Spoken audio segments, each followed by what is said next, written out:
Commissioner based out of Christchurch.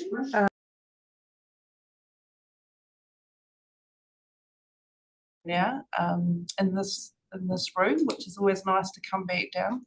So I'm very familiar with Southland and worked for the Regional Council for about 5 years back then in the consents and compliance role.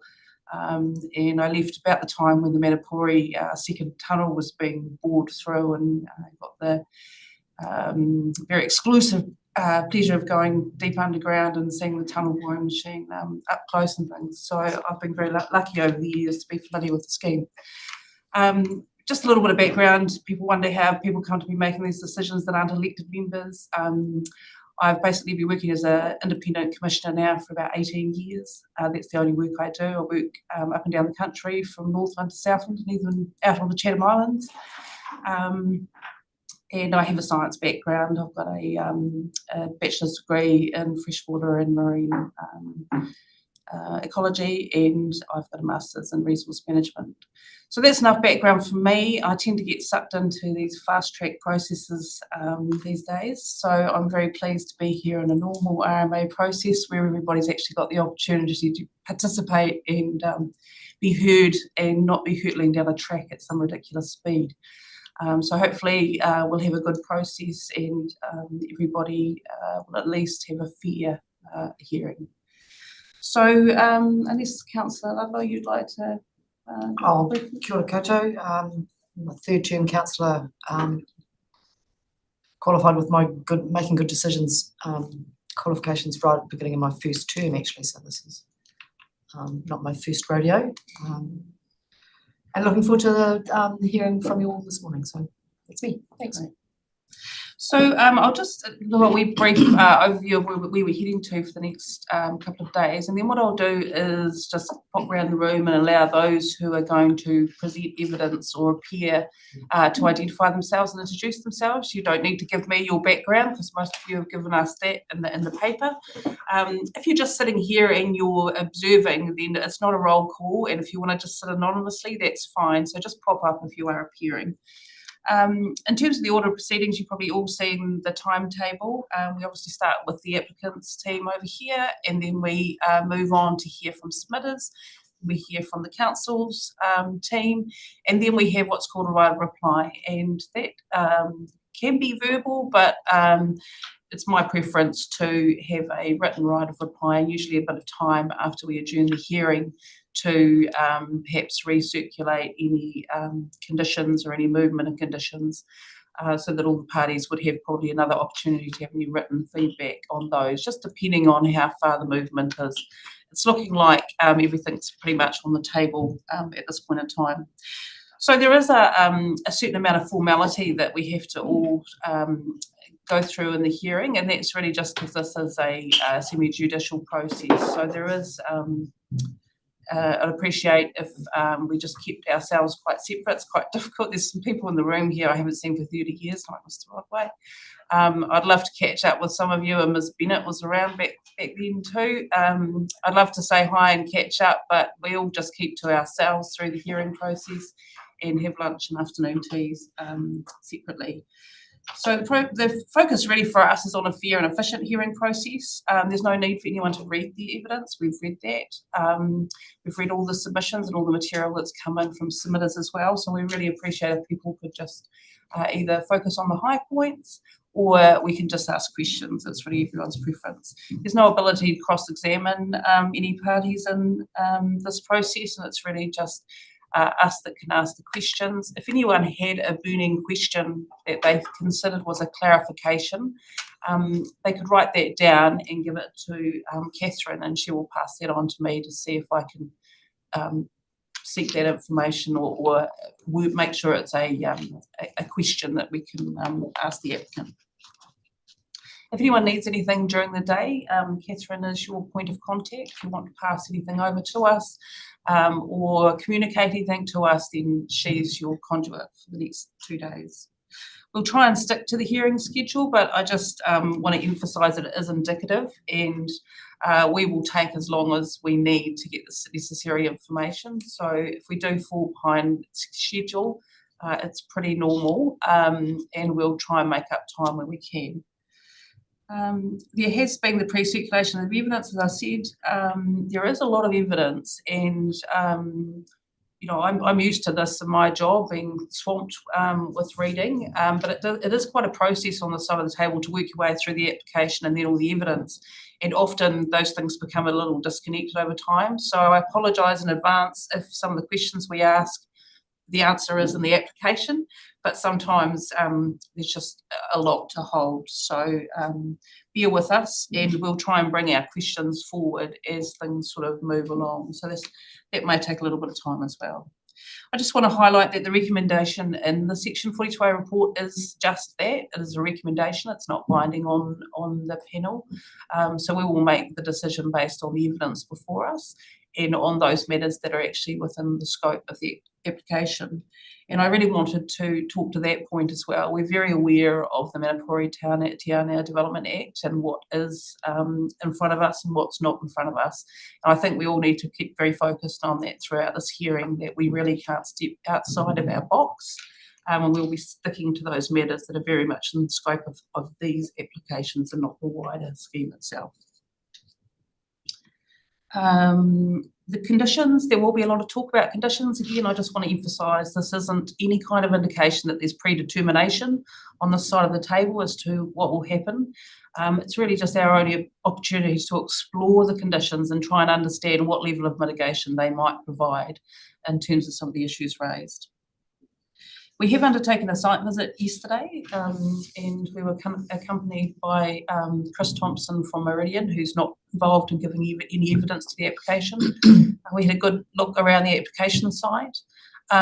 We did think that we would visit Blue Cliffs, but we decided that actually Councillor Ludlow's been very recently out there, both by land and in a jet boat, is very familiar, and I'm very familiar with the receiving environment out there.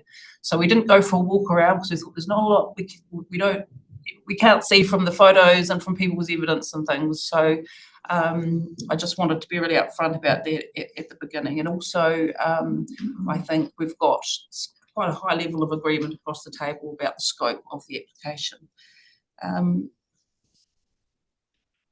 I think that just brings me down to the final matter, which is any procedural matters, and if anyone had anything that they wanted to raise in terms of the procedure, now would be the time to do so. I've only got two matters that I want to raise, and one really is that to highlight that the Director General of Conservation have withdrawn their right to be heard, and that actually came in on the 30th of August, but somehow had gone to the wrong email in the system, so that just popped out just last week. And then we got one more comment from Mr. Daryl Sycamore on behalf of the Guardians via email on the 13th of September, which he asked to be passed on to the panel. And that really just stated that he wanted to make a correction in terms of that the Guardians do not believe that they've been consulted as stated. I'm not sure where it's stated actually in the application or whether it's in the evidence, but they believe it's been incorrectly stated that they were consulted. So the other two procedural matters that I just wanted to raise. If nobody's got anything further, then I think we'll just pop around the room, maybe starting with the applicants team. Just trying to introduce yourself. Good morning, my name's Andrew Furibund. Basically being the project manager for this consent process that we're looking at today, and we'll be here representing the company perspective in terms of the application. Thank you. Kia ora koutou, Stephen Christensen's my name. I'm a barrister and I'm representing Meridian. Thank you, Mr. Christensen. You've got some of your team in the audience, have you? I do, all of them. Yeah, well, nearly all of them. Maybe if you guys just want to introduce yourselves. Kia ora koutou, Daniel Murray, panel Thompson Taylor, representing Meridian. Ms. Murray. Good morning, Ms. Clooney. Dr. Clooney, sorry. Chris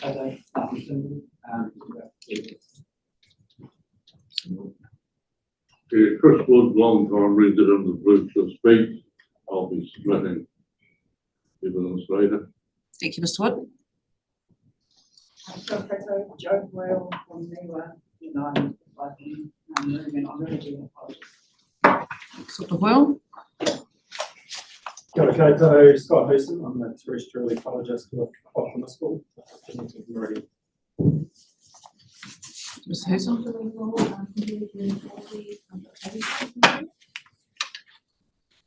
Kia ora.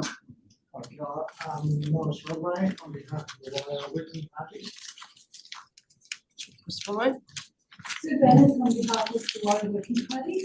And just I couldn't hear Mr. Irvin what he said. Oh. Yes, I'll remind everybody to. Claire Jordan. I'm here on behalf of the Wild Working Party and the Wild Fisheries and Wildlife Enhancement Trust. Kia ora koutou, Greg Burrell, I'm a freshwater ecologist and I'm providing support to the Regional Council. Kia ora koutou, Dr. Mike Wilson, providing advice to the Council on avifauna fauna and wetlands. Kia ora, Ronan Strong, I work for PDP and I'm a river engineer providing technical advice related to that. Kia ora koutou, Bianca Sullivan, I'm the contractor consent planner for Environment Southland. Thank you, Ms. Sullivan. Okay, well, without any further ado, I think I'll pass over to your team. Oh, I just wanted to highlight, we do have, there was information came in last night in terms of responding to some of the evidence, and we haven't read this. So all parties obviously will have access to this today. There are a few more paper copies around for submitters. Oh, good. So everyone's got some paper copies. Obviously, we haven't read it, so we'll be taken through it this morning, so everybody will get the chance to sort of understand what's been tabled. Thank you. Thank you, Madam Chair. So I've got some opening legal submissions, which I hope that you've got a copy of, and with them is a new set of the proposed consent conditions, a marked up version. So I thought it would be helpful to have them in front of the panel from an early stage so that you can refer to them as necessary as the day unfolds. And I'll discuss them very briefly in my opening submissions, but they're mostly going to be talked to by Mr. Murray when he gets his planning evidence at the end of Meridian's case. So turning to my legal submissions, let you find them amongst all the paper. Okay. Meridian Energy Limited seeks a water permit and a discharge permit to authorise the construction, operation and maintenance of a new channel approximately 900 metres long to convey water in the Waiau arm of Lake Manapori immediately above the Manapori Lake Control Structure, or MLC. The project is known as the Manapori Lake Control Improvement Project, MLCIP. The MLCIP has no generation or other electricity benefits for Meridian. Rather, it's an environmental maintenance and enhancement project designed to improve flow performance through the MLC by increasing the reliability with which flows can be delivered into the lower Waiau River. Excuse me, can you speak up, please? I can't speak any louder than that. I'm going to go for an hour. Yeah, it's really going to not be build on. No, not really. There's no mic or anything. This is the microphone though, so they should be able to adjust the speakers to the back of the room, Catherine. Mr. Woods, I've got no problem with you coming forward to the table if you'd like. If you're struggling to hear there, if you'd like, yeah, if you'd like to come forward, promise not to spit. Punch. Not sure I do. No more than normal. It's like a llama. Oh no, that's a good.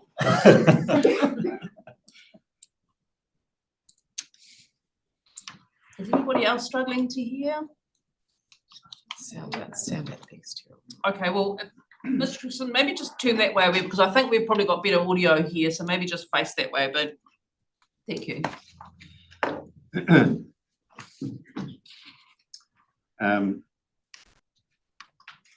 So I'm halfway through paragraph 2.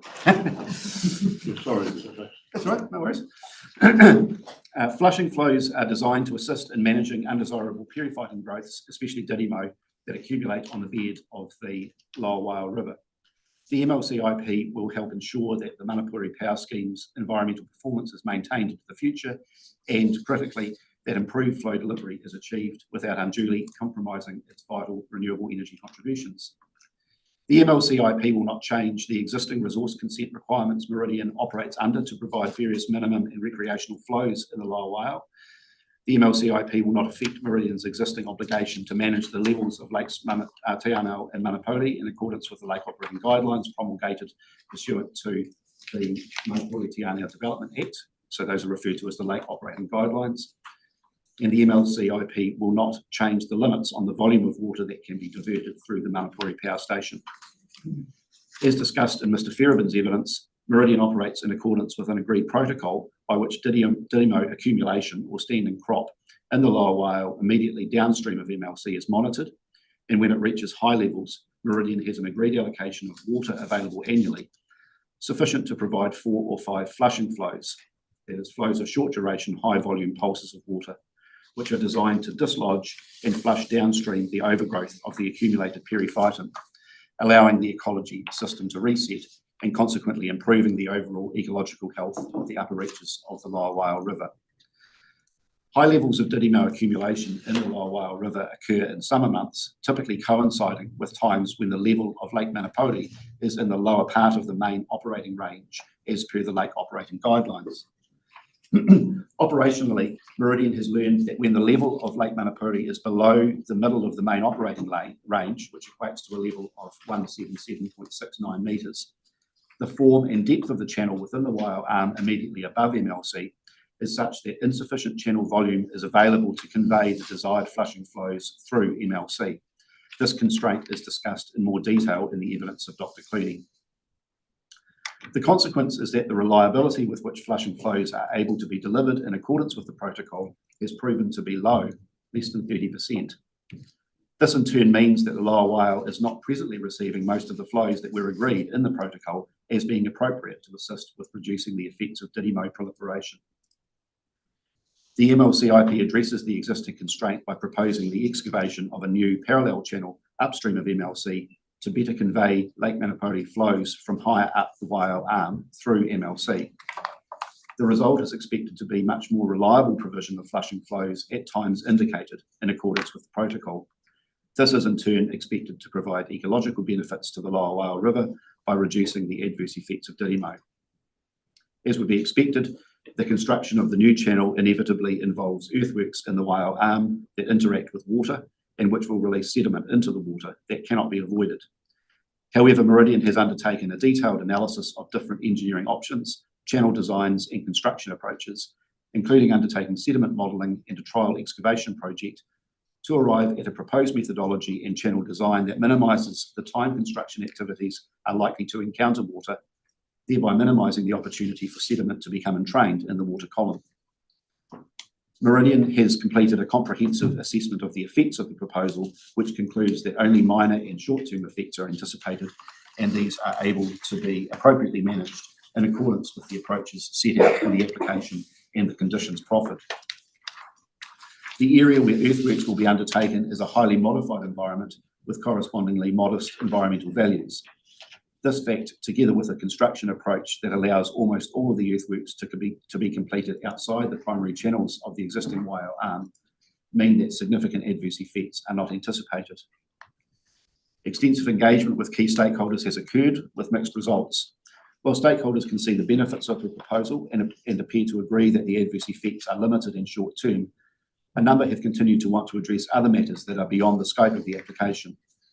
This manifests in requests from some submitters for conditions that go well beyond anything that's reasonably required to address the effects of the MLCIP, and particularly in the case of the Waiau Working Party, some of the points raised in submissions and pre-hearing meetings that are identified in the expert evidence not to be problematic have again been raised as matters of contention in the Waiau Working Party evidence. Meridian is under no obligation to implement the MLCIP, and submitters are free to suggest whatever conditions and restrictions they like, but do so in the knowledge that if the result was to be the granting of consents for a limited term and or the setting of conditions which, as a consent holder, Meridian considers are unreasonable, Meridian may elect not to give effect to the consents, with the result that the volunteered improvements in flushing flows will not be achieved. In contrast, the expert analysis undertaken on behalf of Environment Southland, as reported in the Section 42A report, identifies the benefits of the proposal and concludes that the adverse effects will be appropriately managed. It's also relevant to note that discussions between Meridian and DOC have addressed DOC's areas of interest, particularly in relation to the freshwater fauna management plan, with the result that DOC is satisfied with the conditions as proffered and no longer seeks to be heard in relation to its submission. Discussions between the expert planners, Mr. Murray and Ms. Sullivan, subsequent to the writing of the 42A report and Meridian's evidence, have resulted in the proposed condition wording which is provided with these submissions and to which Mr. Murray will speak. I can confirm that Meridian accepts these conditions as being appropriate and proffers them to the commissioners. So if I can just turn to that very briefly and explain what you have in front of you is a track change version of the conditions as attached to Mr. Murray's evidence. So effectively, Mr. Murray's evidence had a set of conditions attached to it, and they have evolved subsequently as a result of conversations between Mr. Murray and Ms. Sullivan.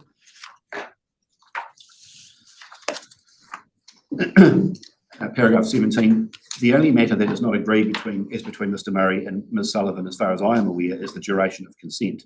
Mr. Murray considers a 35-year term for both consents as appropriate, while Ms. Sullivan prefers a 25-year term, and I discuss consent duration later in these submissions. Turning to the Manapuri Power Scheme, the scheme is the Manapuri Power Station is the largest power station in New Zealand and lies at the heart of the Manapuri Power Scheme. It contributes a large amount of electricity to the national grid, around 12% of the current electricity needs of the nation. It does so by harnessing the energy of water, and in doing so is a 100% renewable source of electricity. While the amount of electricity produced by the MPS is vitally important to New Zealand, the importance of the MPS is further heightened because the availability of water in Lake Te Anau and Manapuri from consistent inflow patterns means that generation is able to be provided flexibly. The large scale and flexibility of the MPS means that it is expected to continue to perform an essential role as a cornerstone of New Zealand's electricity system for the foreseeable future. Indeed, its importance moving forward is probably greater than it has ever been. Overall demand for electricity is expected to rise sharply over the next several decades. New Zealand is committed to a renewable electricity future as part of the decarbonisation of the economy, and the amount of electricity generated from non-renewable sources, primarily coal and gas, is declining. Most new renewable generation being planned and built to meet growing demand is wind and solar.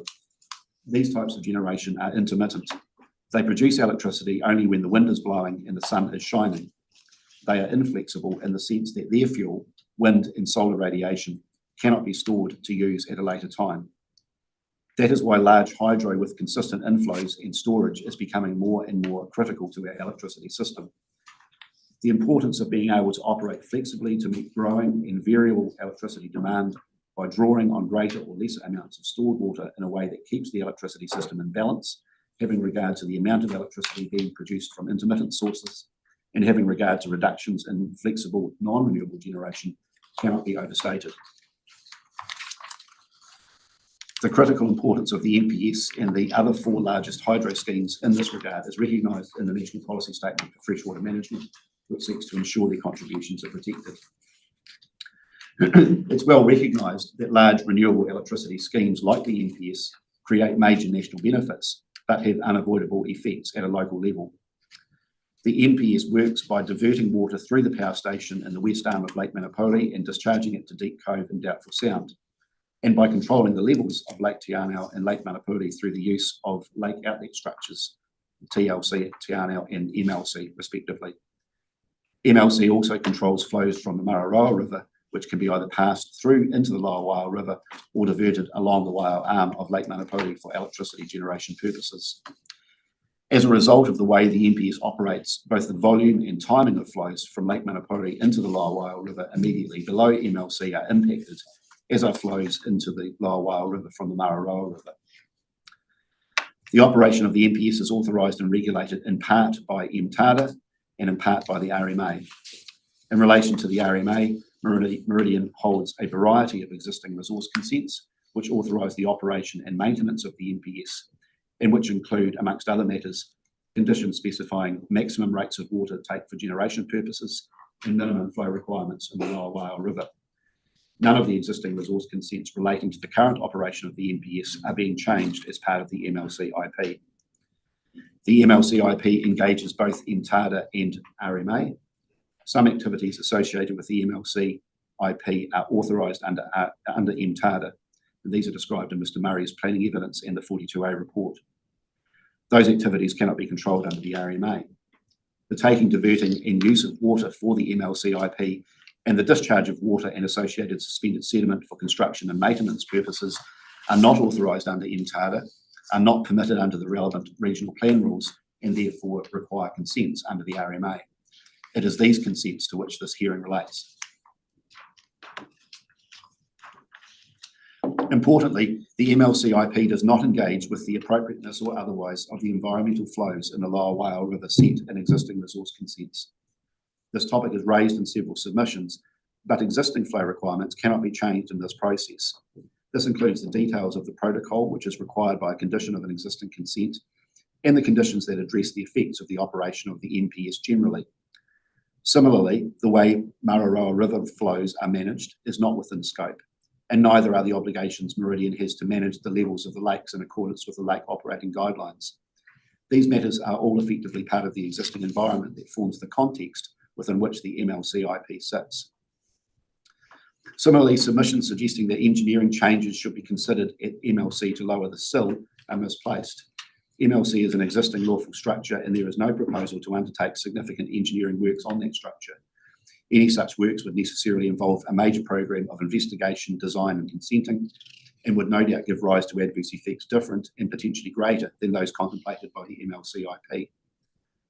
Meridian has no current plan to undertake such works, and they are not considered to be a realistic alternative means by which more reliable flushing flows could be delivered into the Lower Waiau River.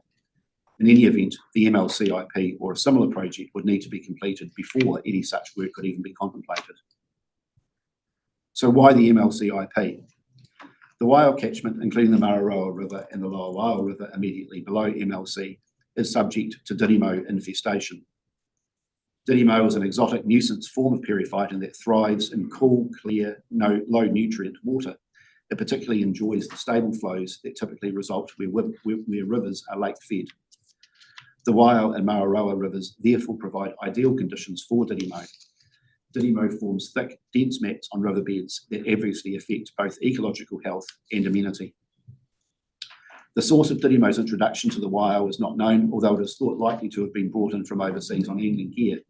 It was first detected in 2004, long after the MPS's construction, and is not caused by the MPS.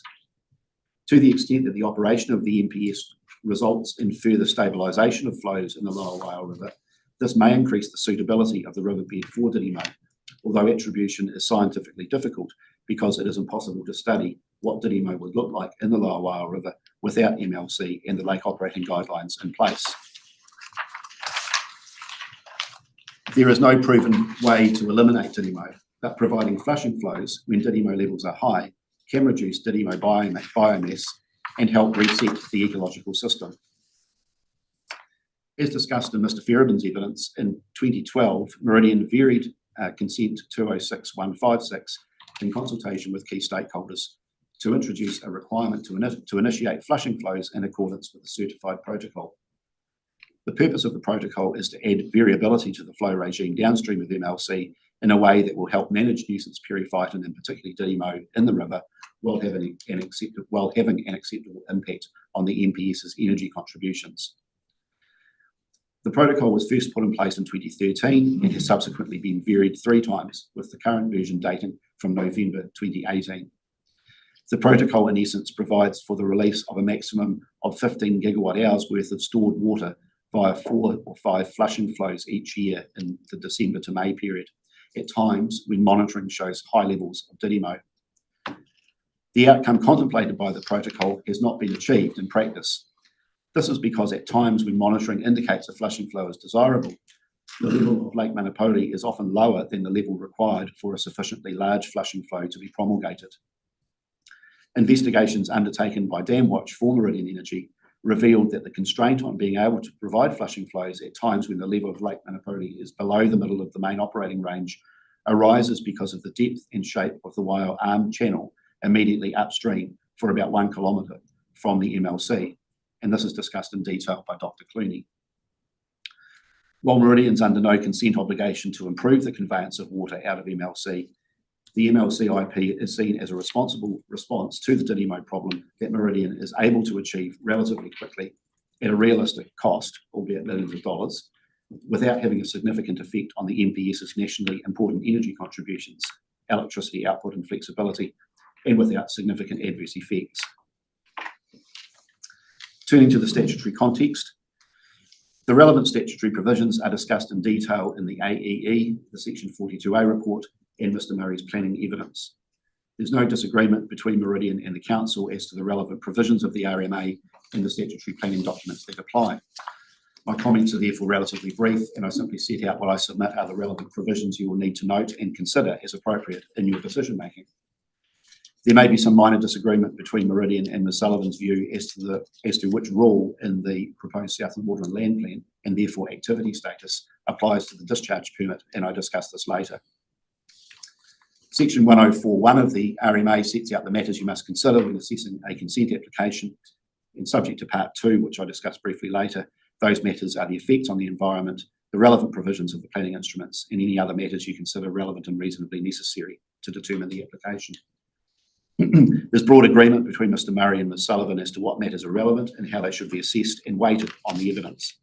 I have nothing substantive to add to the discussion contained in the planning evidence and 42A report, other than to note that effects have been thoroughly assessed and the various conditions proposed will ensure that adverse effects are properly managed in accordance with the effects management framework, such that any residual adverse effects will be minor. Section 104.3c.1 provides that you may not grant a consent contrary to Section 107, and I discuss Section 107 below. Mr Murray assesses the activity status of the consents applied for and concludes that the water permit is a non-complying activity and that the discharge permit is either discretionary if Rule 5 in the proposed Southland Water and Land Plan applies, or a non-complying activity under Rule 6. Applying the bundling concept, which I agree is appropriate in this case as the application is for an integrated project, Mr Murray assesses the overall proposal as a non-complying activity. The jurisdictional test in Section 104D is therefore engaged. Both expert planners agree that both limbs of the threshold test are met. That is, the adverse effects are not more than minor, and the proposal is not contrary to the relevant objectives and policies in the plan, and there is therefore no jurisdictional bar to the grant of consents, and I agree. The question of whether Rule 5 or Rule 6 applies to the discharge consent turns on whether the exception to the water quality standards in Appendix E of the plan applies. This is because it is anticipated that at times during construction, the relevant visual clarity standard may not be met after reasonable mixing. As Mr Murray notes, the short-term nature of sediment effects associated with the MLCIP are a poor fit with the policies that underpin the Appendix E water quality standards, which are directed more at long-term outcomes. Mr Ferrabend notes in his evidence that the MLCIP was the very project given in the Environment Court as an example of the sort of project to which the exception in Appendix E is directed.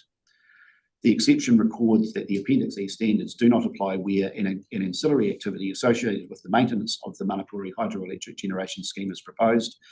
This exception only applies where the activity requires a resource consent pursuant to a rule in this plan and will only result in a temporary change in the state of the water. In my submission, this exception is well aligned with the MLCIP. The proposal is associated with the overall maintenance of the MPS, and in particular the ability to reliably deliver all consented flows with a focus on flushing flows, and will have water quality effects that are temporary. In my submission, the exception therefore applies, and this in turn means the proposal comes within Rule 5 as a discretionary activity and does not default to a non-complying activity under Rule 6. Notwithstanding the above discussion, and as I noted earlier, I agree with Mr Murray and Ms Sullivan that bundling is appropriate, and accordingly the overall project should be considered as a non-complying activity. Because a discharge permit is being applied for, Section 105 is engaged. So this section requires you to have regard to the nature of the discharge and the sensitivity of the receiving environment, the reasons why Meridian is proposing this discharge, and any possible alternative methods of discharge, including into different receiving environments. Mr Murray discusses this in his evidence. There is ample material before you to allow you to be satisfied on these matters. There is clearly no other receiving environment available for the discharge of water and sediment, and the method Meridian has selected is the one which minimises adverse effects to the greatest extent possible, while still achieving the ecological benefits the project is focused on.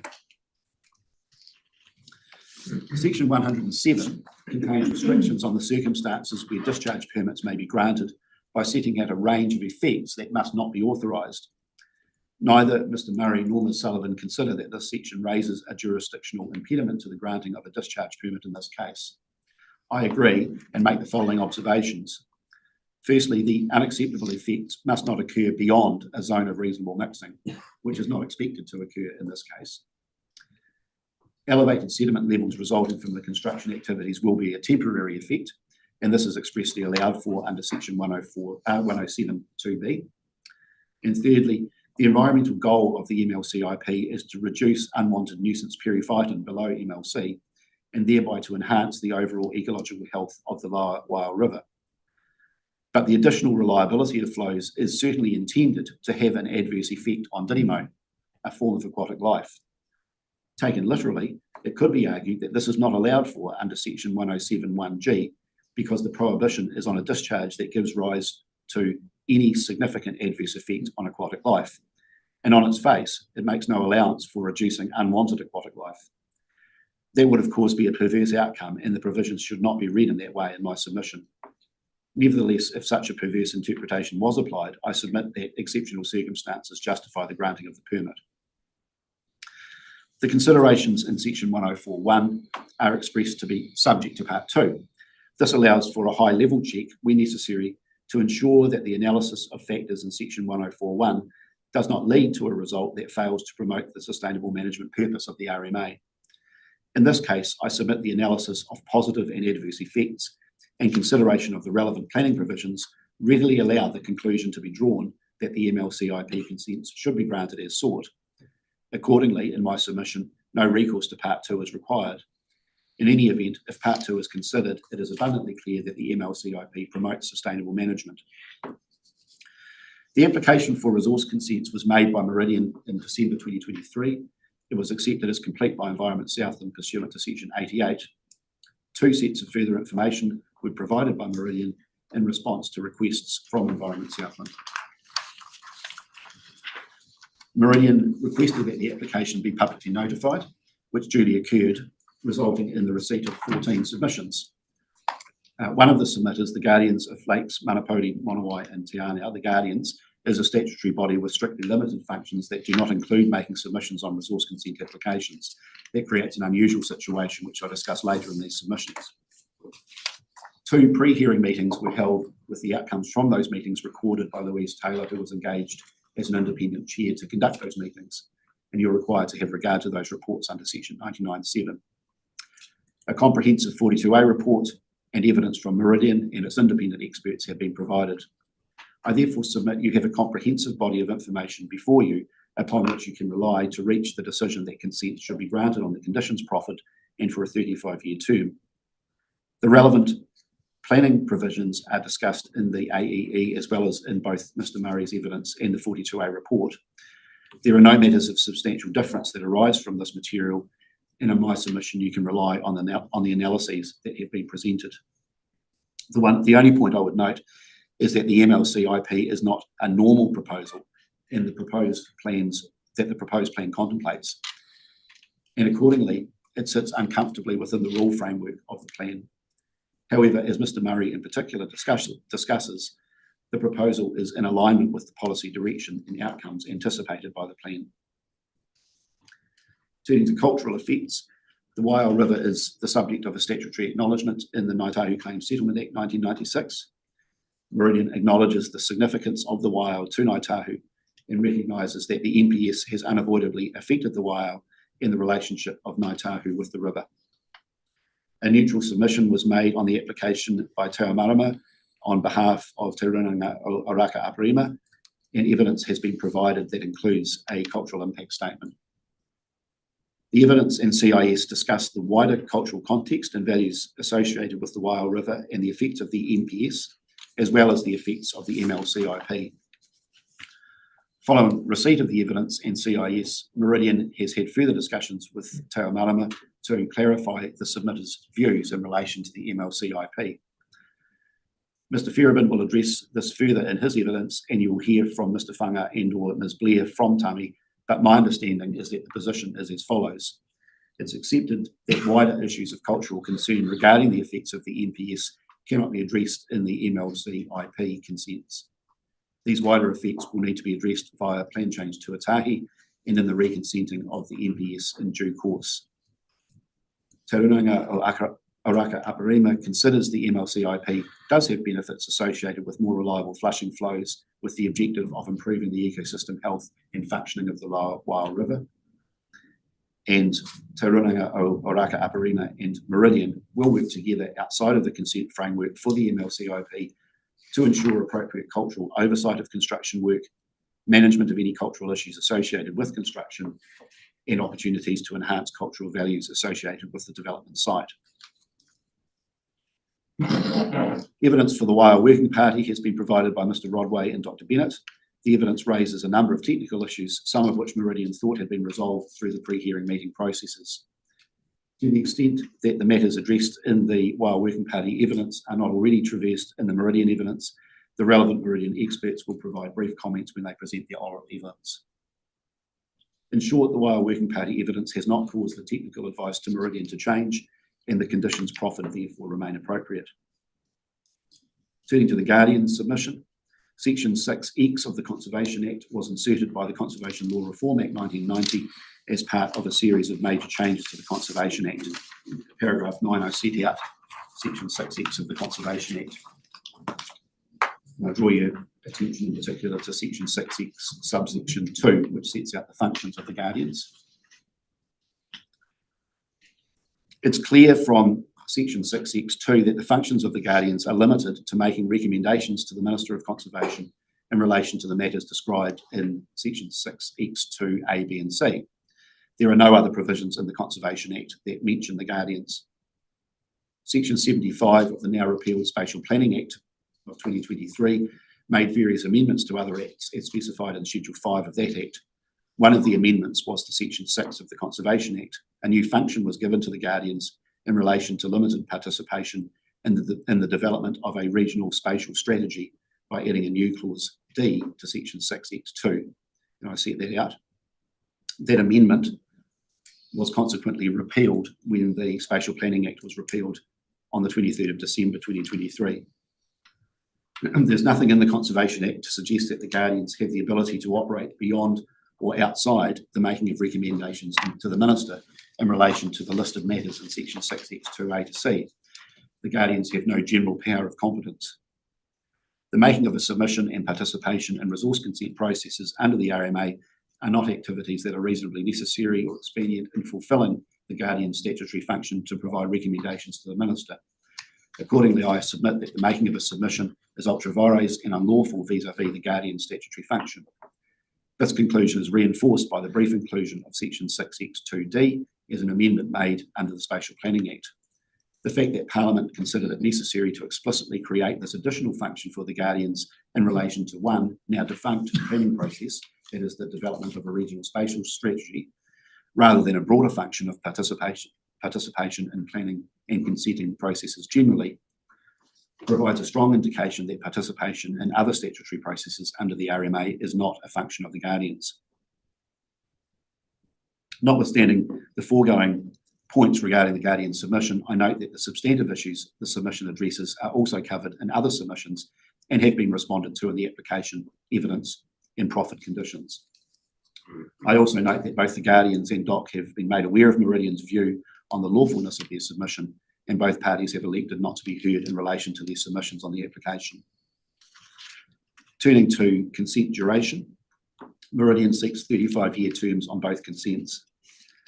While initial construction is a time-limited activity, once in place, the proposed diversion channel will be permanent and is likely to require limited periodic maintenance. No party suggests or could expect that the MLC IP channel, once excavated and established, will at the end of the consent then be disestablished and filled back in. A variety of consent durations are suggested by submitters and in the 42A report. In response, I make the following observations. The MLC IP is a discretionary project. Meridian is under no compulsion to undertake the proposed works, and will likely not do so if it considers it has insufficient certainty of term to justify the investment of capital in the project. It's a well accepted principle that consent holders should be entitled to as much security of consent term as is consistent with sustainable management. The question that arises is whether there is a compelling resource management reason why only short-term consents should be granted for the operation and maintenance of the MLCIP. Policy 40 of the plan provides a list of 7 non-exhaustive factors to be considered when determining the duration of consents, and I submit that none of those factors indicate the granting of a consent term less than 35 years, as sought by Meridian. The oft-quoted case of PVL Proteins in the Auckland Regional Council provides a catalogue of factors that can be relevant to the duration of a consent, though perhaps the most important point to make that arises from that case is a general one. Consent duration cannot be considered in isolation. Rather, it must be considered within the context of an entire activity and its effects, the relevant provisions of the planning documents, the nature of the receiving environment, and in the context of the various conditions and constraints within which an activity must lawfully operate. The duration of a consent cannot be divorced from the other factors forming the overall context of an activity and is correctly seen as part of a consent package. Quite properly, where other parts of the package are weak, where there is no commitment to minimise adverse effects on the environment, and those effects could be serious and permanent, a shorter consent duration may be indicated so as to ensure the promotion of sustainable management. Conversely, where potential adverse effects are understood and will be managed to a very low level, a longer term is appropriate. Factors that are relevant in this application in my submission: firstly, the scale of adverse effects. The expert assessments accompanying the application conclude that there are no significant adverse effects arising from proposed construction and periodic maintenance of the channel. This is not a case where an applicant is proposing to adopt a substandard solution or to suggest that the benefits of the proposal are such that significant adverse effects are justified. A project that benefits the environment. The MLCIP will improve environmental conditions downstream in the Lower Waiau River by increasing flow reliability.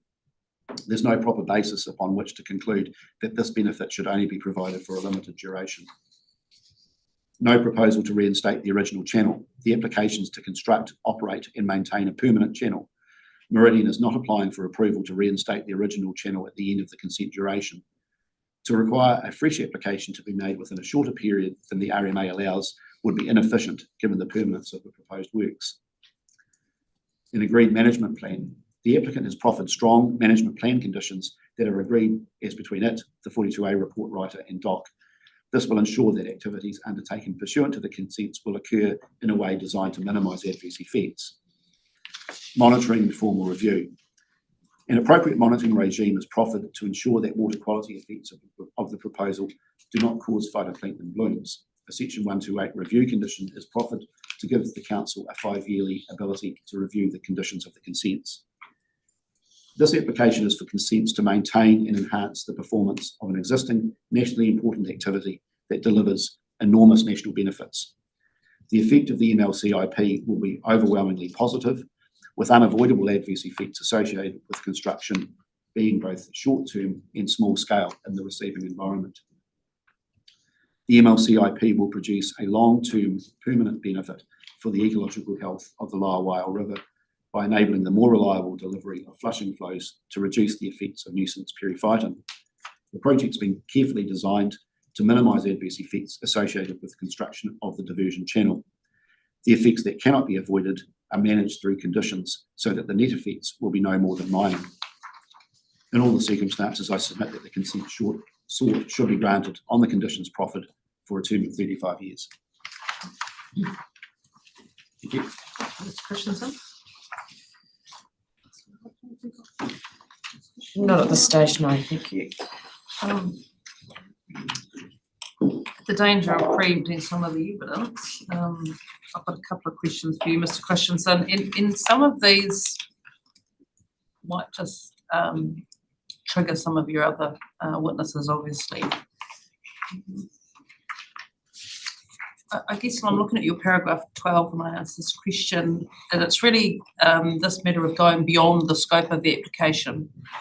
And I guess the one I've got in mind while I'm asking this question is the submitter request in terms of the additional bird island and the creation of that through this consent. And I guess what the submitter is saying is that they probably accept that this application in itself doesn't trigger the requirement for offset or something in terms of the effects on the bird. But it's an opportunity lost while these works are undertaken to perhaps do some works that would go to the heart of some of the adverse effects of the wider consent. And once this project's been and gone, then the ability to do some of those things will effectively be gone. And that's, I think, what some of the submitters are struggling with, that we're doing this in isolation to the wider consents, and that, you know, some of these things may need to be addressed later. So have you got a response to that? Because I totally understand what you're saying about scope. Sure. I can't respond technically in terms of the opportunity lost and from if you like an engineering point of view, and others could talk to that in their evidence. I simply say from a legal perspective, as commissioners, you're constrained to, in terms of imposition of requirements through consent conditions, they have to be reasonably related to the effects of the proposal as applied for. So, whilst it could have been the case that Meridian offered to do something over and above what it's required to do to mitigate effects, and you could accept that as a condition. In this case, it hasn't done that for reasons that it can explain to you why it hasn't done that. And so, if you like, I won't say your hands are tied, but the reality is you can only deal with the effects of the actual activity that's applied for. And it's often the case that if you think of a completely different sort of context, the fact that an activity that requires consents is being applied for will often provide a convenient opportunity to do something else. We'd get ourselves into a pretty dangerous sort of territory if consent started to impose obligations to do different activities that weren't directly related to the activity that's being applied for. So that's my legal answer, I suppose, and I think you probably want to perhaps tease that out with some of the witnesses that will talk to you. So I guess another way to look at it is also that that's a risk for the applicant in terms of going forward when the wider consents come up for their renewal. If it was deemed that further mitigations were required, say in the ecological sense at that stage, then that's a risk for the applicant that some of these things could have fed into that equation. Well, when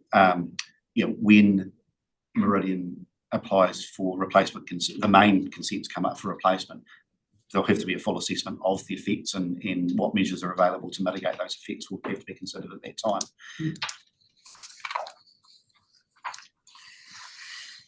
And I guess secondary to that question is sort of the, good resource management practice is to do everything as much as you can. I know that applicants have the right to apply for little bits and ring fence things,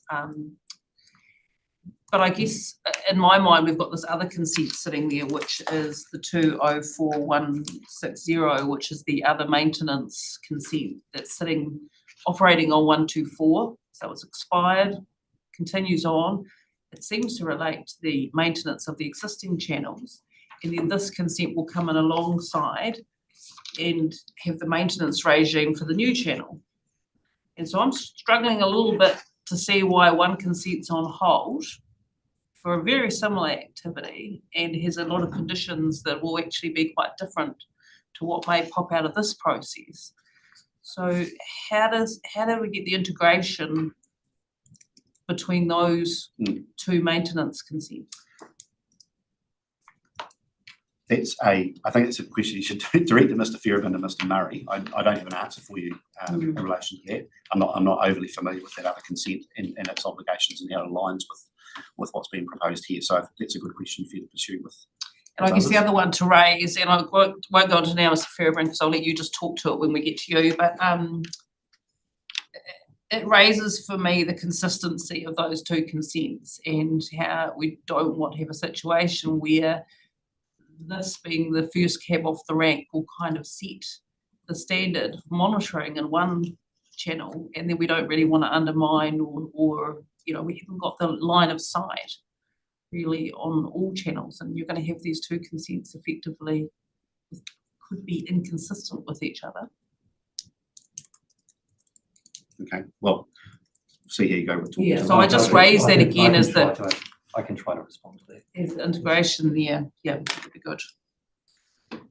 The other aspect in my mind is just understanding in your paragraph 34, it deals with this, that I understand the minimum flow regime that's tied to the wider consents for the NPS. The protocol, you haven't used the word voluntary in your statement, but it's used quite regularly through the evidence. I just want to be really clear what your understanding is. Those flushing flows, are they required or are they voluntary? My understanding is that the consent condition requires there to be a protocol that's worked up and certified by the council, and the protocol sets if you like, the details of what's required is set out in the protocol. The protocol stops short of being if you like, a mandatory normal condition that says thou shalt deliver X flows of Y duration and size and so on. It operates more as a best endeavours kind of obligation. And I think it's perhaps in support of that is perhaps the fact that the protocol has been worked on over a period of time, and I think I said it's onto its third generation, and whether it needs to be revised again at some point in the future, I don't know. I guess with some experience operating under this with this new channel in place, it might the technical people might say it's time to have another look at it.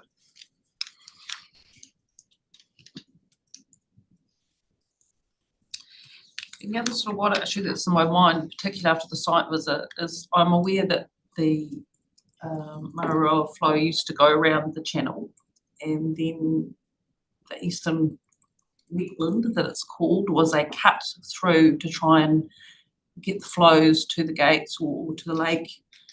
And that wasn't successful, obviously, because then the later diversion cut went through. What that says to me is, despite all engineering knowledge and what was thought to have thought at the time, is that that channel didn't do what it was intended, or didn't achieve what it was intended to achieve. Is there a risk that this channel may not achieve what it's intended to achieve? And the risk I really raise is whether we then have a situation where we end up with a channel that we've got existing now, the eastern wetland, which sits there, looking pretty much like a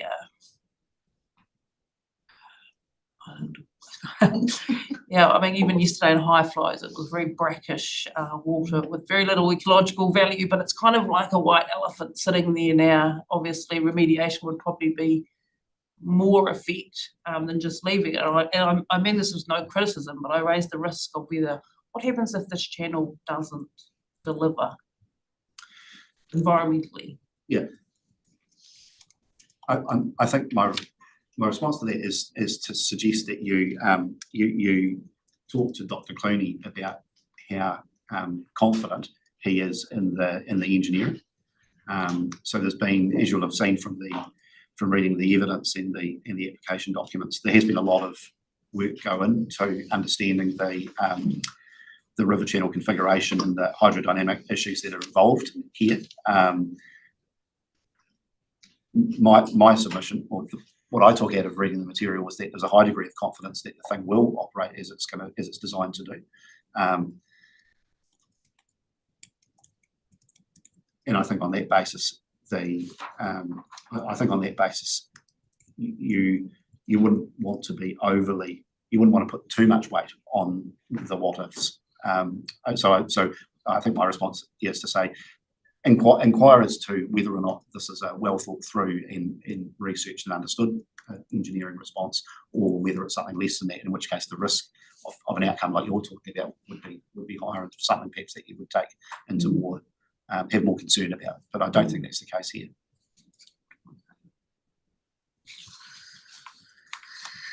You've talked about the demand for electricity continuing on, and this is sort of a wider question. I don't think it cuts to the heart of this application, but I'm just aware that over the last year, we haven't actually seen the demand for the increase in power that's expected. So I just wondered what sort of evidence you, basing that statement on the expectation that it will continue to rise when it actually hasn't risen as expected in the last decade.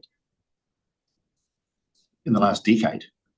Yeah, well, I think the introduction, well, they're putting it down to LED lights, I think, that have kept things pretty flat. But if you look at New Zealand's demand, it's my understanding that it's not on the path that it was expected to be. Yeah, so you're right that Meridian hasn't called a whole lot of that kind of evidence as part of this application because it's, I suppose, the more modest scale of the application.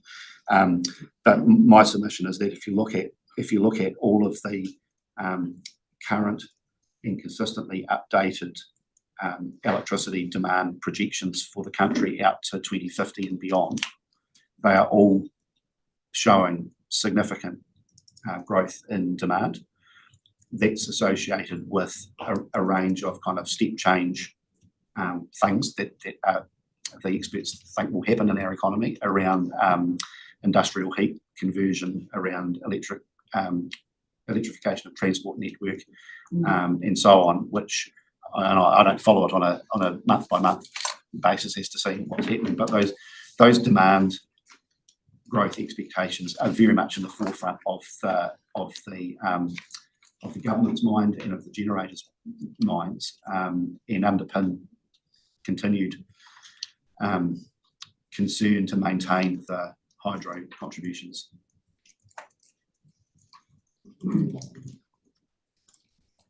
Again, this one might be one for Mr. Fairbairn when he gets there, but I'll ask it anyway. And it's really the order of the project, and it's your paragraph 30 where you've said that this project would have to be completed before any consideration of the sill height.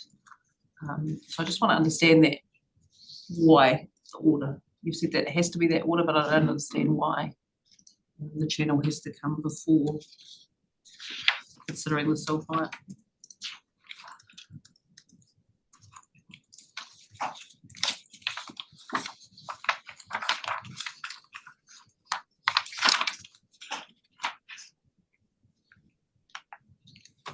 For paragraph 60, Mr. Christensen, it's about sitting uncomfortably within the rule framework. And I just wondered whether it sits uncomfortably in the rule framework because of sort of the ring fencing of this application, that if this was sitting within the wider consents, it sits uncomfortably because it's decoupled from the effects of the main activity, isn't it? It's kind of like decoupled the link. Do you think that's part of the reason it's uncomfortable with the framework, is because it doesn't really encompass the wider consent? That wasn't in my mind when I made that comment. What I was more thinking of was that on my reading of the plan, it doesn't anticipate sort of significant in-river or in-channel works. It's not the sort of activity which the plan has turned its mind to a whole lot. And that was really the reason for the comment that I made, as opposed to, you appreciate, the Land and Water Plan spends a lot of time thinking about things like land use change and how that affects water quality and those sorts of things. This is an unusual activity in the sense that it's not the sort of activity which the plan saying, oh, we're going to see a lot of this sort of thing go on and see how for the next decade. Because the planning framework does anticipate the scheme and providing for the scheme, doesn't it? Sure. Yeah, and so at one level, we talked about the exception in Appendix E, and those. So very, very much the plan at a certain level is alive to the scheme and its needs going forward. But in relation to the specifics of this application, it's. I think Mr. Murray uses the words, I think it sits uneasily, and I thought that was an act. Just in terms of your paragraph 74, and you're saying that you think the submission is ultra vires, it's there and it is what it is. You're not suggesting we strike that submission out on that basis? I'm suggesting you should disregard it. It's an unusual. I've not encountered a situation before. Normally submitters, if it's a obviously a natural person or a company, it has full rights to do whatever it wants, including participate in planning processes. Statutory bodies or government departments will also have the ability. The Guardians are unusual in that they're given a really limited range of statutory functions. They only exist to do the things that they're set up to do by Section 6X of the Conservation Act, and participating in RMA process is not one of them. Well, you could argue that participating in and submitting on resource consents enables the Guardians to be in a position to make a recommendation to the Minister, couldn't you? I wouldn't accept that for a moment as a realistic proposition. No. So how could they, in your view, undertaking that role was just an observational one, is it?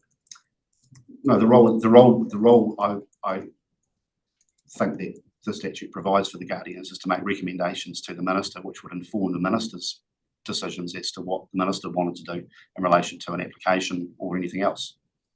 What informs their recommendation? They don't participate in processes like this to get information and to, you know, have input. Then how do they make a recommendation? So there's very much a different thing of saying getting information and having input are two different propositions. So there's no difficulty, and as Mr. Ferriman explains, will explain, Meridian did engage with the Guardians in relation to this project. So there's an opportunity for the Guardians to have the information and to do with what they want in terms of the recommendations they give to the Minister. The difficulty is when the Guardians make a submission, they're exceeding their statutory authority.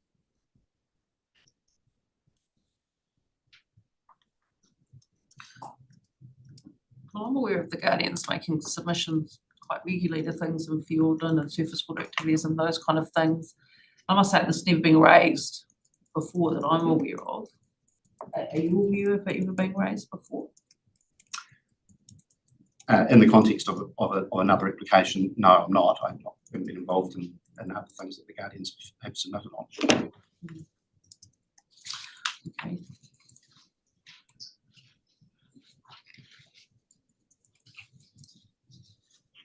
And I'm just looking at your duress and consent, the last question I've got really, and you've just said in the end of paragraph 83, you've said there the context of the various conditions and constraints within which an activity must lawfully operate. You could argue that that would include the integration of this consent within the wider group of consents that you're talking about, that context being important. Wouldn't aligning the durations or somehow bringing in a review process, I think is the, I think Tammy you've asked for, when the wider consents are done, that there would be a review of the conditions of this consent to bring in the integration and alignment. There is a 5-yearly review condition proposed, so there's an opportunity for council to pick up on any sort of integration matters down the path that might be required. That would also apply to, you know, if there's a new regional plan that has different requirements and so on. So that opportunity is provided. I certainly wouldn't agree that integration provides a reason for granting a short-term consent to coincide with the expiry of the main permits. To me, that would be taken as saying that there is a realistic prospect that a new consent might not be granted. It's the reason that you give a short-term consent. And that just doesn't seem to be a sensible outcome in the context of this proposal, where they're proposing a permanent channel.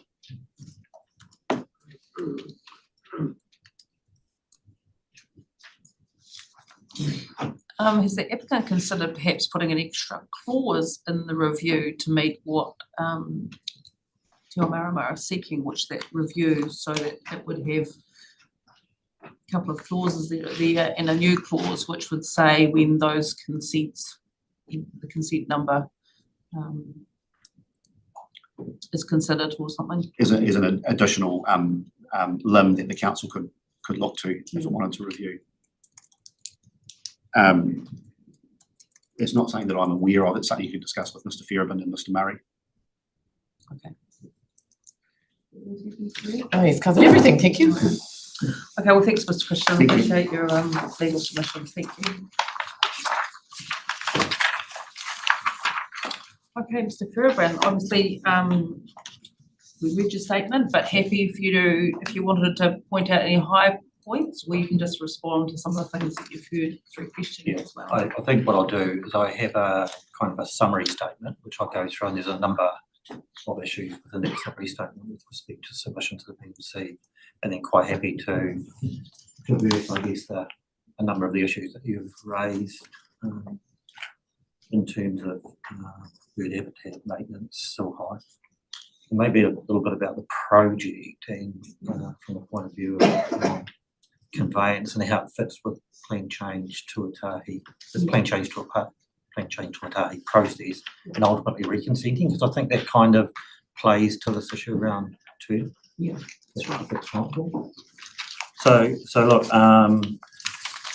in terms of my brief summary, let's see, my name, qualification, experience, set out in my main chief.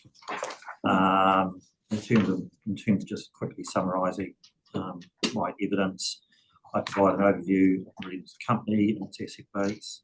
I then proceed to provide a description of the Manapuri power scheme, including its setting, constituents, parts, and how it operates. I identify that the MPS generates approximately 12% of New Zealand's total electricity output. I describe how the MPS is authorised to operate under Manapuri Town and Development and Resource Management Act 1991, and I discuss in some detail the lake operating guidelines and the basis for them under INTADA, how they work, and the oversight and advisory role of the guardians of Lake Manapuri, Manawai. Yeah, just touching on the point that you raised around the interface between Meridian and the guardians. So within the so the guardians function is set out in Mr. Christian's evidence and my evidence. I think it's important to note we have a reporting process with the guardians with respect to providing them information in the context of the operational guidelines and any departures that arise from the same. We also provide the guardians with reporting, which is set out in our set out as part of the requirements for operating consents, and we engage with the guardians in the context of that. So anything arising from that, in terms of the way we see the guardians operating, is first of all communication directly between the company and the guardians, and secondly, if there are issues arising from that reporting, then that's the means to report back to the minister and make any recommendations. So that's in essence how that process should work. And we've become, I guess, increasingly concerned that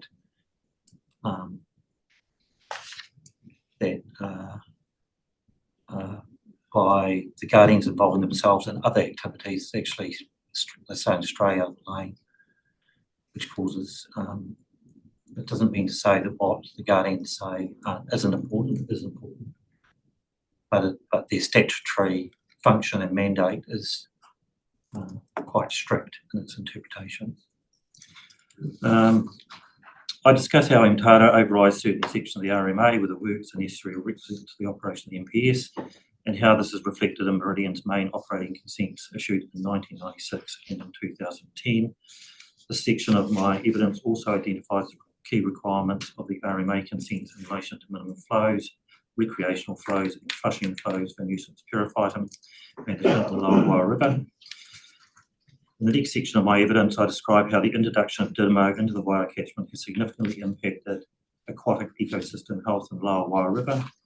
I have described Meridian's response to that through the development of a nuisance purifier protocol in 2012 and the lack of performance that has followed in delivering the number of flows anticipated under that protocol. And that lack of performance has been discussed with different stakeholders over time. And in part, I'd have to say, is the driver for the initial investigations in 2019 and 20, that's kind of led to this project because the company was concerned around what had been undertaken to do in principle through the protocol, as opposed to what was occurring in practice. I then go on to describe the work that has been undertaken since 2020 to understand the reasons why flushing flows have not been able to be provided and determine the best solution. My evidence describes the options that we considered as part of the process, leading to the identification of the preferred option that is subject to this application. I described why the channel is the preferred option. I also described the likely maintenance requirements associated with the proposed works. My evidence then provides a snapshot of consultation engagement and responses to issues raised by submitters, many of which are now resolved. The issue of term is a matter which still requires resolution. Meridian's position on this is firm. The term should be the maximum provided under legislation. Meridian is making a significant capital investment in carrying out work that is solely for the benefit of the environment. There's no generation optionality or improvement as part of this project. Furthermore, the consented work is permanent in nature and any adverse construction effects are temporary in nature. From an efficiency and effectiveness perspective, there seems no reason why a 35-year term should not be granted from my view, from a facts and circumstances position and from a principled position. I note your question in relation to whether there is a need to align this application to 2031 reconsenting process. My response to that is largely in respect of setting future flow regimes, in respect of setting future allocation. That is an issue that's going to be dealt with through plan change to attain, and ultimately 2031. Now, the channel that's been undertaken here, is likely to be a conduit and part of that discussion from the point of view of what can and cannot be delivered. But the reality is the work itself, once done, is done. Hopefully that kind of makes sense. The last section of my evidence deals with Rule 5 and Rule 6 of the proposed Southland Water and Land Plan and how that should be interpreted with respect to discharges and the exception provided under Appendix E for ancillary activities associated with the maintenance of the EPS. I explained the exception referred to in this section of the plan was purposely crafted with the Manapuri Lake Control Flow Improvement Project in mind. Basically, I appeared in front of the Environment Court. This particular exception was talked about extensively, and the project was used as an example before the court as to its need and justification, and that was accepted and has subsequently been embedded within the plan. Just as a note, there's some additional issues arising from submitted evidence. Some submitters have lodged formal statements of evidence in response to this application, and there are some matters I wish to address formally from a company perspective. The Waiau Working Party, through its primary statement of evidence, seeks a fully revised Waiau water quality program to be a requirement of this consent. Meridian is in the process and well advanced in completing a wider review of this program, which forms part of its primary consents. It is Meridian's position that such a condition would be inappropriate in this consent. The application has assessed phytoplankton bloom risk in and around the new channel is relatively low and is promoting a condition to address the residual risk through a robust post-construction monitoring program for a minimum period of 5 years. And part of the reason for limiting it to 5 years is on the basis that at the end of 5 years, if there is no proven risk of phytoplankton bloom, the issue arises to the need to monitor for the sake of monitoring. And our expert evidence is of the view that 5 years is an appropriate term to establish that. On page 19 of the Waiau Working Party evidence, it identifies that cracked willow will be a potential issue to woodland health in the future if not removed. Meridian is a good land steward, is committed to removing cracked willow from the site because of its pest status. The matter is an issue that sits outside the effects of this consent and is proposed to be managed accordingly. On page 2 of Dr. Sue Bennett's statement of evidence for the Waiau Working Party, several statements are made with respect to spill and the relationship to potential reporting required by the Electricity Authority. I'm not completely clear about the point being made, but note that the consent being proposed is primarily related to providing better flow reliability for consented flows. I think it's important to note. And from that perspective, there can be no issue. It's no issue in terms of the Electricity Authority. Meridian has reviewed the evidence lodged on behalf of Te Runanga o Raka Parima. Meridian and Te Runanga o Raka Parima are continuing to engage on the project and the management of environmental effects from a cultural perspective, and you'll hear from Tammy later on that point.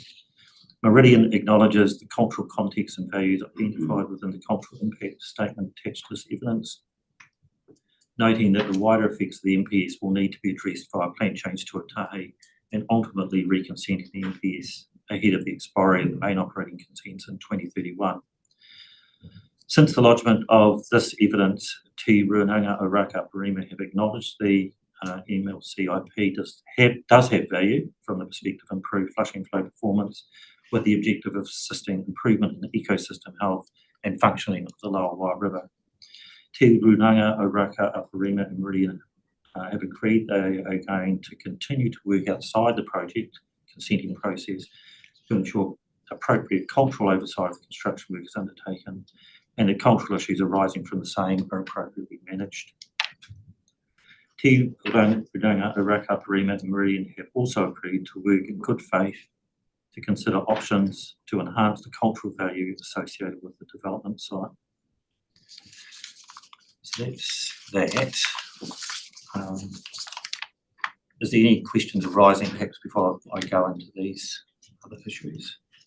Oh, I think cover those other issues, you might knock a couple of mine. Okay. Yeah, thank you. So in the context of bird habitat and restoration and creation of new islands, effectively that came up relatively late in the piece, but how I'd respond from a company perspective is that first of all, I think when you read and when Ms. Bold presents her evidence, the necessity for such bird habitat in islands, given other bird habitat in the area, isn't needed. But she also acknowledges that the recontouring of those areas that will from time to time be exposed as a result of, depending on what the lake level is, those areas will provide bird habitat in their own right. The other important issue to take into account, this is an operational site, so attracting more birds to it from an operational perspective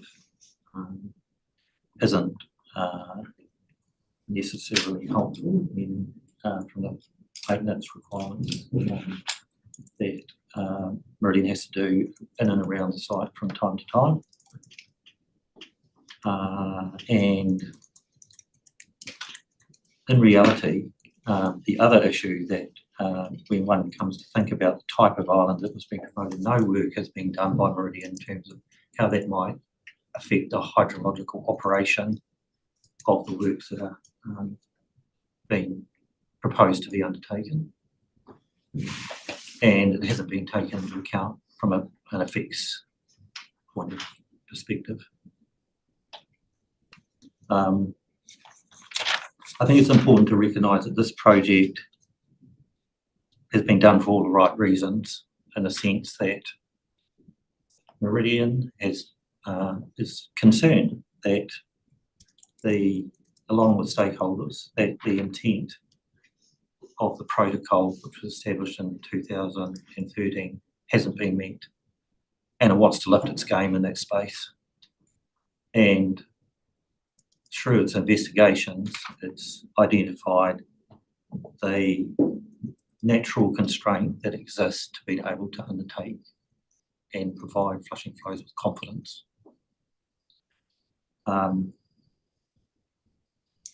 That goes to the issue of sill height, and you, Mr. Clooney may be able to add some thinking in that space, but when we considered the project, we did look at,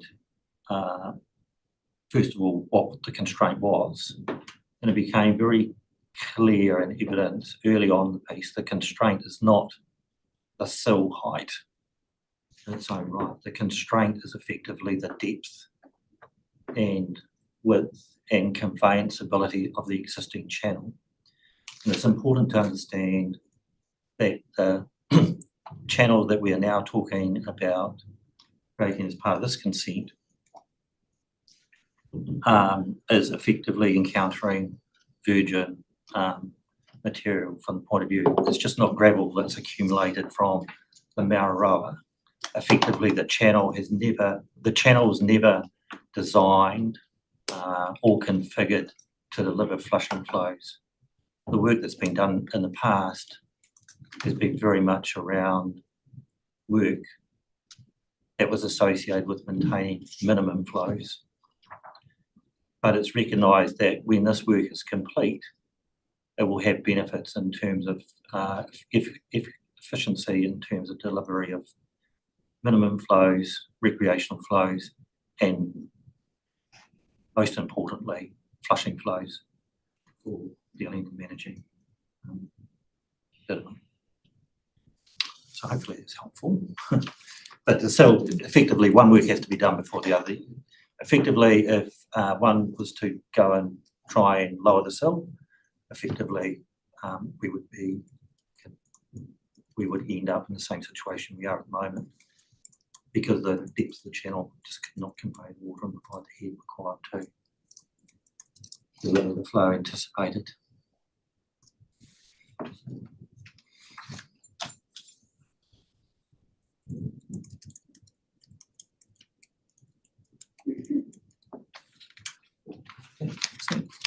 Dealt with the primary issues. Anyway, that stands out for me is the link to the maintenance consent that's sitting there at the moment on hold. That's good. That's a good question. So, look, the maintenance consent has been in the system for a long time. It's unfortunate to say the least, but that maintenance consent, I guess, from my understanding of it, is largely in relation to the Mararoa around the gate interface, whereas this maintenance consent, that's maintenance that's been applied for in terms of this consent, again will overlap, I guess, around the gate interface with the Mararoa, but it will also provide opportunities to enable maintenance in respect of the new channel. And I would hope that when those two, if this consent is approved, there will be, from a maintenance point of view, there will be some alignment. There will be alignment between both consents that will be issued from the point of view of removing gravel when necessary from the channel. But as you're reading Dr. Clooney's evidence, the need for maintenance associated with this project is expected to be extremely low.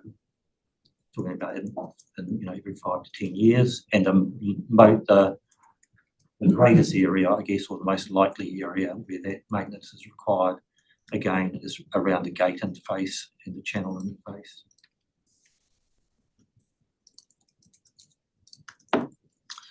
Like Mother Nature was doing a bit of work for you yesterday. Yes.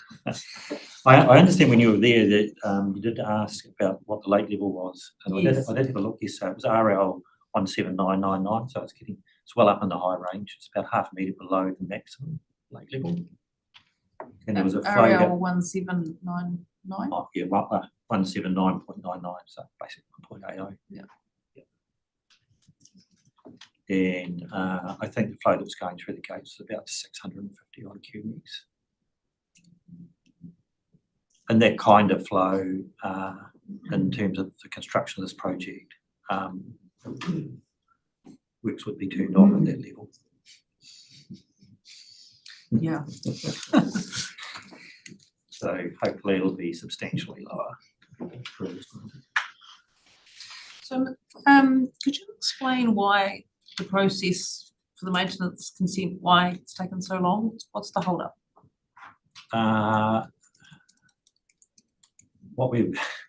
So the consent was lodged, and then after lodgement, as I understand it, there were a number of technical issues identified with it, and consents have been obtained from a number of parties based on what was applied for, and then through ongoing discussions and iterations and engagement with those same stakeholders.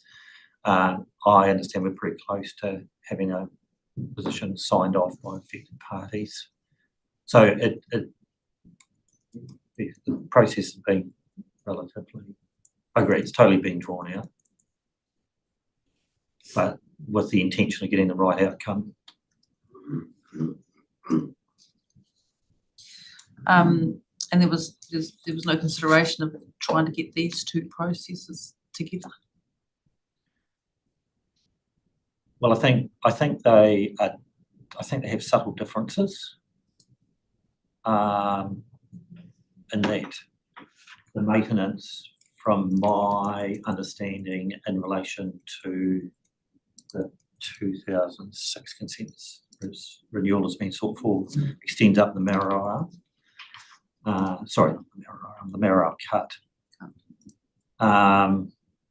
Whereas the maintenance in relation to this project principally relates to that gate interface issue and extends up the length of the new channel, which is the area that if maintenance is required, that's where it will be required. So to try and bring those two together now is probably difficult. But I hope through the decision-making process there'd be some, whatever falls out of this one will not be inconsistent with what ends up as the other primary maintenance. Yeah, I guess my concern is that this one will set the standard and we're doing this in isolation in the dark to what the other one is.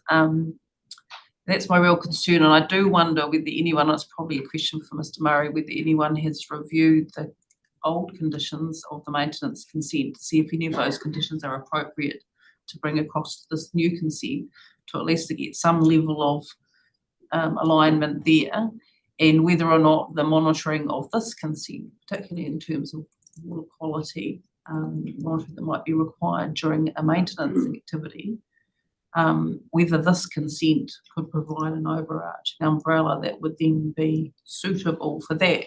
But we don't have line of sight of that, only you have. Yeah, I think that'd be a good question for Mr. Murray. Yeah. Okay. Well, thank you. I think you've covered everything really well. I've just got one more, and it's one that I'm here just to test, really. And I asked this question with no predetermination in mind, but your paragraph 51, you say the project by its nature is wholly an environmental enhancement project. And I guess I'm struggling with that statement a wee bit, because I think there'd probably be some submitters would say that this is wholly a project about mitigating or reducing the adverse effects of the wider scheme, that nuisance, periphyton growth, its growth is contributed to by low and stable flows. So the flow, it's very difficult to separate out the Dirty-Mo from the flow. You know, you wouldn't have quite such a problem if you had a natural river coming through and giving, you know, just freshes and flushes and those kind of things. So I just wanted to say, or give you an opportunity to explain to me how this is a wholly an environmental enhancement project. So I think I'd probably take issue with your last statement around, you know, if there was a natural flow regime, we wouldn't have Dirty-Mo. No, and also we wouldn't have it. We might not have the same blooms happening at the same frequency. The reality is the you know, Dirty-Mo occupies the space in the channel, which, if you look at the Upper Wye River, which is largely unconstrained and unfettered by the scheme, Didymo was right. And that would be the case, I would expect, in terms of the Lower Wye River.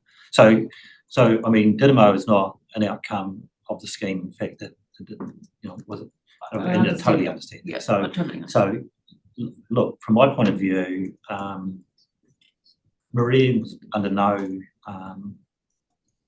obligation to consider doing this project. Could have just waited around to 2031, and then there would have been a discussion then as to what may or may not be a proposal to enhance flushing flows. Flushing flows were, and since the introduction of Didymo, flushing flows have been something that have concerned the company, and it's invested much time and effort and resources in trying to understand tools and mechanisms and means to manage that. And flushing flows were ultimately deemed to be the tool of choice. In terms of the 2013 process, again, Meridian engaged with stakeholders around what's the best means of doing this, and in terms of getting a good condition, good outcome, in terms of making some water available for that purpose, how could that be delivered? And it's really a consequence of Meridian internally looking at itself and asking it's on a principled basis. And I was given direction from the chief executive to effectively resolve the issue from the point of view of flushing flow delivery. Go away, investigate it, find out why we're not achieving what we said we'd achieve or what we said we would deliver back in 2012, 2013, and bring a solution to the table. So that's why I say it's an enhancement project, in the sense of the company didn't have to do anything, could have sat on its laurels and done nothing and just continued to provide flows when it could, when the lake level was at a suitable height.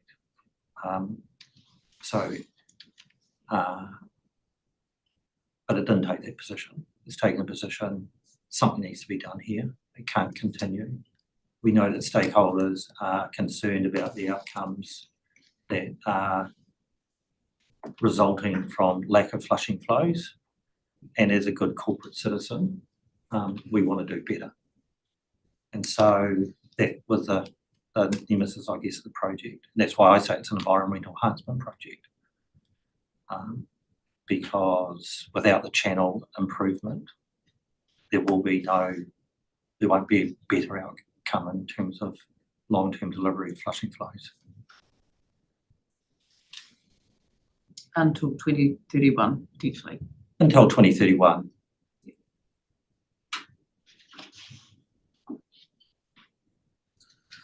Okay. Can I just get you to clarify, when you're talking about delivery of flushing flows, you are talking about the quality of the flow rather than the number of flows you are able to deliver? I think I'm talking about both. And I think what our science has indicated to us over time is, we are pitching through this process to deliver a hydrograph that has nominally been accepted in the past as the best hydrograph to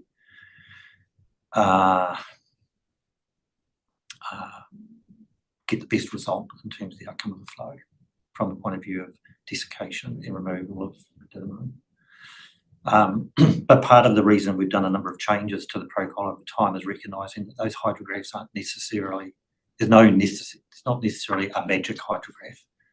And so the proposition in terms of the amendments and changes to the protocol have enabled, through discussion with stakeholders, the ability to start thinking about delivering different flushing flows to understand their efficacy.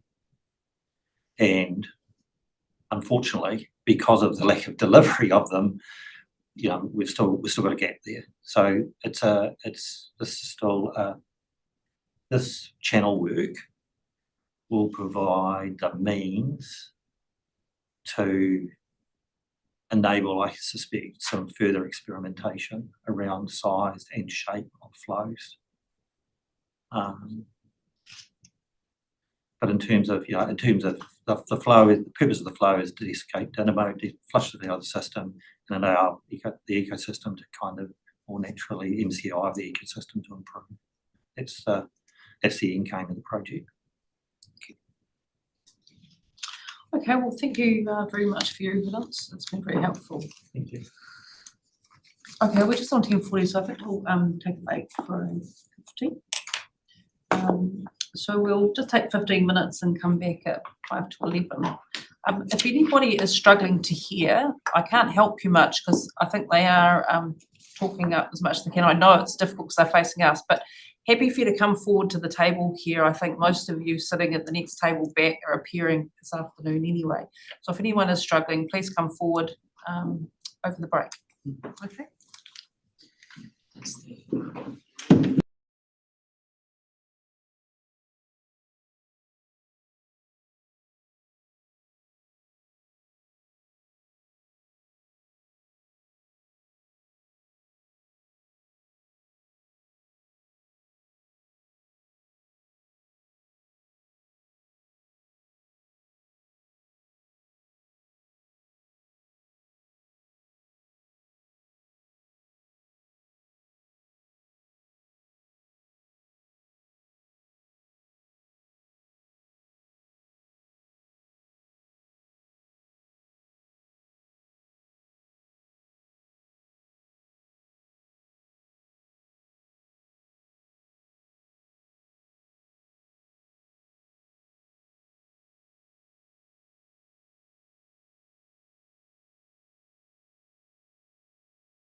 To acknowledge those people online, actually, when I started, I probably should have let your people and your team introduce themselves there, but anyway, I didn't do it. We won't go back with. No, well, I think Dr. Hickford and Dr. Hogston will both give evidence shortly, so they can introduce themselves Right. when they do that. So look, if you're happy, the next witness is Dr. Clooney. So I'll just get him to confirm that he is who he says he is, and then he's got the qualifications that he talks to. Is that right, Dr. Clooney? Yes, good. And I'll ask Dr. Clooney to read. He's got a summary of his evidence, which I'll get him to read from paragraph 11. Right.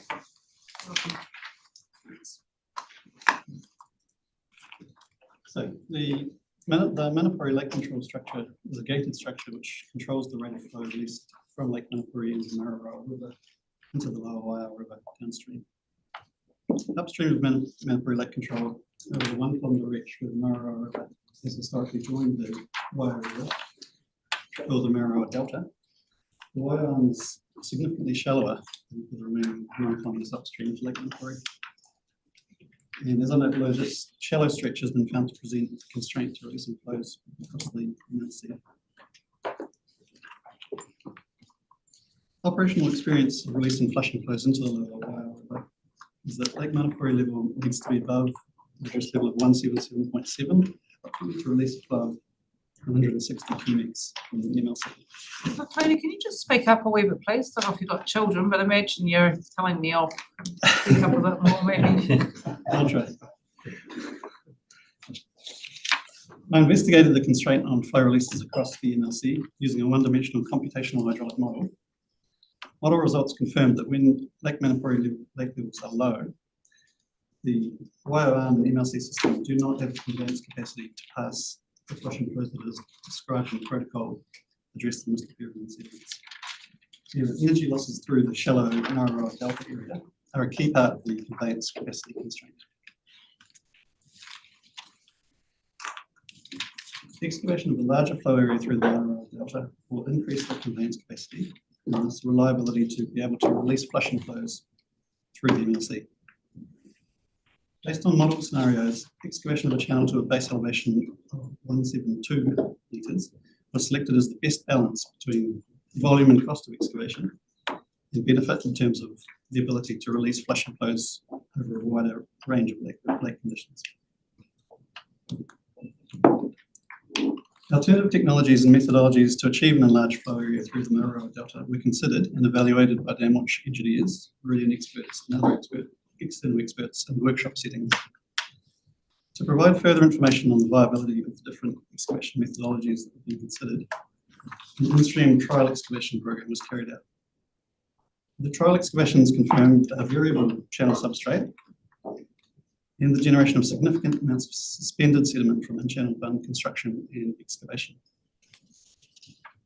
These outcomes led to the preference for a parallel channel excavation arrangement, with the bulk of excavation completed outside the flowing river and in-stream works minimised, to minimise the potential for suspended sediment release into the Lower Waiau River.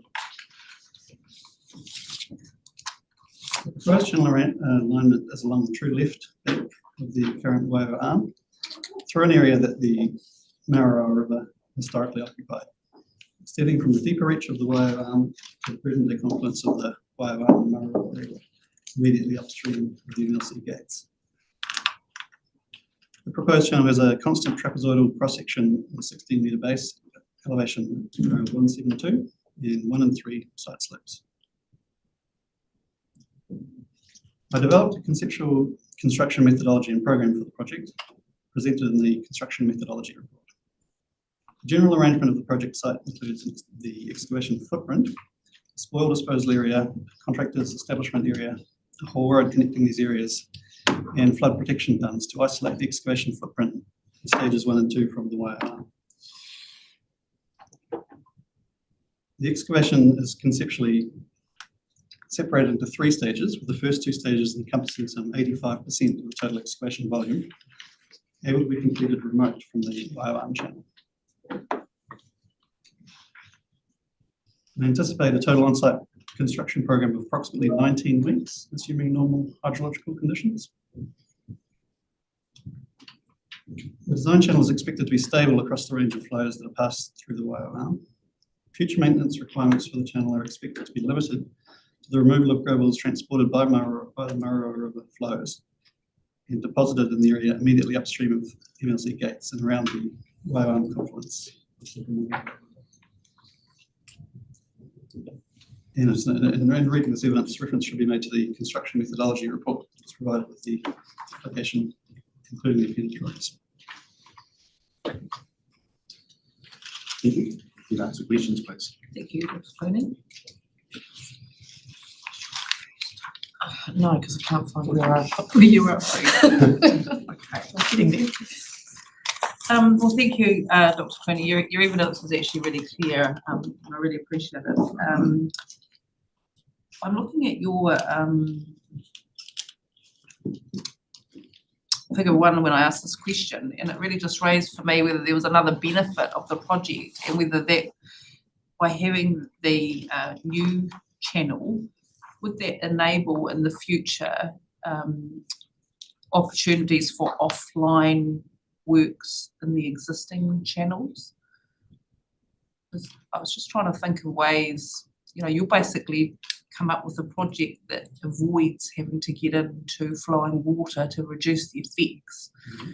So is a potential benefit going forward that this channel could provide an alternative for maintenance works in those other channels? Drawing that the existing channels will remain wet and at the current sort of water levels that they hold. So any future works to be done there would still require getting into the river. So there'd be no, the existing channel would be too deep, would it, to put in any kind of a bund at the top end? No, I mean, it could be done. It's quite a work. The channel's maybe 2 or 3 meters deep. I guess I'm scratching around, is it providing flexibility for works going forward? Yeah, if there were a desire to do that, you could block the channel and maintain flow through the new proposed channel.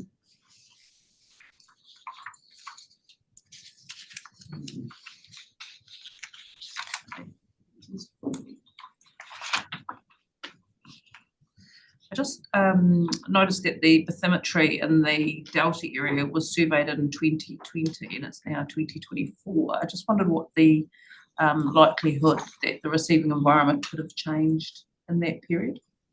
Right.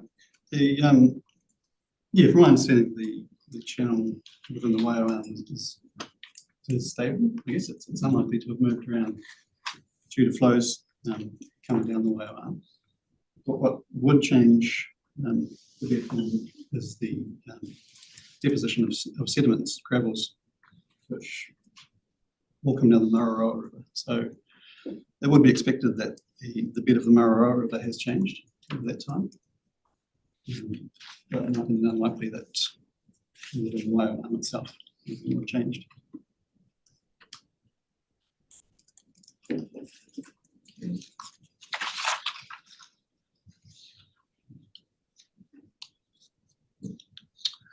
So in your paragraph 48, you talk about the parallel channel providing the same conveyance benefits as the initial in-channel alternative. So really there's no difference in terms of the benefits, in terms of the capacity to convey the flows. The only difference really is about effects. This is less effects by avoiding the in-stream works. Correct, yes. So in terms of removing the constraint to passing large flows, it's all about providing more flow area. So providing an equivalent flow area with this parallel channel to the alternative in-stream works. Yeah, they provide the same benefits in terms of flow release, flow conveyance capacity. And you heard my questions about my observations on site yesterday of the channel, which is called the Eastern Wetland, that remains.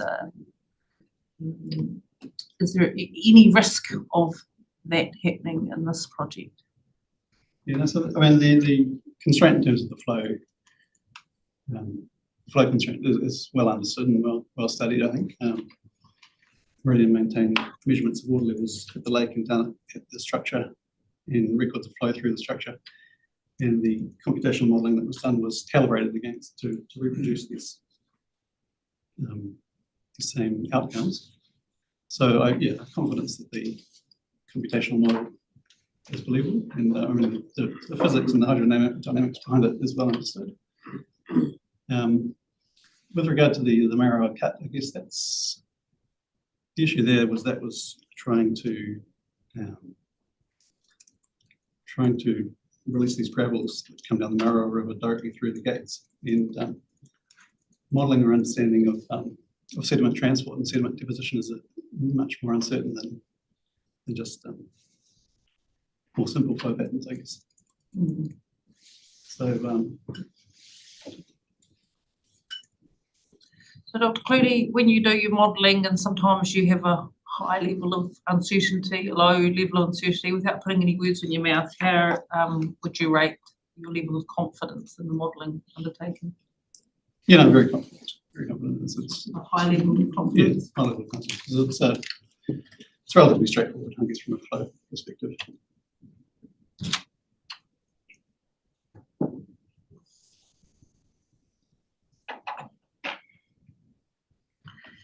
And in terms of those test pits that were dug, and in terms of our confidence about the material that you're going to encounter as you're excavating the channel, I mean,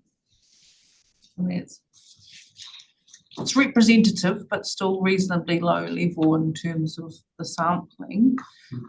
What's your confidence there in terms of the particle distribution? I know this isn't your knitting, but in terms of that part of the puzzle feeding into the modelling, what's your level of confidence there? Yeah, I mean the makeup of the channel, or the material that's being excavated won't affect the outcome of what we get out of the project in terms of flow releases. It will just cause, I guess, issues in terms of construction and what you do with that material. Certainly there's a bit of uncertainty as to what's under there. You won't know until you dig it up. But understanding the geomorphological history of the site, I guess it's an area where the Marawa River has historically occupied. So over historical timeframes, the channel will cut back and forth across that area. And we can be pretty confident that at least the top few metres is material that was transported there by the Marawa River. So getting towards maybe the bottom metre or so of the excavation was a bit more uncertainty as to how far the gravels go down and at what stage we hit that natural sort of in situ clay silt material. But I think the project can cope with the variability in terms of the material. We've got space to put that material, ways of dealing with the sediments generated. So any of the layers that you will encounter in those couple of metres, do any of them have very high proportions of silts and clays? Yeah, so some of the most downstream of those trail excavations close to the gates was almost entirely a silty clay material that we dug up. But that's not to say that generates a particularly higher degree of suspended sediment, because it's quite a sticky material, I guess, sticks together, and it doesn't disperse into the water. So, and would that be similar material to what could be excavated under the maintenance consent that's sitting on hold at the moment? That's the type of material would be sitting in front of the gates? No, so the maintenance consent's all about gravel that has recently come down the Marawa and dropped out in front of the gates. That's entirely gravelly, sandy gravelly material. So you don't get that fine material accumulating in front of the gates? So the maintenance consent won't deal with silty clay materials. Those don't drop out of the flow, I guess, in front of the gates. They continue down the river, being transported. And you're expecting that to be the same for this maintenance consent? It'll be more coarse material, and that finer material will be transported downstream. Yeah, entirely. It'll be gravels and silts.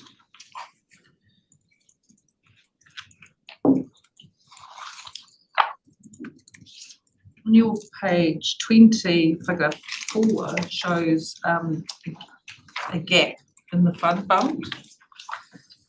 I just want to understand what that is about. So that's where the proposed bumps intersect the higher point ground. So the existing ground, that sort of gap is higher than the flood protection bunds will be built to.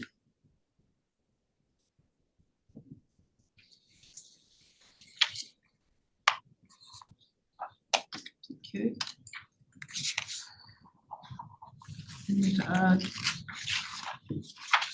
your figure 6 on page 21, you helpfully showed us the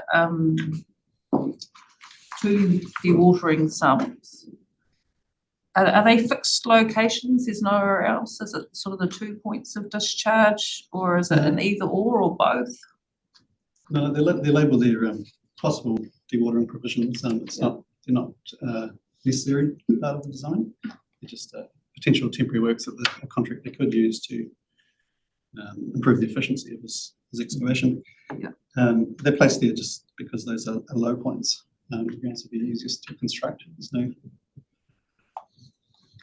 wouldn't have to be in those exact locations. They wouldn't have to be built at all. In fact, it's just a possible provision for the contractor to improve the efficiency.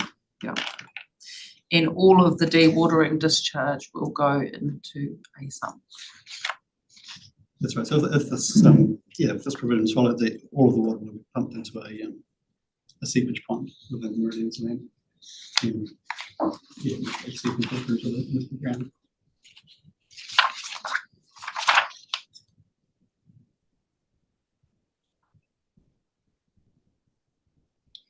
In paragraph 96, page 26, you say it's anticipated Meridian will aim to manage the lake level to be low for the start of the construction works.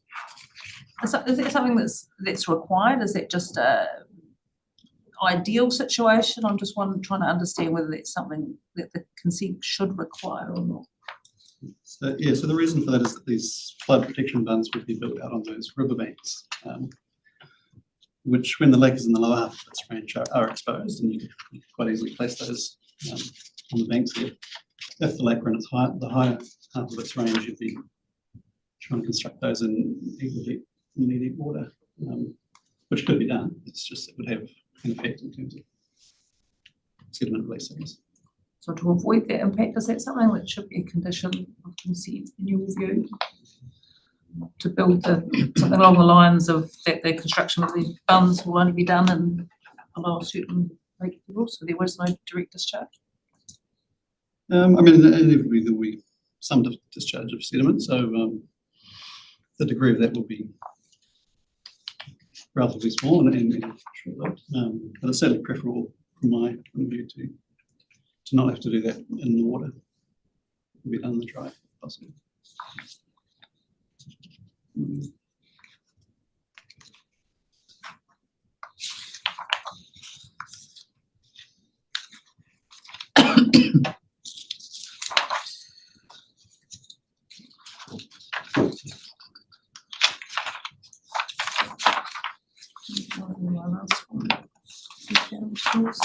I have, and forgive me if you've answered them somewhere else, I just maybe can't remember. Considerations of the changing climate in your modelling, can you talk me through what you have or have not considered in that space? Have not considered any changes in climate. I mean, the modelling is all about what will the water levels do for a certain release at the gates. So it's entirely within Meridian's control, and the lake levels within the operating range within their control. So any changes in inflow hydrology really don't come into the even through the Mararoa Cup. That's not to be considered. No, I don't think it's. I mean, the modelling has looked at different flow rates down the Mararoa River. And, those may change with changes in climate, but I don't see. Okay. Also, the you mentioned in paragraph 20 the approximate 19 weeks is what possibility is there of that being much longer? And if so, how much longer, maybe? Yeah, I guess unlikely to be much longer. And so long as the weather plays ball, I guess that's it. It's the one thing when none of us can control, Dr. Cleany. So, yeah, I mean, if there was an extended wet period in high lake levels, you may have to pause construction for months, I guess, 4 weeks. But so long as it's within a typical sort of year, I don't think there's any great risk of a longer construction period. Okay, if for some strange reason there was a really long delay and we've got quite tight month parameters for when this work should happen, what's the likelihood that it could move into another year? Yeah, I guess it's possible for an extremely wet autumn winter period, and you couldn't get started, or you got started in huge inflows. Yeah, because it was possible you'd delay to the next year when things were more. Would it be okay for that work to sit unfinished? Yeah, I mean, if you were half partway through and you had built these flood protection bunds on the riverside, and you got huge flows, there's potential for some erosion around that, and you have to go back and do a bit of rework and rebuild those, I guess. Thank you. Dr. Cleary, just one more. Have you looked at the conditions of the consent for the maintenance consents, the existing consent that's on hold that I keep talking about? Not in detail, I guess. No. Well, can I ask you to have a look at the conditions of those consents and just come back to us if you think that any of those conditions would be appropriate to bring over onto this consent? And I'm just looking to, which I haven't looked at the latest set, how the alignment of this latest set with that. And I know it's going to be replaced as the old conditions. If there's any there that you think which should come through onto this, I'd appreciate to know that. Okay. Yeah. Thank you. So I have one more question regarding figure 6 also, with relation to the seepage pond. Is that also, like your dewatering sumps, a general kind of guide rather than where you expect it will be?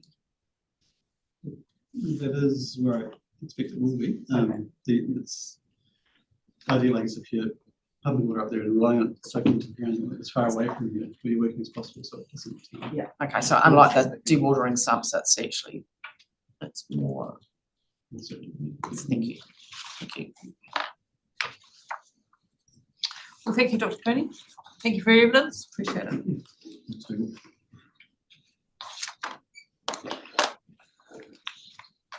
We're going to go to Dr. Ball next. She has to get away to another hearing on a different island, so we'll get you out of the way. A gravel island? Yeah, I think there's more room on the bird island yesterday. There was absolutely not one piece of gravel showing with all the birds sitting out there. Nobody liked the fact there was a couple of Canadian geese sitting there on their island either. Nor did the gulls, they were keeping a safe distance. So Lee, can I just get you to confirm that your name is Lee Sandra Ball and you have the experience and qualifications that you state in the evidence? And you've got a short summary of evidence of paragraph 18 and following. I'll just get you to read that and then answer questions, please. Thank you. The EIANZ Ecological Impact Assessment Framework is used to assess the following impacts of the project on APP: disturbance, impact on foraging ability through changes in suspended and deposited sediments, loss of habitat, and lighting. While the avifauna fauna assemblage includes several at-risk and threatened species, any direct effects of the project on these species are mitigated by the mobility and or their preference for locations such as tributaries not affected by the project and by the timing of the project to avoid critical times. Thus, the overall effects of the project on avifauna will be low to very low. While this level of effect does not require any mitigation or offsetting, consent conditions have been recommended to ensure that the overall levels of effect remain low to very low for avifauna. The Section 42A Officer's Report and supporting technical report confirm that there are no points of disagreement with respect to potential effects of the MLCIP on avifauna and how these can be managed through the proposed consent conditions.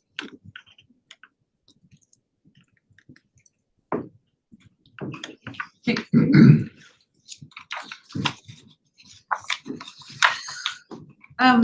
for your evidence, again, very clear and well set out. I'll just at your paragraph 28, you're just talking about the black fronted terns there and the breeding colonies that have been recorded. Is there a potential for an overlap here with the construction period being the January to October? Do the terns, are they still breeding in January? Mostly finished by then. And by then they will have done the egg laying and chicks, so you'll actually be able to see that we're literally finished. So it's not like new birds are going to come in at that January period to start breeding then. So that overlap, in your view, is acceptable because you haven't really got the new pairs? Correct. You're not sitting on nests, you're fledgling by that stage. Yeah, and you'll be well aware of where the situation is in the breeding season and who's there or not. Okay.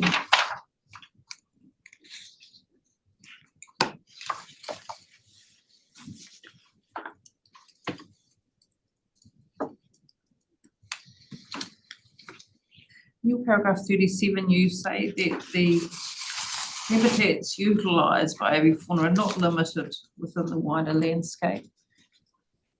Would their habitats in terms of islands, you know, that kind of safe, stable island, wouldn't that be quite changed in the downstream environment now?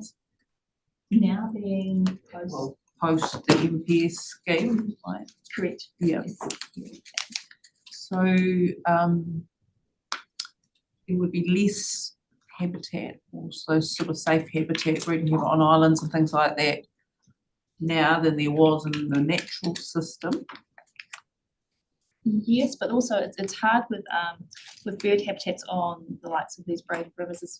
There's not just one thing that could be affecting the availability and quality and quantity of these habitats. There are other factors that might be coming in that could be affecting that in terms of predation. You know, if where an island is relative to a bank might allow more predators to come through. Therefore, it might not be used as much as it's quite an ecosystem, shall we say. Because I'm thinking, because a lot of those things really, it's the habitat changes and then it's the impact on those, because if you look at predators and things, if you have stable braided river islands that aren't covered in vegetation that are there as safe havens at the time, then it doesn't really matter about the feral cats so much in the wider environment because they can't get there. So I'm just trying to get an idea in terms of, I always hear this from ecologists, oh, well, the birds will move somewhere else. They acknowledge that it is a disturbance and it's a displacement, and they say there always is somewhere else to go. I guess my question's cutting to the heart is how many other kind of safe habitats are there? It's easy to say, it's a big environment out there, but No, that's a fair question. I mean, the fact that I guess you saw gulls there yesterday, but they're not always, sorry, gulls, you said it was gulls that you saw there yesterday, they're not always there, so they are elsewhere in the habitat. So there are other areas available.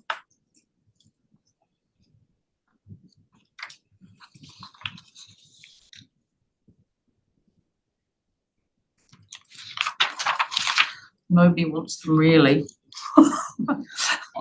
Farmers don't want them on their paddocks. Anyway, I digress. You talked about the temporary loss of 14.5 hectares in terms of the spoil disposal site, and I'm on your page 12D. And I just, in the back of my mind, I thought, well, is it a temporary loss? If we've heard that the stockpiles, in fact, could be there for quite a long time, the duration of consent, 35 years, you considered that it could be more of a permanent loss. So it was a temporary loss in terms of the availability to use that habitat while the construction is occurring. The remediation afterwards will therefore put it back to a state which it can be used by the species that might currently use it. So it's a temporary loss of use rather than availability. And in terms of if that area is covered in stockpiles for 10, 15, 20 years or whatever, or permanently, is that a concern in terms of the habitat change? No, not in my opinion, because the stockpiles will be will have some form of vegetation over them. So in terms of how that area is currently used by those limited species that use it to roost, it continues to do so post remediation.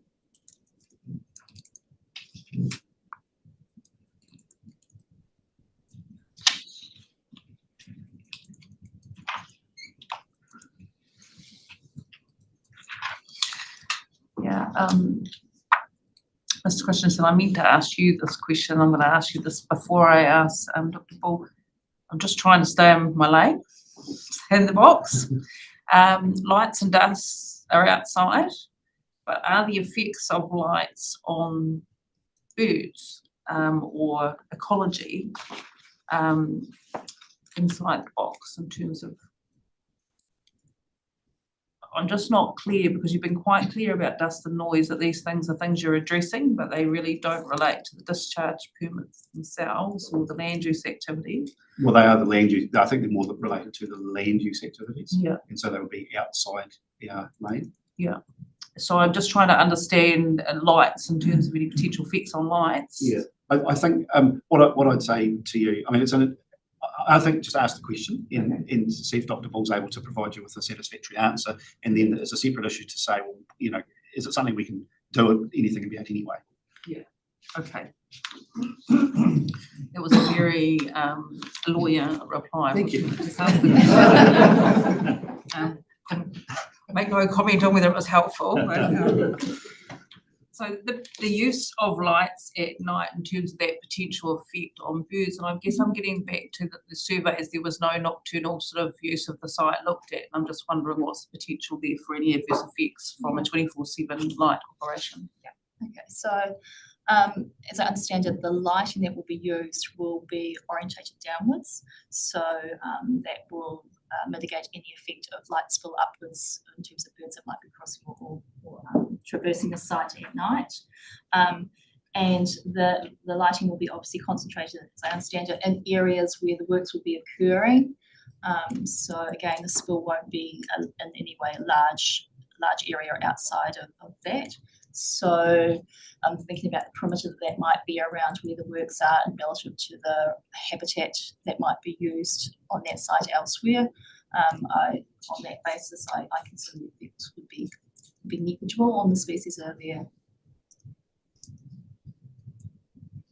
I don't think those things are reflected in the conditions, are they, in terms of light spill, minimising light spill and directing lights downwards in terms of that. And I just wonder, there might be an area there to look at. I take everything that Dr. Bull said is correct, but is it required? Yeah, I think so. That's when I think we get into the scope issue.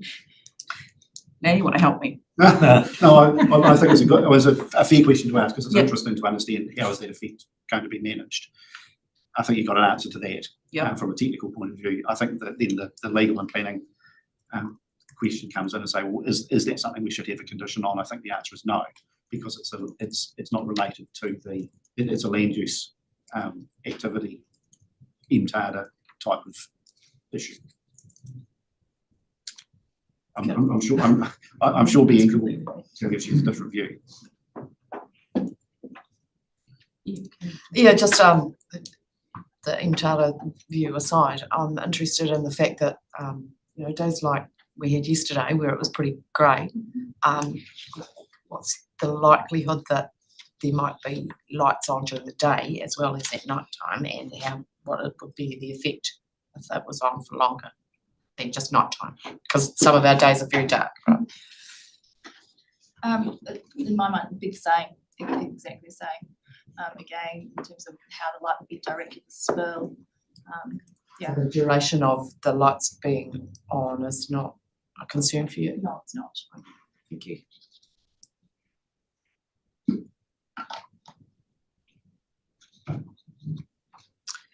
I'm on page 17 of your evidence now B, and you've said that the channel excavation will result in the loss of several areas of potential roosting and habitat for these species. you've identified those areas. To achieve sort of that no net loss of habitat, then is predator control, you've said everybody is only going to be displaced temporarily, and then once post-construction goes, that obviously they'll be able to come back, and the benefit of coming back to that habitat could be enhanced by predator control. And I just wonder if the no sort of net loss could be achieved through predator control. I suspect I know what your answer is, but Net loss in terms of? we're talking here about the potential loss of roosting habitat for these species. Sorry, so you're saying, okay, Yeah, just following where that's it's going. okay. Yeah, So you're thinking temporary loss of roosting habitat to achieve a no net loss on that species, then you'd require, or thinking about you doing predator control to ensure no net loss. But the effect of habitat loss, predator control will not offset that effect, because it's a loss of habitat as opposed to effect on the species. The effect on the species will not be a loss of birds. Whereas predator control will increase, and that will potentially increase the birds. So in terms of once it all goes, then those two circle areas of loss in terms of roosting, you're not creating any new ideal sort of roosting habitat for the birds. No, but there's also, they're identified as potential, never observed any birds actually using those areas. And again, during normal flows, there is sufficient roosting habitat there. So when those flows come up, as you saw yesterday, those habitats wouldn't be available anyway.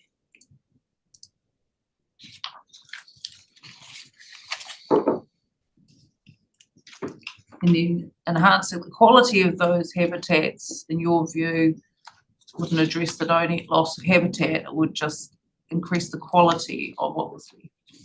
So sorry, could you repeat that question? Well, you've sort of said that predator control will go to the heart of your population numbers and helping your breeding success. It doesn't go to the habitat loss. No, that's right. But then, as I say, in my mind, the habitat loss is such a negligible level of effect that you actually don't need to offset it because there's sufficient around, and it's sufficient and of quality that the birds can use during normal levels. So your answer really is the negligible loss. It is. It absolutely is.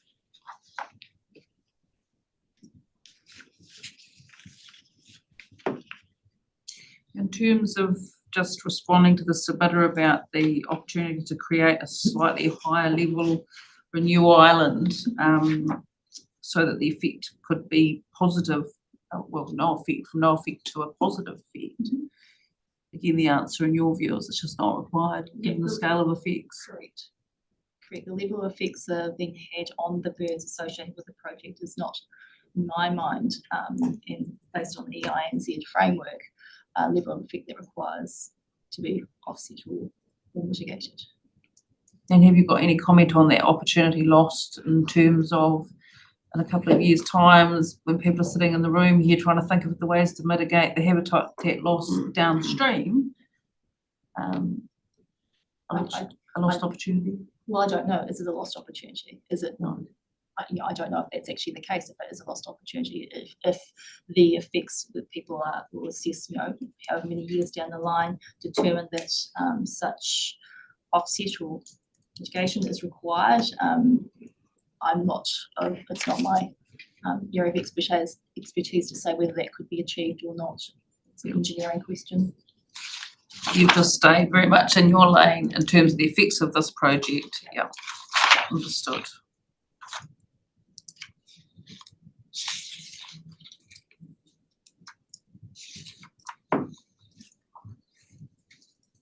I can't understand my questions, so I don't think you will.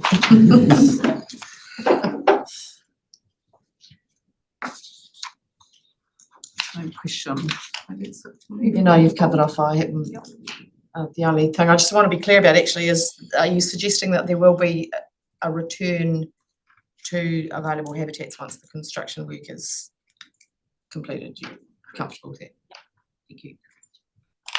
Thank you, Dr. Full. Appreciate your response. Well done. Thank you. Thanks.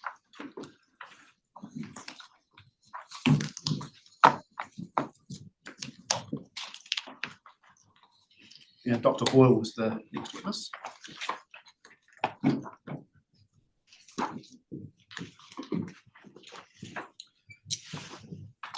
And she has a supplementary and an addition. It's a one-pager. It should be in your material somewhere.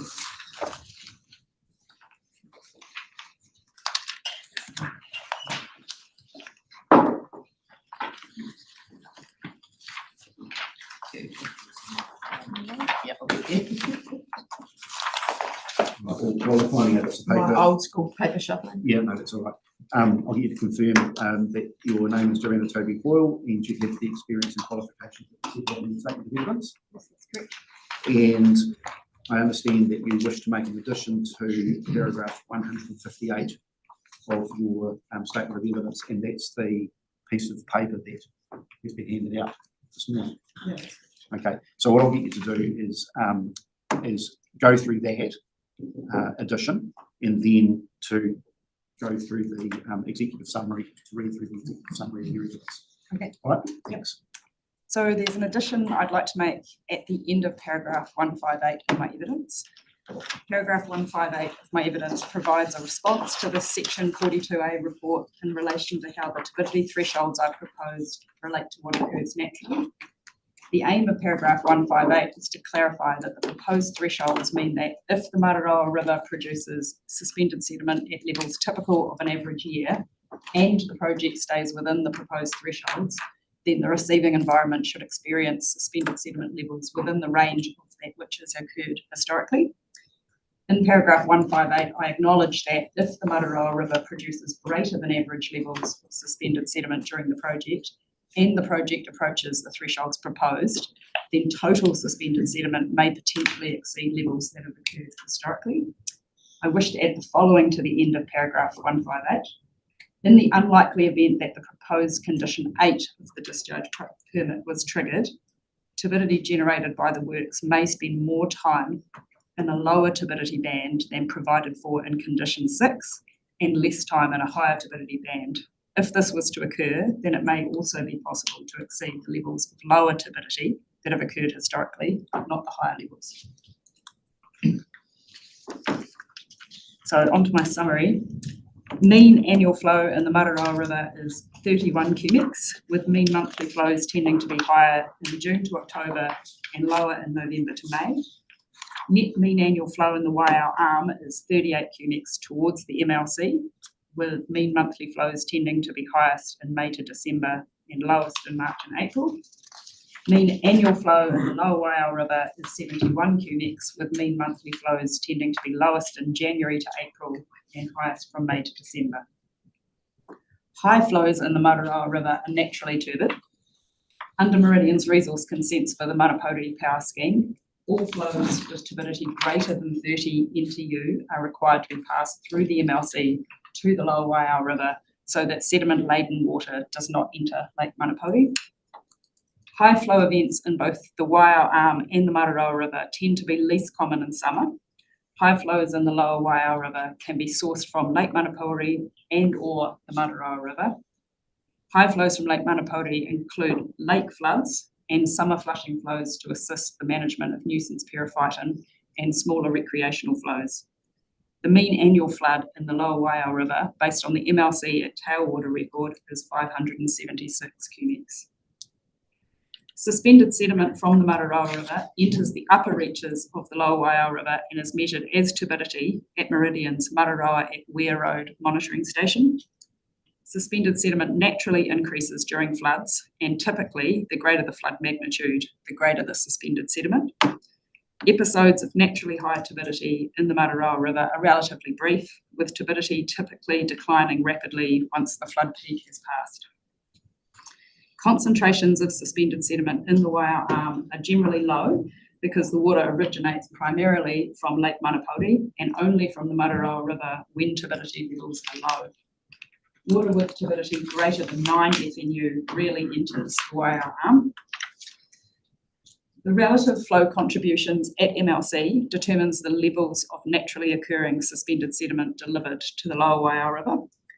When flows in the Lower Waiau River below MLC are dominated by flood events from the Mararoa River, turbidity tends to reduce in a downstream direction as suspended sediment concentrations become diluted with additional flows from tributaries and coarser fractions of the suspended sediment are deposited on the bed.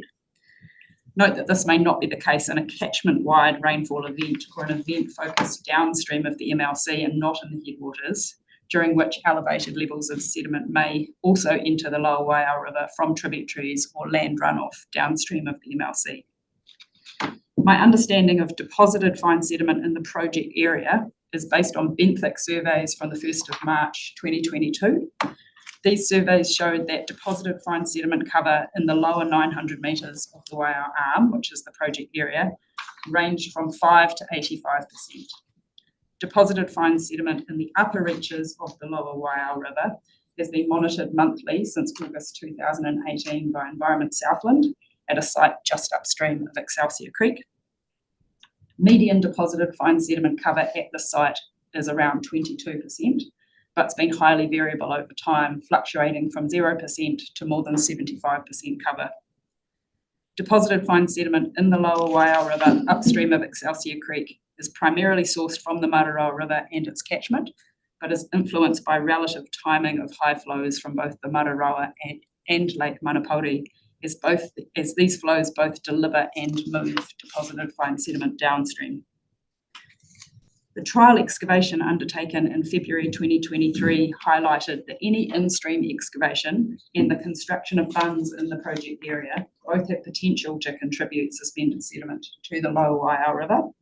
Given those results, the selected methodology for the project, i.e. excavation of a parallel channel, avoids working in-stream as much as possible and minimises the period over which fine sediment may be generated.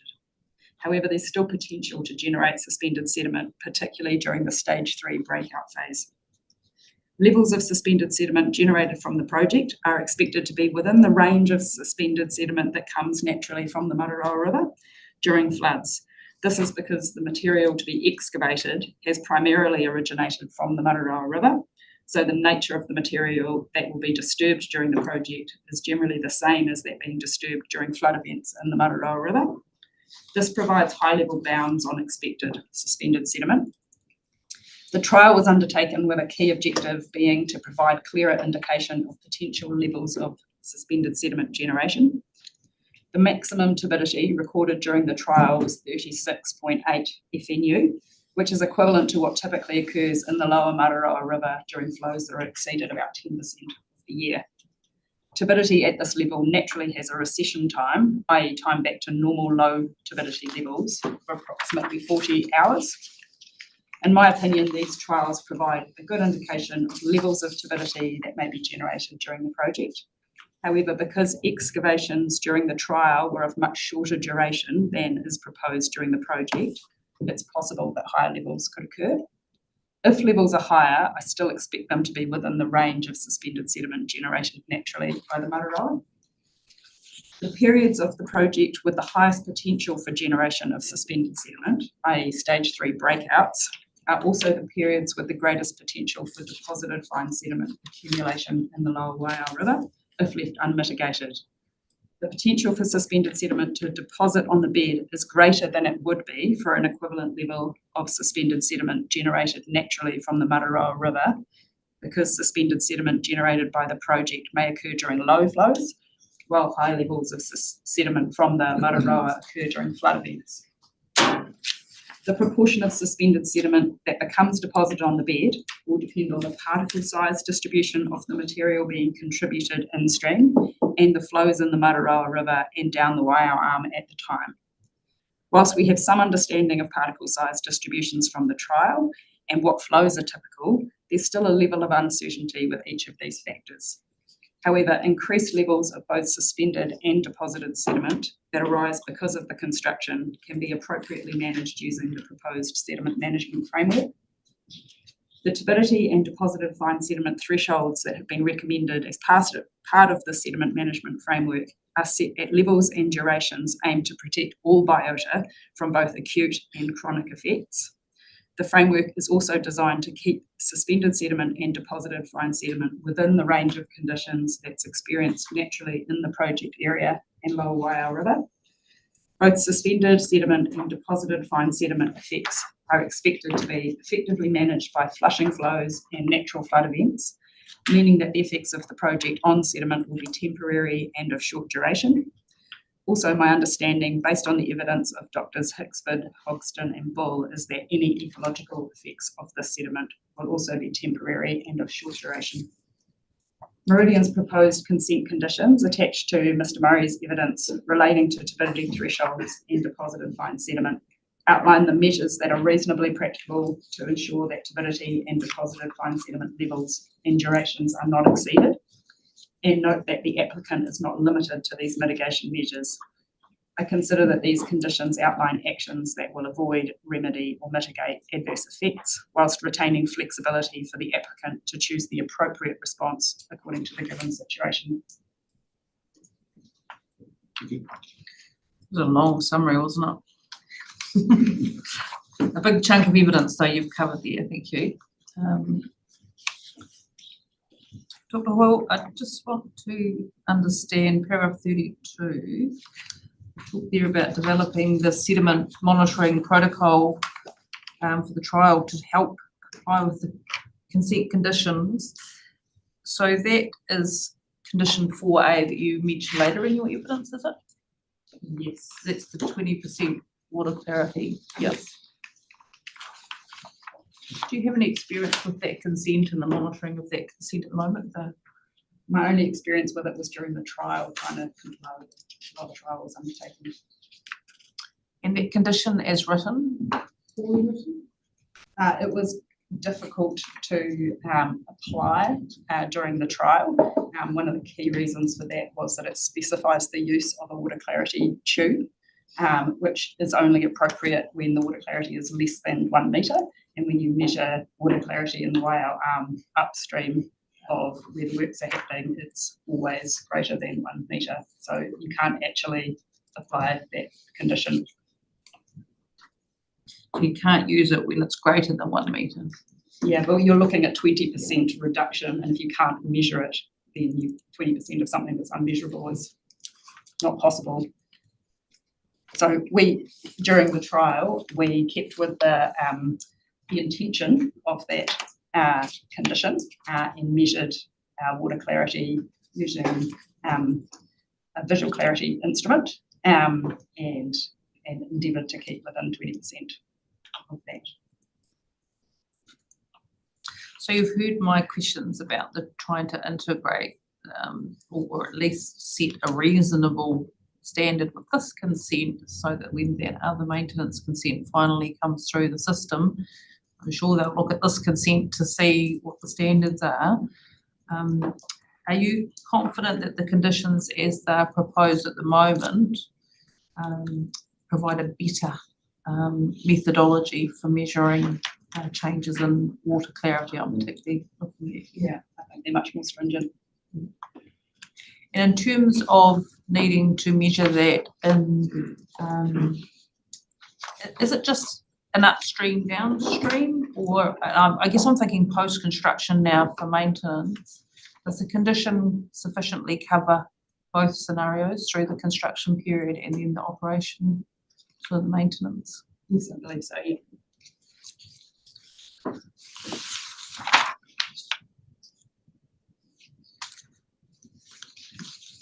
In your paragraph 41, you've just given us a mean in your flood in the lower Waiau River. Whereabouts is that measured in the lower river? That's at the tailwater. MLC at tailwater, I believe. Okay. Which is the combination of the water coming from the Waiau Arm and from the Mataroa River.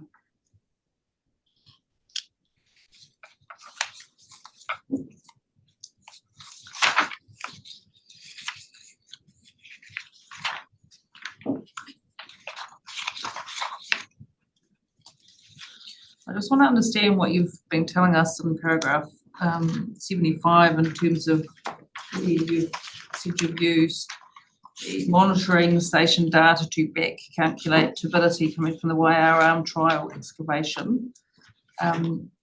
So you've measured the receiving water and then back calculated the turbidity from the readings that you're getting upstream. Is that right? Yes. Yeah, so we during the trial we installed a temporary monitoring station downstream of Duncragan Bridge on the true right bank. And the difference in turbidity there compared to turbidity measured at the Mararoa Weir Road gauge, which is what's coming down from the Mararoa, is what's coming down from the Waiararm. Yeah, and it's the same intention with the proposed conditions. In those trial excavations, were in-stream excavations? Yes. Yeah. Yeah, there were several activities. There was building of bunds so that the excavator could reach out into the water to excavate material to get an idea of the nature of that material, and we were monitoring how much sediment was being generated by that excavation downstream, both in terms of suspended sediment and what was deposited from that suspended sediment. And you heard my question before about whether it's necessary to limit that bund formation when there's no condition at the moment requiring the start of the project be at low lake levels, although it's beneficial.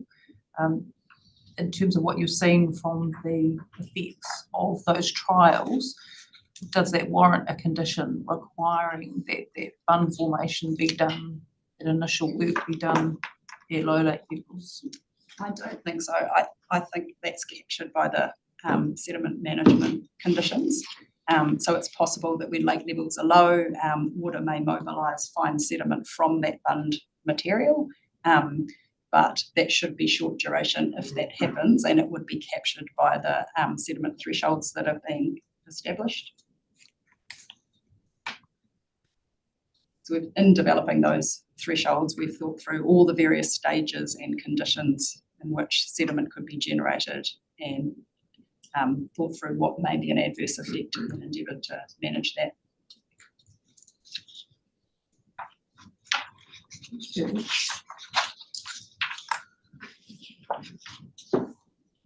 And in terms of the visual clarity during those trials, it was over 4 days, so it wasn't a continuous, you were just doing spot measurements over the 4 days of visual clarity? It was as continuous as we could make it. We were basically circling through from site to site, from upstream and then across the bridge and then back to upstream, and taking continuous measurements of visual clarity.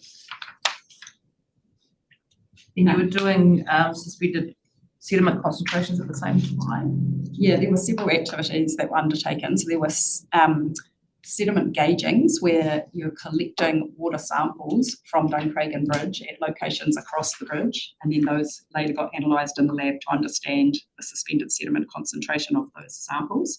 We were also taking visual clarity measurements from the bridge, across the bridge in various locations to understand visual clarity repeatedly during the trial.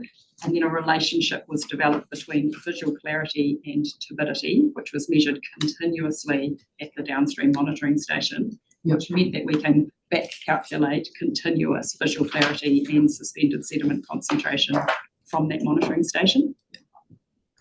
And in terms of the level of data that's gone into coming up with your correlation to get your turbidity, you're pretty confident in that? Yeah, that's as best we could do. Yeah, I think it's really robust. Yeah.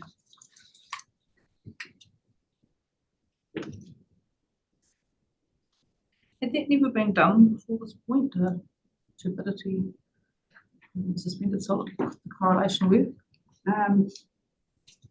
I don't know for certain. I don't think it had been done at Duncragan Bridge, but there are sediment, there have been sediment gaugings, I think, done potentially in Weir Road, but I couldn't be certain.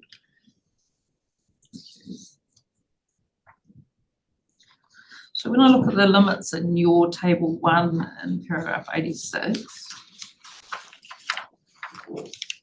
So I read, are these the total limits on durations and consecutive durations for the whole 10-month period?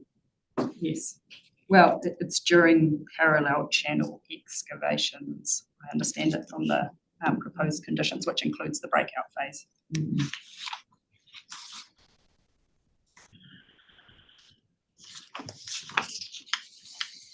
And what would, if the project, and I know Mr. Fairbairn doesn't want to hear this, but if the project didn't get completed in one cycle and it was broken into two, then obviously that table would be fresh again. We've had a recovery period in between, or a net period, and then that table would just kick in again for the Yeah, first duration. that's my understanding, and I think that that's one of the reasons for condition 9 is to allow that to reset. If a period of at least 180 consecutive days has lapsed, you can reset those numbers, and I understand from talking to my ecological colleagues that that would allow enough recovery time for quality to recover. Yeah.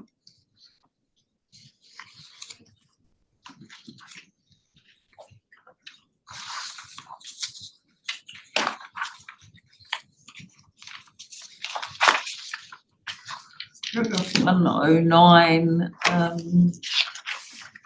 the deposited fine sediment now, and then you see there, it's, if this happens, it's feasible that the project may have caused the increase. Likely would be more correct than feasible. I'm just looking for any other inputs above there, like that there doesn't seem to be other streams coming in and they're picking a downstream point for that reason. It's possible that sediment may have come down from the Mararoa and been deposited in the mixing zone and then remobilised. It's very hard to untangle precisely suspended sediment causes on deposited fine sediment. But that rule essentially that's been developed is based on data. We think that that would, it's feasible.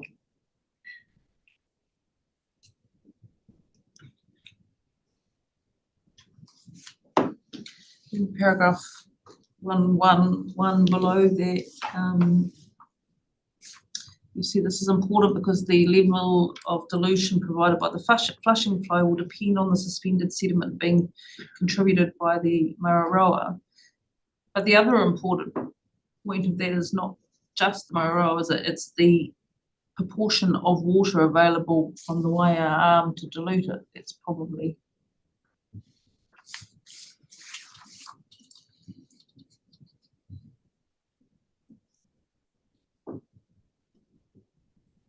or is it totally dependent on what is your question? Sorry. Well, it's twofold, isn't it? It's the level of suspended sediment coming down from the Mararoa, but it's also how much water is available or coming from the Waiā arm at that time for dilution. Yes, both of those things are important. So yeah, we have calculated how effective a variety of different flows coming down the Waiā arm would be on diluting suspended sediment. So that's obviously depending on what that flow down the Waiā arm is, but also what the flow coming from the Mararoa is and what the turbidity coming from the Mararoa River is, which is why we looked at quite a broad range of different scenarios and created a series of kind of lookup tables so that we could get an idea under a given situation of what level of flushing flow might be required to be effective.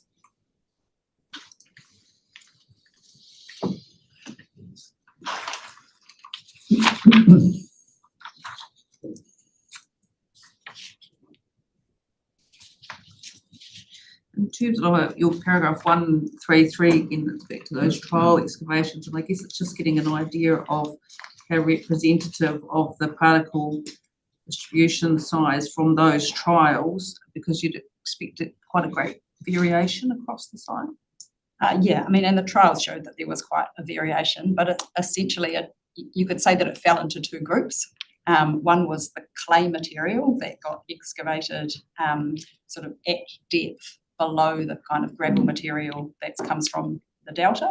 So I feel like we've captured the range of material that we would potentially hit during the project, and had anticipated that clay may be the problematic material in terms of sediment generation. but because it was really quite consolidated, it didn't really produce any more than excavating the gravel material, which has a proportion of sands in it, or the building of bunds. So really all of those different activities have potential to produce suspended sediment. The clay material, if excavated, is unlikely to lead to deposited fine sediment because it's very fine and will just be washed downstream. Right. So you're confident that you captured that worst case sort of scenario of hitting that clay silt lens? Yes. Yeah.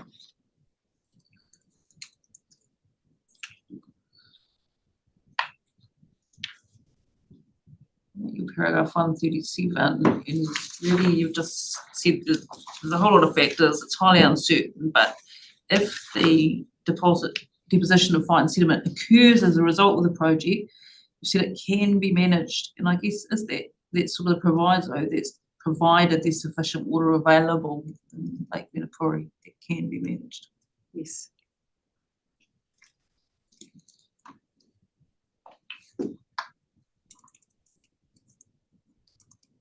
And how would the conditions work if that was required and there wasn't sufficient water available? Would it still have to be done when the water is available? I'm just trying to understand what the implications if we can manage it, but it's all dependent on being able to deliver the water. Deposited fine sediment would also be mobilised by higher flows coming down the Mararoa as well. So obviously Meridian doesn't have control over those, but there are a number of mechanisms by which that deposited fine sediment will be flushed downstream. So even if lake levels weren't such that a flushing flow could be released immediately, it's quite possible that deposited fine sediment would move along downstream anyway. And if it couldn't, it would then be mobilised by a flushing flow later on. It would be temporary, regardless, it would be temporary.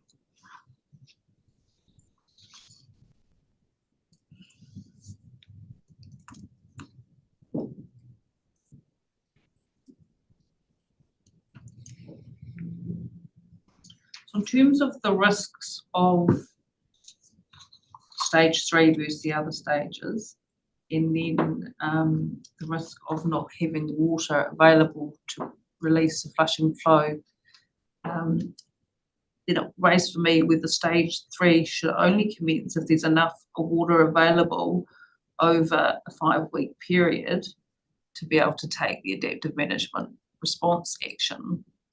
If that's being put forward as the response, then should there be a condition requiring that you only do that breach when you're in sufficient water? I guess an alternative would be just to pause and wait. I think that there are a couple of mechanisms by which there's control over the releasing of sediment that may result as a result of the breakouts. You could either be ready to release a flushing flow or pause and not do that last breakout until you're in a situation where you could.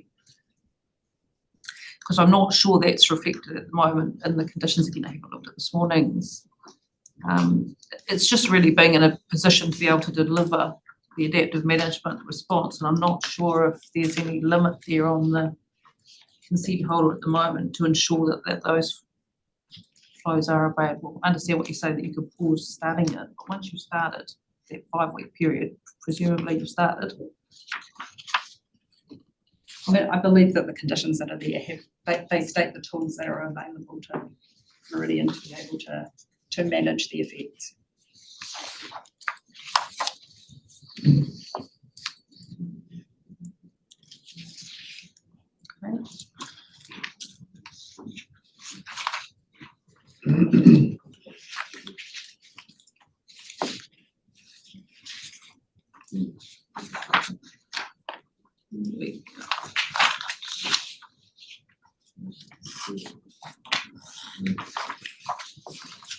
In your view, is there a need to limit the duration of in-stream works for maintenance?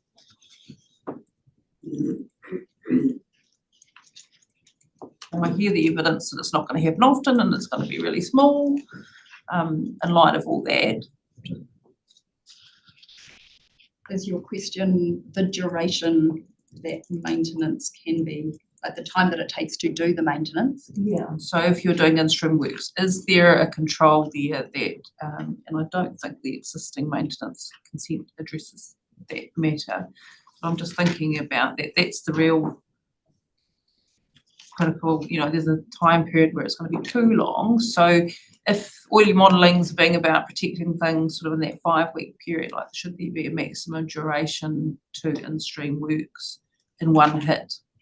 I think the amount of my understanding of like the potential for there to be a requirement for maintenance will be gravel that's being delivered from the Mararoa River and deposited upstream of the MLC. It would be very small in comparison with the works that is involved in digging the parallel channel or the breakouts. So I think the durations that you're talking about would be very short, in keeping with the existing level of maintenance that's undertaken, which, as I understand it, I think from Andrew Fierabin's evidence is maybe up to 4 days, if I'm remembering correctly.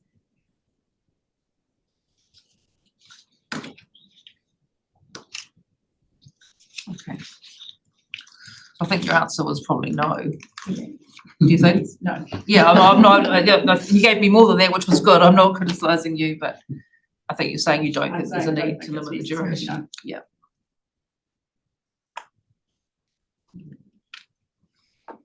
Paragraph 165, you're talking about the stage 3, and I just wondered there, it's weekly, isn't it? Monitoring downstream during that period, and I just wondered whether weekly was frequent enough during that 5-week stage 3. The deposited fine sediment is weekly. That's your question? Yeah. Suspended sediment will be measured continuously, but deposited fine sediment will be weekly, which I believe will be enough.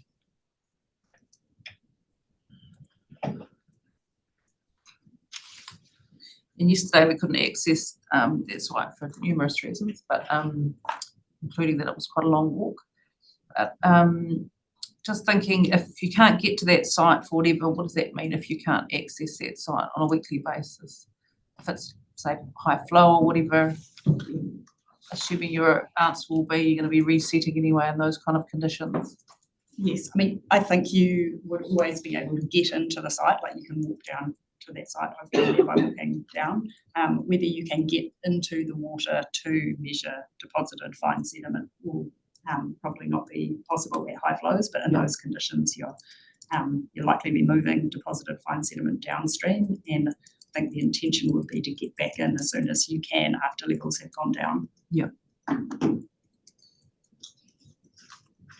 my final one is really, you've looked at the obviously that one condition on the other consent is the condition 4A. If you looked at the other conditions, is there anything else there of value? And my final one is there a benefit of releasing a flushing flow at the end of the project to mitigate the magnitude of any downstream effects and to reset the system? So we would know that at the post-construction stage, whatever deposition you've got going on down there, it might not have reached the threshold, but it will have had some kind of cumulative effect, whether there's any advantages to releasing a flushing flow following construction. There could be advantages, but I don't think it's necessary. If you haven't reached the thresholds that are specified, then I don't think that means that there is an issue that needs to be dealt with.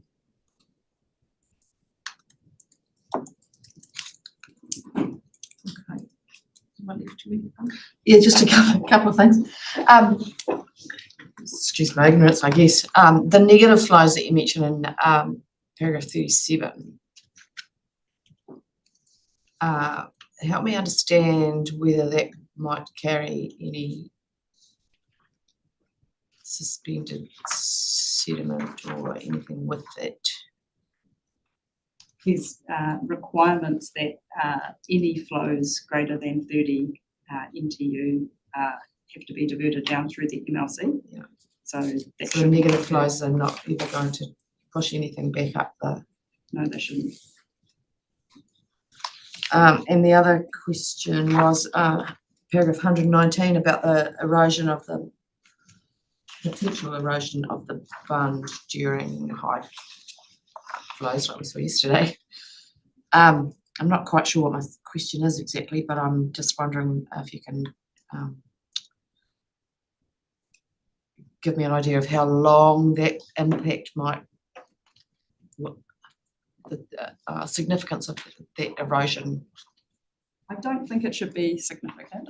So the idea is that material that is used to build the bunds will be as clean as possible, but it's still possible there'll be some fine material in there that at lake levels could be mobilised, increasing turbidity downstream.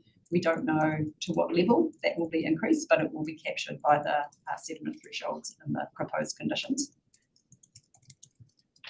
Okay, thank you. Well, thank you for your evidence, Dr. Will, it's been really helpful. Thanks, Joe. I think we will box on more. Yeah, well, I was going to say, I'm not sure what time frame you had for lunch. If there was any chance of getting through the next two witnesses, because they're both online and they've got other commitments. So let's see how we go. Okay. And obviously we need to take a break when you need to, but we'll go to Dr. Hogston next. So you there, Christy? Yep, Kia koto. I didn't get a chance to introduce myself before. I'm Christy Hogston. I'm a freshwater ecologist at NIWA. Thank you. I'll get you to read your summary of the evidence, and then you've got a supplementary response to submitted evidence. So I'll get you to read that after you've read your summary. Thanks. Near the project area in the Waiau Arm, plant communities are primarily macrophytes, dominated by non-native weed species in shallow waters and native Caricean algae. The macroinvertebrate communities are dominated by Potamopyrgus snails and oligochaete worms, with low numbers of at-risk kakihi, freshwater mussels, found during a recent survey. Downstream of the project area in the lower Waiau Arm, plants are primarily periphyton, which is dominated by didymo and can reach nuisance levels. Macroinvertebrate communities are considered moderate to poor quality relative to national standards. Together, the existing ecological value of plants and macroinvertebrates in the project area in the Waiau Arm and the lower Waiau River is considered low, except for kakihi, which is high. The primary motivation for the project is to improve the conveyance and reliability of flushing flows to assist with managing nuisance periphyton and improve ecological health in the lower Waiau River. Effects of the project are considered for two phases during construction and post-construction. Construction includes the one-off short-duration establishment of the parallel channel in the Waiau Arm. The direct and indirect effects of higher suspended and deposited fine sediment levels and lower water velocities, as anticipated from the construction of the project, were assessed considering the location and magnitude of the effect, the intrinsic value of taxa, and the potential for recovery following excavation of the parallel channel. Bed disturbance associated with excavation of the breakout areas will remove macrophytes, periphyton, and macroinvertebrates and temporarily destroy habitat. This effect is considered minor due to the small and localized area, and because communities in this part of the Waiau Arm do not have any special ecological value and will recover. The risks for kakihi will be managed through appropriate measures, in other words, recovery and relocation as set out in the Freshwater Fauna Management Plan. Elevated levels of suspended sediment during particular times in the construction period will primarily reduce water clarity. The potential effects on water quality beyond the direct sediment effects will be minor, temporary, and within the range of natural variation. Elevated levels of suspended and deposited fine sediment during the construction period are expected to reduce periphyton growth and increase potential for sloughing of existing mats. This effect is considered less than minor given the existing state of periphyton, which is often frequent nuisance growth, and the short duration of potentially elevated sediment following excavation of the breakout areas. Elevated levels of deposited fine sediment are expected to have a greater effect than suspended sediment on macroinvertebrates through habitat alteration and reduced food availability and quality. This effect is considered minor given sediment effects are expected to be temporary during construction, which is 5 to 7 weeks during the breakout excavation phase. Likely to be closest to the MLC, where deposited fine sediment can already be high at times, and sediment will be remobilized and moved downstream with flow events. Lower water velocities further upstream in the YO arm away from the MLC during the excavation activities may increase the risk of phytoplankton blooms in that area. This increased risk is expected to be small given the likely timing of these activities, which is mid-autumn to early spring, is during a low risk period for bloom development due to cooler water and low light conditions. Modeling and risk analysis showed that there is an increased risk of phytoplankton blooms following completion of the project due to predicted lower water velocities in the parallel and existing channels. It should be noted that this risk is often lower than the risk of blooms in the YO arm as a whole based on water velocities. Proposed conditions have been set out to monitor and mitigate the increased risk of phytoplankton blooms in the channels in the lower YO arm through managed flow releases. The risk is also expected to be mitigated by the increased conveyance and reliability of flushing flows following completion of the project. Flow releases reset the risk of phytoplankton blooms developing by reducing the accumulation of phytoplankton biomass and removing bloom-affected water.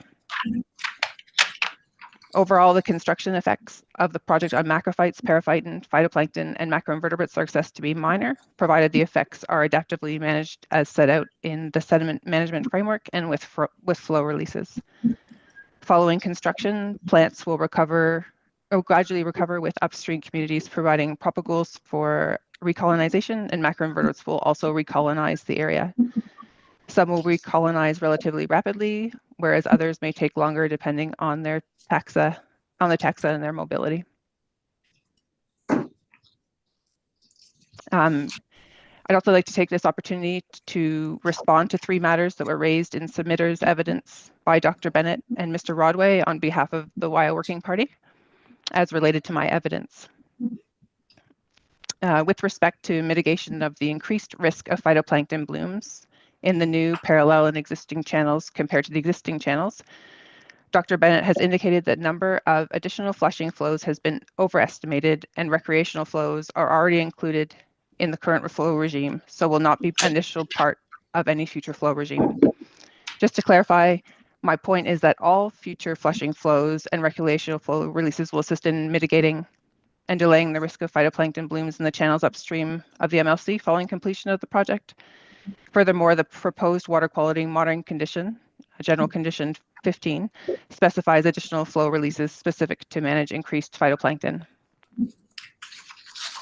With regards to the mention of the entire recreational flow release being provided from Lake Manapuri, this was intended to be hypothetical and to illustrate that such a release would replace all water in the YO arm, based on the calculations of Spiegel et al. 2006.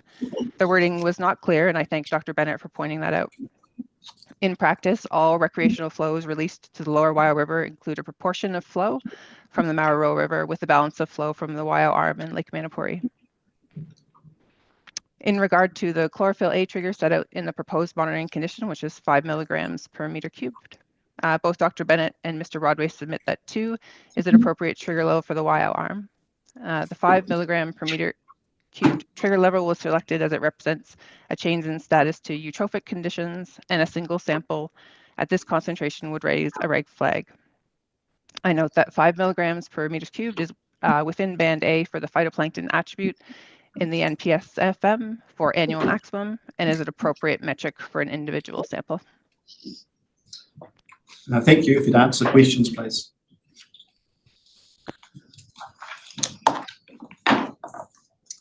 Thank you, Dr. Hodgkin.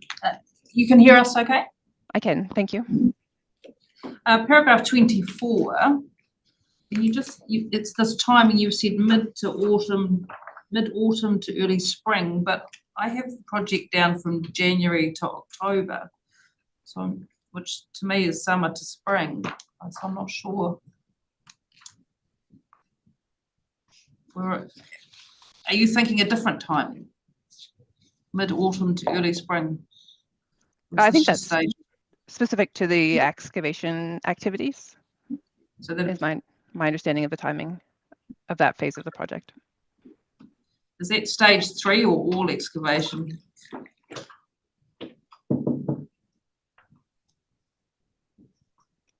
All excavation?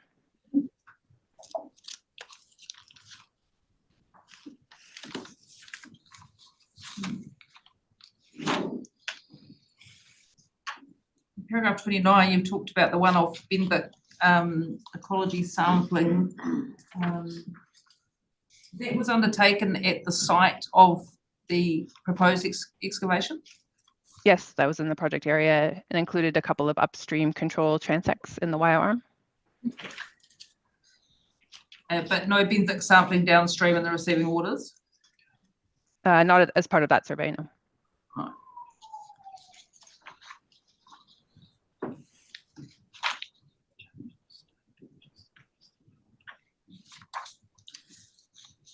In terms of the kakihi, I'm over on your paragraph 43 now. Are they likely to be downstream of the control structure? The habitat there isn't really suitable for kakihi, and there haven't been recorded in Environment Southland monitoring data that I'm aware of.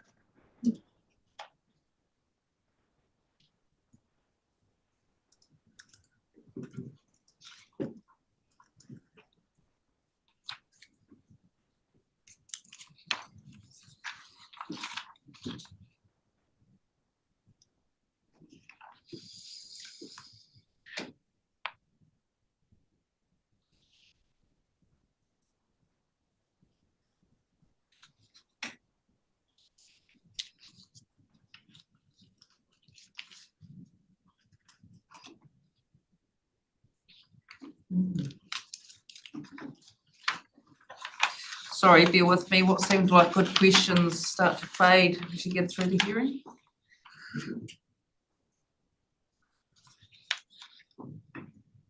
Okay, I'm at your paragraph 61 through to 63. And in these paragraphs, you use the word may a lot. And I guess you're saying may because some of the things you're saying here can only really be assured if a low positive flow down the YR arm can be maintained. You use the word endeavour, I think. Endeavour to maintain a low positive flow. Is that why you're using the word may there? That's the uncertainty bit. Again, in paragraph 62.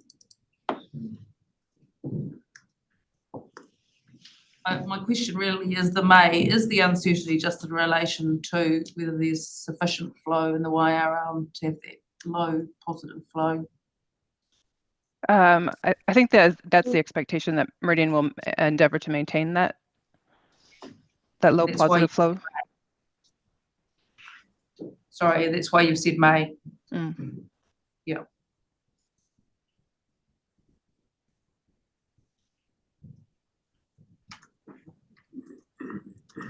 Then you've talked about in paragraph 62 that lower water velocities may also result in an increased risk of phytoplankton blooms in the existing main and south channels.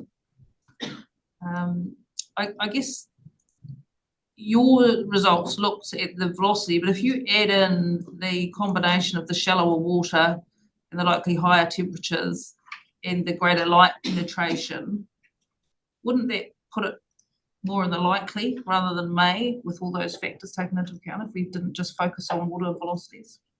Yes, and I think that is covered in the assessment at some point in my evidence, but that warmer temperatures do increase phytoplankton growth. And the shallower waters, although sometimes upstream in the lower, upstream in the YO arm, we do get thermal stratification of the water during summertime, and so we can get warmer waters on top where phytoplankton can grow as well. So I think one of the submitters has asked for monitoring in not only the new channel, but in the existing and the south channel for chlorophyll A. What's your response to that? I consider that using one of the main or south channels as a representative site would be suitable. The south channel is quite shallow, and so some of the monitoring, water quality monitoring, may not work in the same ways that it does in deeper waters. And wouldn't the new channel be less representative of the existing one though? Yes, so I think that there should be monitoring in the new channel and one of the existing channels as part of the condition. Just not the south? I would probably pick the main channel, but it could be a representative, one of the existing channels. So sorry, yes, one in the new channel and one in one of the existing channels. And then that risk post-construction,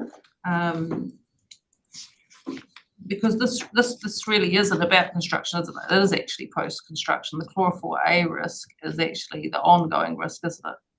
Having shallower, three-channel shallow water. So in terms of that monitoring, is it going, it's only proposed, I think, for 5 years at the moment, isn't it? It is. I think that's to address the potential risk that has come through the modeling, and that there is a provision in the condition to then review the results from 5 years of data, and then potentially identify the need for further monitoring or changes in flow management response as a result, if there's an actual risk identified.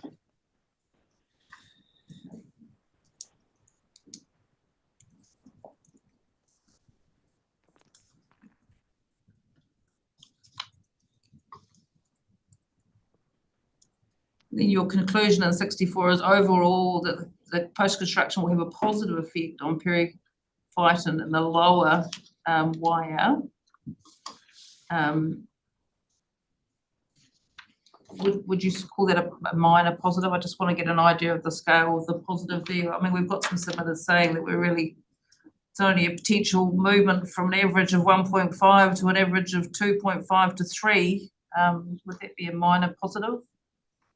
I think it depends on the amount of periphyton that's present at the time, and sort of as Mr. Fairbairn discussed, the size and the hydrograph and the shape of the flows that can be released. So I think that it would be more than a minor positive effect in the downstream environment.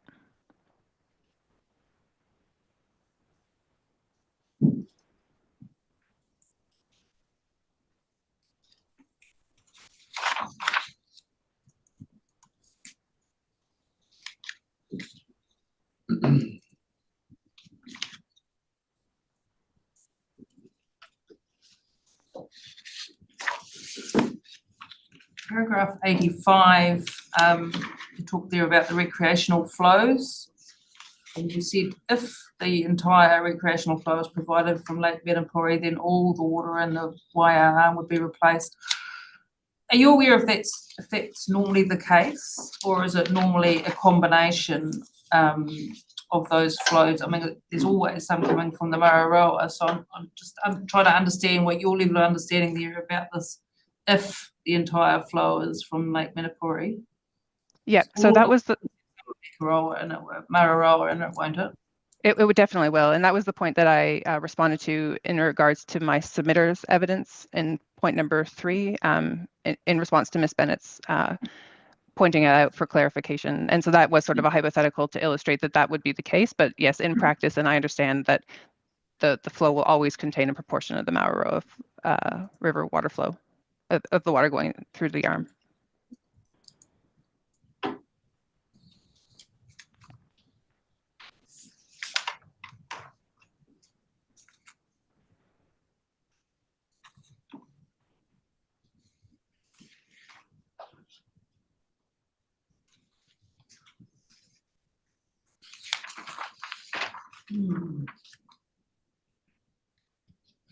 I just want to scratch away at this 5 milligrams versus less than 2.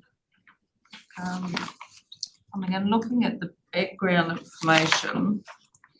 It's something like 90-something% of the time. I can't find my little diagram there. But a big proportion of the time it is less than 2, isn't it, in the YR? Yeah, I think based on the data we have, it's 73% of the time it's less than 2 in the YOR.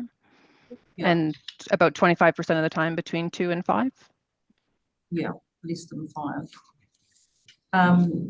you're probably the wrong witness, but I guess the change to the receiving environment between less than 5 and going up to less than 2 and less than 5, that straddles from one band right through to jumping a band to the next band, doesn't it? Like it's quite a significant difference between, doesn't look like much between 2 and 5, but in terms of those bands, isn't it 2 or 3 bands, I should say?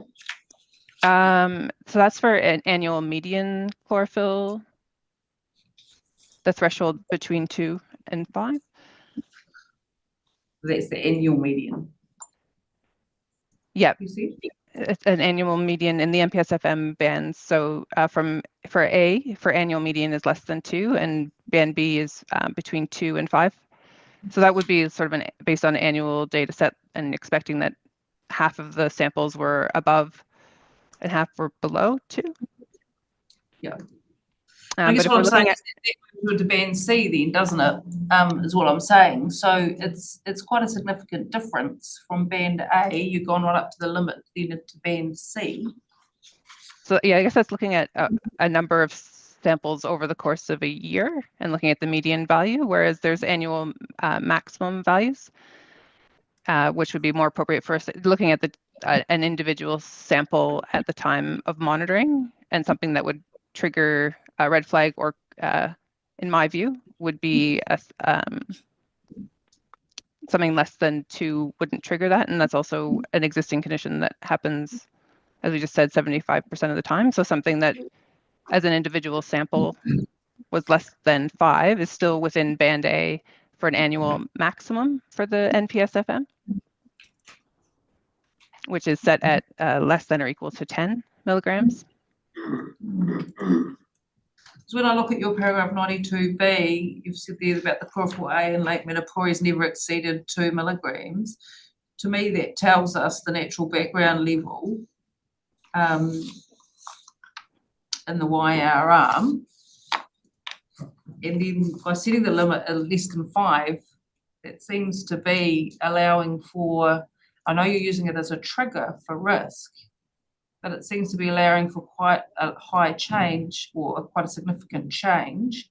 And then after that 5-year period or whatever, as long as that's the trigger, isn't it, to then say, well, we won't monitor on because we've been below that. But actually there's still been quite a significant, there could have been quite a few events just below that, which are still quite a significant shift.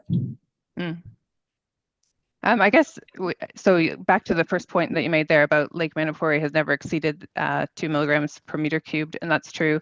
I guess we can all recognize that the YO is a different sort of modified environment compared to Lake Menopore. It does receive water from Lake Menopore, but also receives inputs from tributaries, Home Creek, and the Marrow River that add nutrients to the water that is different from Lake Menopore. They're also shallower.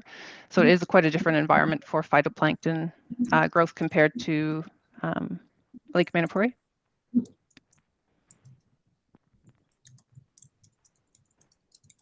I still believe, and it's my view, that the 5 milligram per meter cubed is conservative and protective for an individual sample. And I think the condition sets out that if more than 2 samples in the 5-year monitoring period are over 5 milligrams per meter cubed, then that will trigger the review and of the data and possible change in management and the monitoring going forward.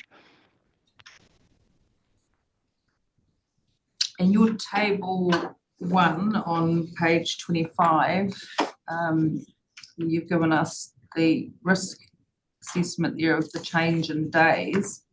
That is based just on water velocities alone, isn't it? It's not taken into account those other factors of temperature or shallow water. It hasn't taken into account the shallower water, no.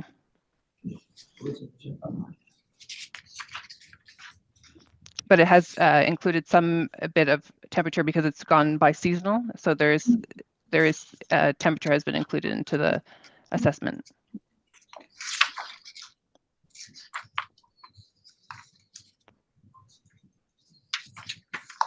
Paragraph 103, you said based on water velocities alone, the overall risk of phytoplankton blooms post-construction in the new and existing channels is often lower than in the Waia Arm as a whole.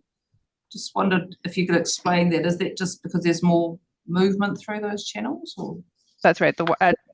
Under different scenarios that were modeled by Dr. Clooney and different lake levels and different flow conditions, so the velocities can be higher through the channels than they are upstream at the sites monitored in the Waia Arm.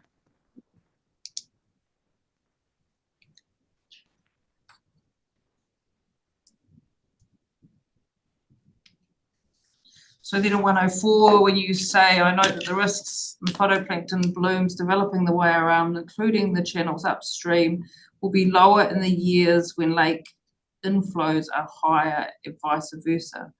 So again, that's just all about velocities. Yeah, and water moving through the arm and through the channels.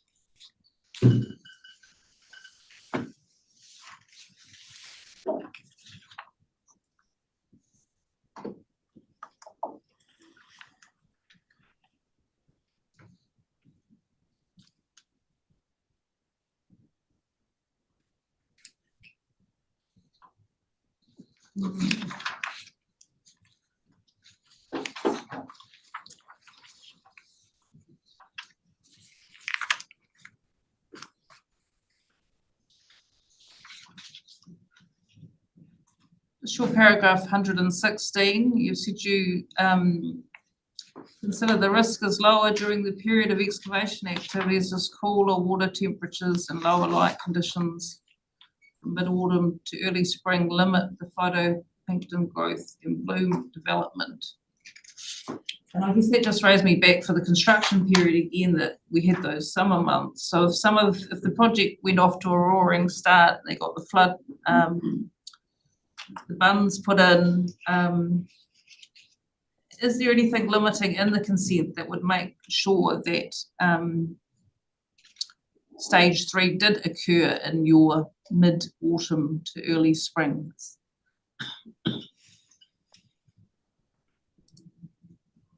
It's just you've put quite a bit of emphasis on that. I think I'd have to maybe defer that question to Mr. Murray in terms of the consent conditions and the timing. I'm not sure. Yeah, that's okay. I do think that there is water quality monitoring that goes on upstream in the Waia Arm during summer, during the high-risk periods as part of the consent for the MPS. And so that would be sort of keeping track in that summer period if things did change with the construction period. So there would be monitoring upstream, and if there were some concerns raised with water quality through that and increasing periphyton, then that would be identified. And I guess flow releases are part of the mitigation and management strategy as part of the project as a whole for sediment, and could be used for phytoplankton if required. Yeah, because then you go on to say flow releases, including flushing flows, will be possible during the project. Possible, but only if there's sufficient water in the lake. So there's still a risk there. That the mitigation may not be available at all times. Yes.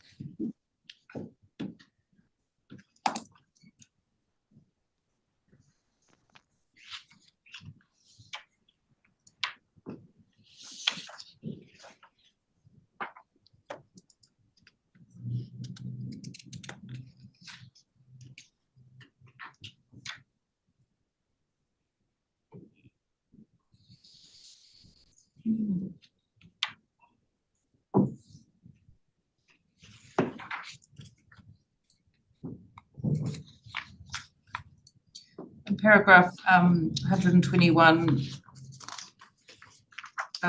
you see the proposed monitoring following the completion of the project will include a collection of water temperature data at 2 sites and improve your understanding But you'd acknowledge that better knowledge isn't mitigation. Isn't mitigation, no, but it could be used to inform any potential changes that might need to be made if there is an actual risk identified.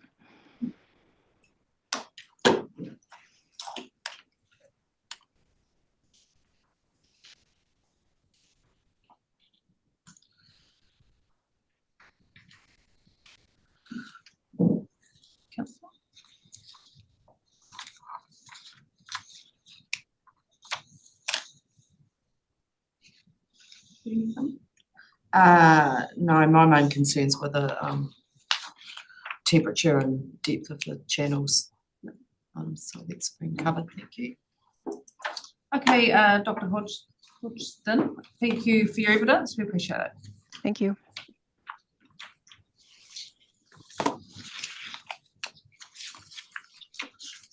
You probably can push through to 1 o'clock, can we? Everybody all right from number 15? I can kind of act like we're on time. Yeah, I appreciate that. Thank you very much. We'll take daylight saving on, shall we? Dr. Hackford is next. He's in the middle of the conference, so he'll be keen to push on as well, I'm sure. Can you hear us, Mike? I can. Can you hear me all right? Yep, thank you. I'll just get you to confirm that you have the experience and qualifications that you set out in your evidence. And I'll ask you to read your brief summary beginning at paragraph 13 and then to read your 2-paragraph response to submitters. Thank you. So, considering known freshwater fish distributions in the Waiau catchment, as well as expected sensitivities to elevated fine sediment, the greatest effects of the MLC IP with respect to fish are likely to be on salmonids, brown and rainbow trout, and longfin eel. Other species that might be at risk from elevated fine sediment in the lower Waiau River include southern flathead galaxius and golem galaxius. The effects of additional deposited fine sediment on salmonid spawning grounds is considered negligible because most spawning will occur in tributary headwaters. In low flow conditions, elevated suspended sediment may impede migration of trout aggregating at the confluence of the Meriroa River and Waiau Arm. This effect is likely to be minor given the relatively short expected duration, 5 to 7 weeks, of in-stream excavation for breakout areas. Effects on longfin eels are possible due to increased suspended sediment and deposited fine sediment near the MLC. However, these effects will be minor if the proposed sediment management framework, see evidence of Dr. Hoyle, is adhered to. In-stream works, including future maintenance work, fall outside of the alva and migrant eel trap and transfer periods, and a fish salvage program is deployed in the Waiau Arm in the vicinity of the works area. These matters are addressed in the draft conditions attached to the evidence of Mr. Daniel Murray. Non-migratory galaxids, such as the southern flathead and golem galaxius, are regarded as highly sensitive to increased fine sediment levels. Both are found in the lower Waiau River below the MLC, although they are rare. Potential effects are more likely at low flows, but will be minimised if the proposed sediment management framework, see evidence of Dr. Hoyle, is adhered to. The sensitivity of lamprey to elevated suspended sediment is unknown, but adult lamprey are transitory through the MLC IP area while migrating into the Meriroa catchment, and elevated turbidity may stimulate this migration. Juvenile lamprey, ammosetes, use deposited fine sediment as a key habitat within streams. Elevated levels of deposited fine sediment in the lower Waiau River may temporarily reduce torrent fish habitat quality and quantity and impact their food supply.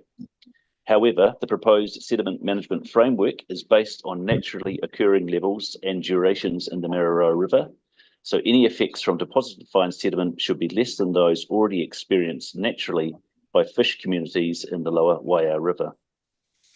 Overall, I consider that if the proposed sediment management framework, see evidence of Dr. Hoyle, is adhered to, the effects of the MLC IP construction will be less than minor for lamprey and minor for other fish species found in the area near the proposed project. Great, thanks, Dr. Hackford. First of all, I just want to appreciate you going back and doing the further fish survey in July 2024, because I think you actually have you filled a bit of a gap there. I just wondered, you said that has fed into your overall evidence, but obviously there's no report for me to just have a look at. So I just wondered if you found anything of note in terms of those smaller fish species, and whether any additional species were found as a result of that. No, there was a report or a memo on the findings of that survey, which was fed into the second pre-hearing meeting. So there is some detail in there.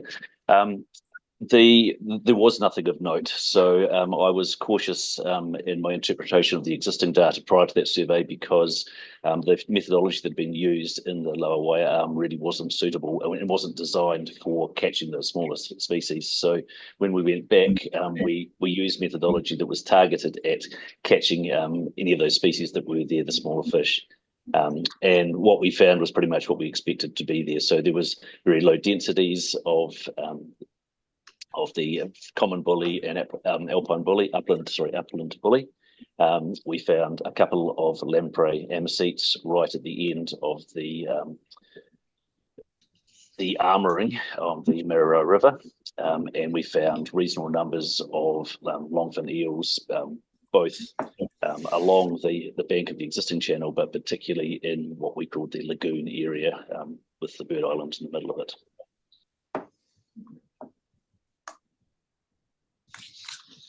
Sharon, before you go on, Dr. Hicks has got a supplementary statement which he didn't read, which is his response to submitters. It's just two paragraphs. Yes. So I just want to get that in the record before you get through all your questions. Sorry, I'll just read that quickly. At the time I wrote my evidence, I had not seen the statement of evidence by Maurice Rodway on behalf of the Waia Working Party. Mr. Rodway raises a matter in the conservation of previous distributary channels of the lower Meridian River section that I want to respond to. Mr. Rodway is concerned that the installation of culverts in the Hall Road may constrict natural flows and limit fish passage in and out of the distributary channels. Instead, he suggests in paragraph 41, lowering the Hall Road where it crosses the channel to allow natural passage of water between the wetlands and the main channel, in essence, creating a ford. I note that the 2018 New Zealand Fish Passage Guidelines and the soon-to-be released second edition of the guidelines, which I reviewed, prefer large, single, round culverts embedded 1/3 to 1/2 of the culvert diameter over fords, because culverts keep vehicular traffic out of the waterway. I also note that in response to the submission by the Director General of the Department of Conservation, paragraph 12, General Condition 13 requires that permanent culverts within the lacustrine channels are installed in accordance with the current New Zealand Fish Passage Guidelines. Thank you. Just on that last point of the culverts, Dr. Hickford, from a fisher's perspective, as long as they can get through the culvert could actually hold more water longer upstream of it, and therefore keep those wetlands larger longer. That could actually be a potential benefit, couldn't it? Yeah, it's a very unusual situation, because it's essentially you're putting a culvert into a lake, across a portion of a lake. So a lot of the guidelines, of course, for fish passage are designed around movement through flowing water. But you're dead right. I mean, the mere fact that there is a bund across there with the culvert will restrict the flow of the water and slow the flow of water, and it may actually give those fish that are in those wetlands more time to move out of them as the lake levels drop.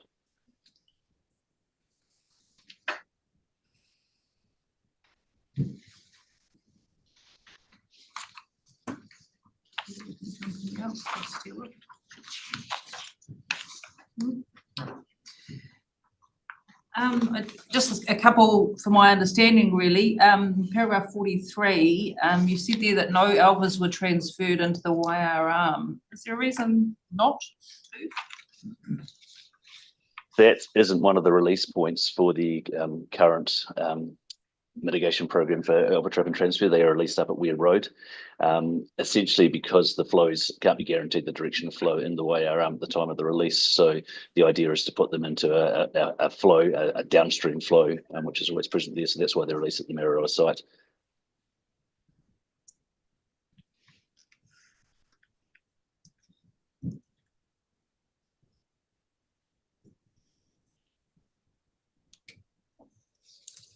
Carried. In terms of the kanakana in your paragraph 54, is there a potential for the kanakana to be affected by the lights, the 24/7 lights?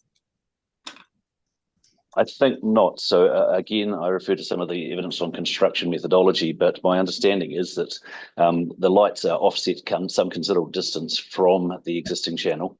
And the only time where there's likely to be lighting right adjacent to the existing channel is during the breakout phase. And by that stage, before breakout is undertaken, my understanding is that the freshwater fauna management plan will have made sure that the salvage operation has removed any kanakana from that. Sorry, no, kanakana, are you? Did you say kanakana or kake or Lamprey, sorry, yeah. Lamprey. Yeah. Sorry. No. So there's no evidence that ignore what I said at the last bit there, but basically the lights are removed from the main channel of the river by some considerable distance. So on the Meridian itself, I believe the closest light is 100 metres. I need to check that detail, but there was no need for the lighting to be close to the rivers. And as I said, the only time when the lighting is going to be very close to the river is during the breakout period.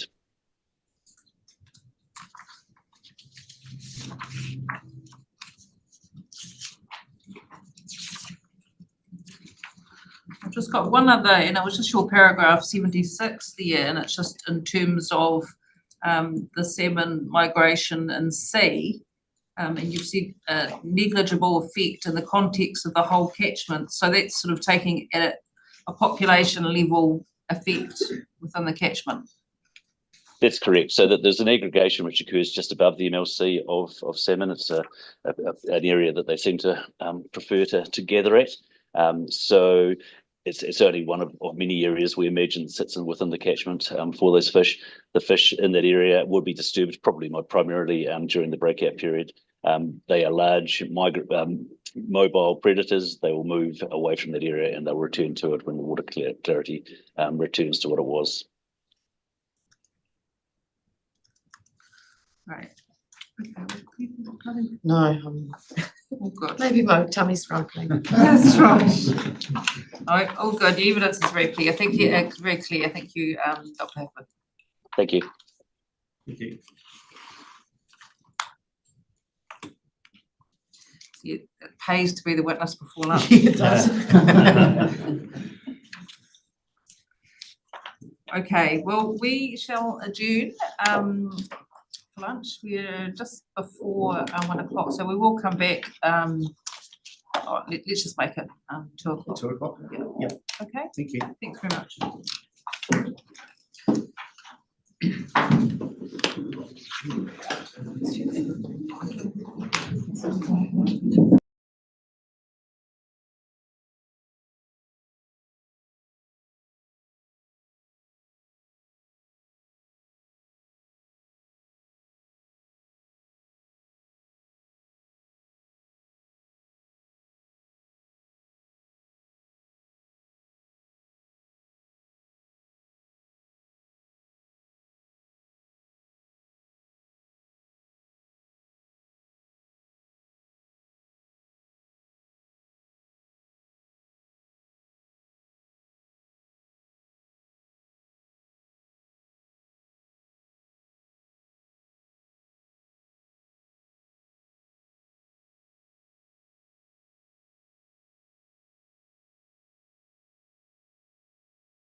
Yeah. I would never have thought to put a cafe there, but it seems to be very popular. It's only just opened again, hasn't it?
Okay, welcome back, everybody.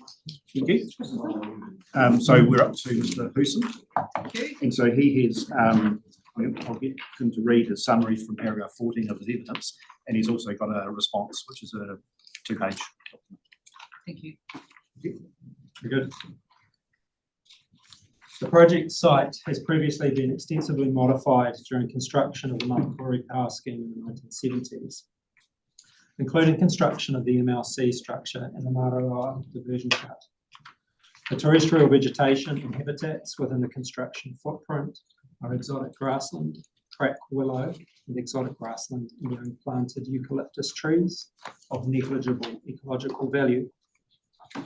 There are 12 small, discrete areas of palustrine marsh that support wetland vegetation in the vicinity of the spoil disposal and contractors' establishment areas.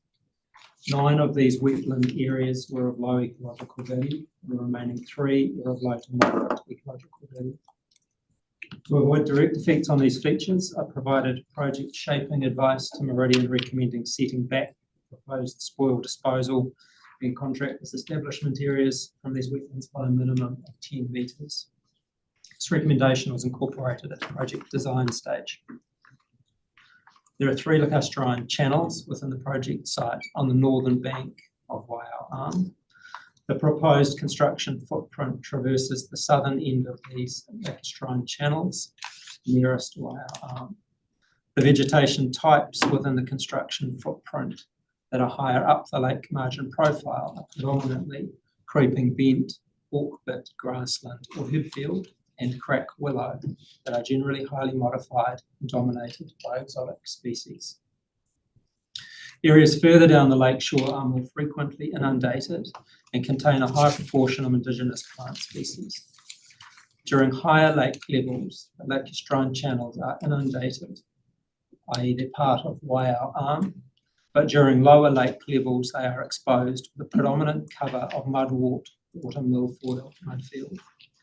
These channels are of moderate ecological value.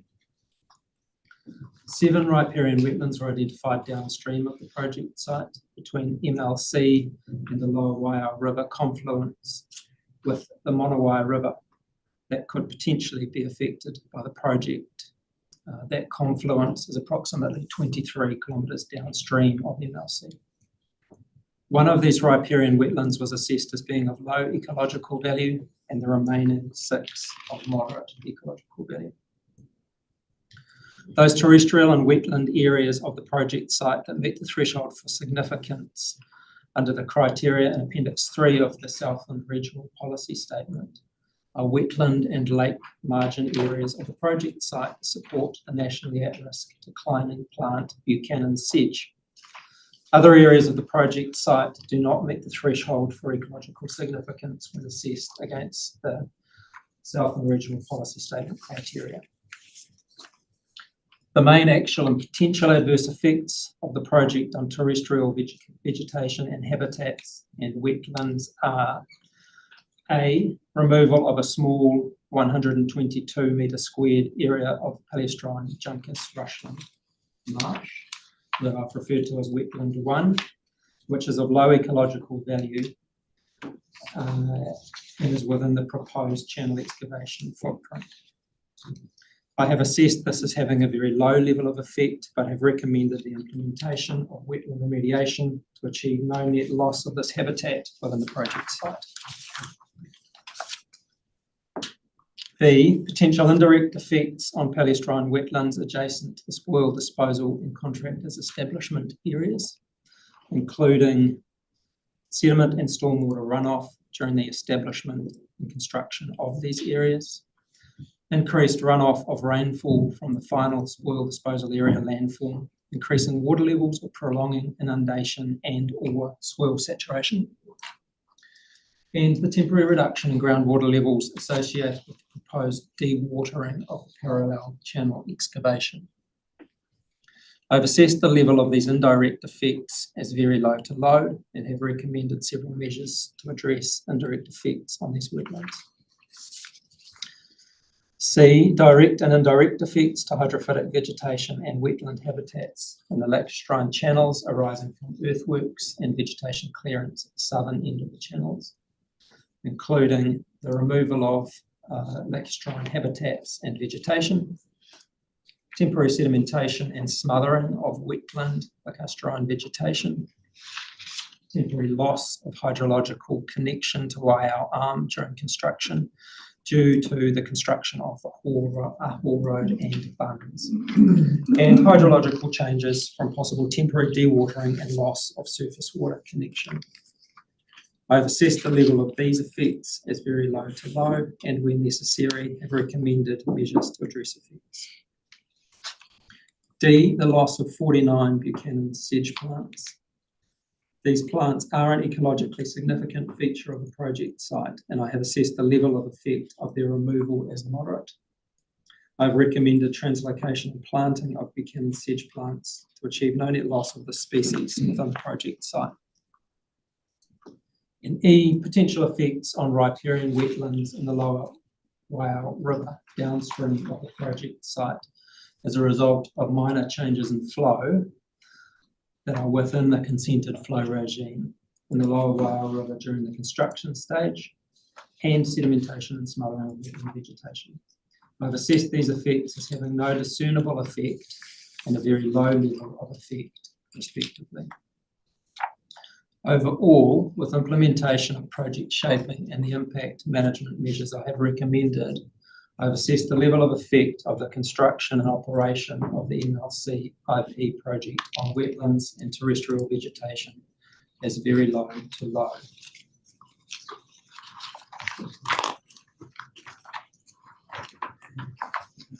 I'd just like to take the opportunity to respond to the evidence of the Waiau Working Party. The Waiau Working Party raised concerns in relation to the project's effects on lacustrine channels of the former Mararoa River at paragraphs 41 to 42 of the evidence. I have described these lacustrine channels and their vegetation and habitats in detail in the Wetland Assessment Report and summarised this information in paragraphs 49 to 59 of my evidence. The extent of these lacustrine channels, which I have delineated during site survey, is shown in attachment 3 of my evidence. The focus of my evidence in relation to the lacustrine channels is on wetland vegetation and habitats. Freshwater fauna and recommendations to address effects on freshwater fauna are described by Dr. Hickford in his evidence.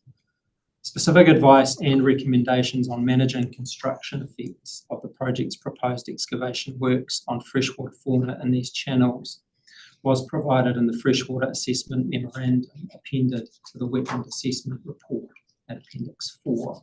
And these recommendations have been incorporated into the proposed conditions.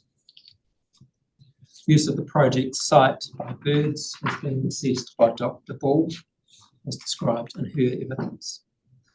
I discussed the wetland status of the lacustrine channels in paragraph 60 of my evidence. With regard to the Resource Management Act definitions, they are either a bed of Lake Manapuri or wetland or both. The proposed Southland water and land plan definition for wetland is the same as the RMA definition.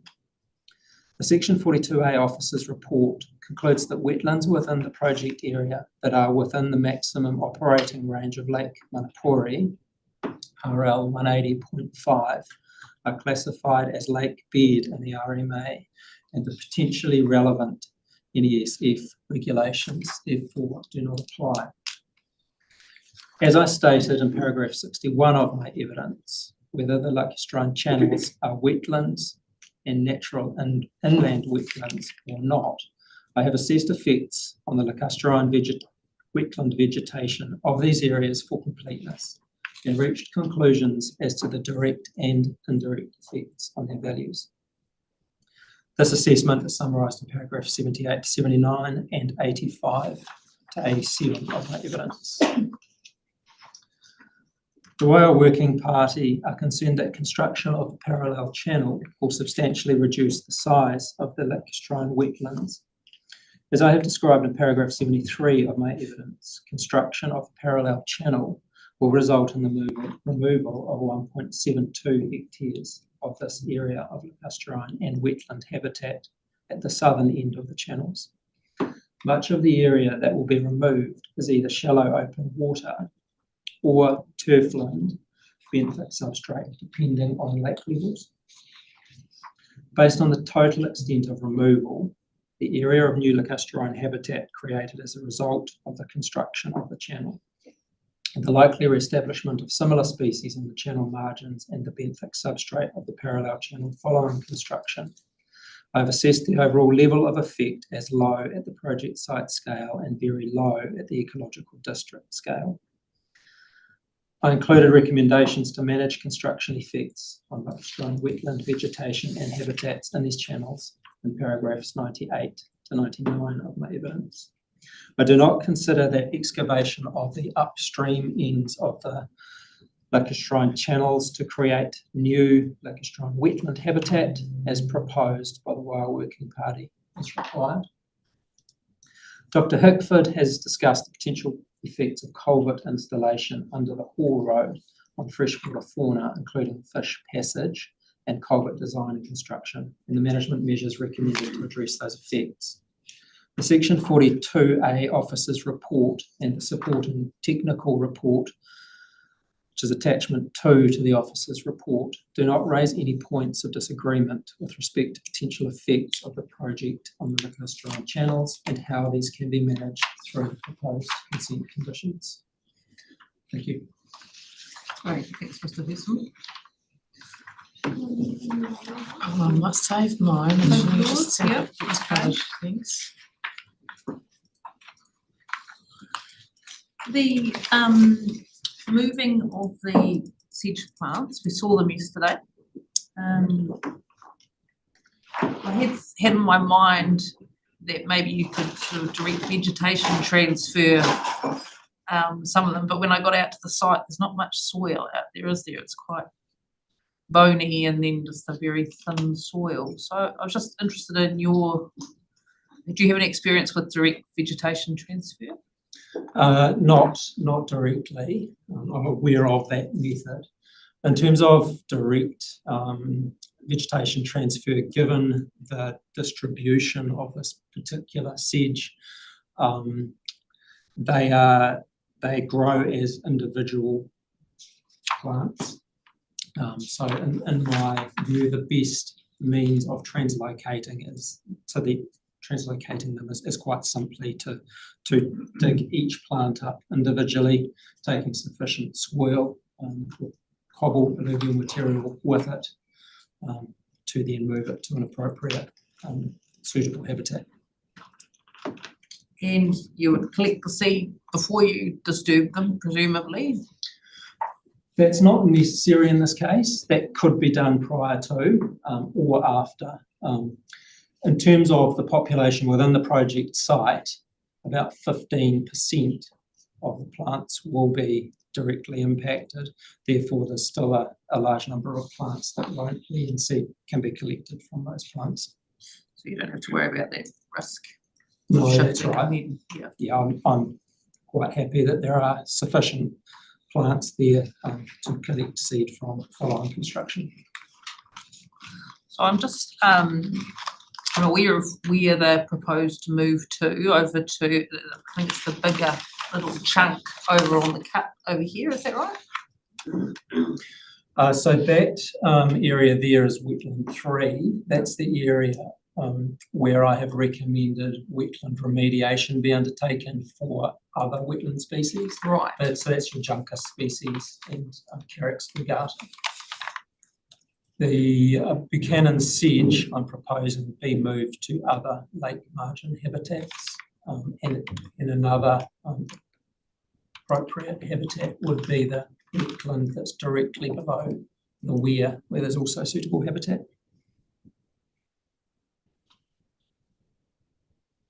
Is that somewhere that won't be disturbed again in the future? Is it outside of kind of this working area?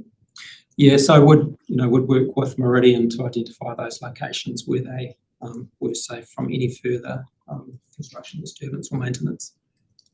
So I was just looking at the work that they've obviously done out there to do planting of, well, some indigenous, a lot of eucalypts and even some pines, and I guess a lot of that plantings is going to be disturbed by this project, and I'm just kind of thinking whatever we do here would be quite good to try and, as much as possible, future-proof it. So in terms of protection of that area, once it's transplanted, in terms of going back and seeing, what kind of period of time would be suitable to ensure that that's been successful? So in conditions, condition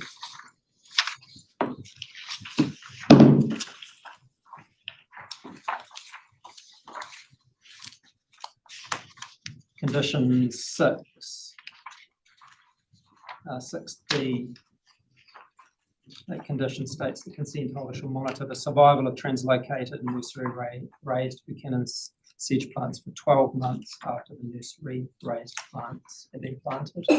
So after that period of time, have confidence that management had been successful.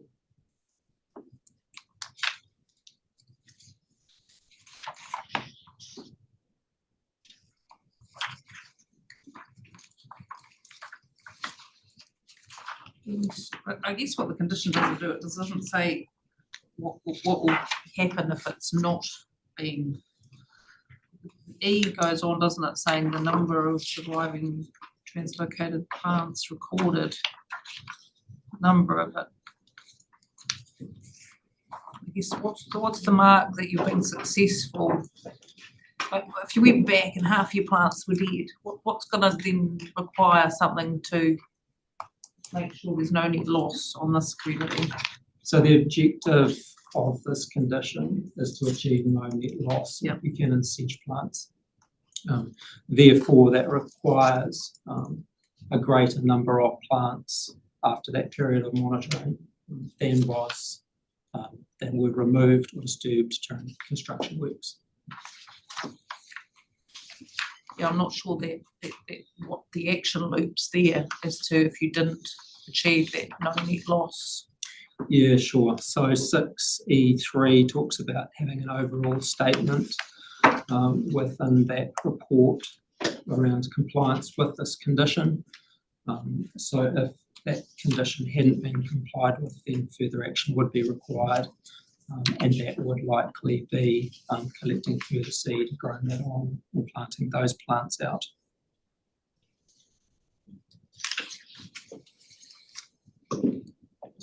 Just highlight that one for you, Southland and Mr. Murray, that I'm not sure that that's as sharp as it could be in terms of the action loop.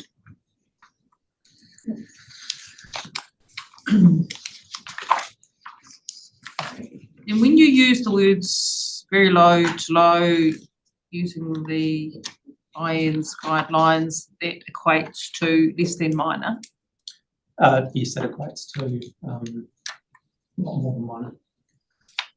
Not more than minor. Somebody else has got a scale in their evidence. I'm not sure who now, I think off the top of the head. It's one of those ones like the 7-point scale you see the landscape architects use. I've seen it in somebody's evidence. Yeah, that's just as applicable anyway, using yeah.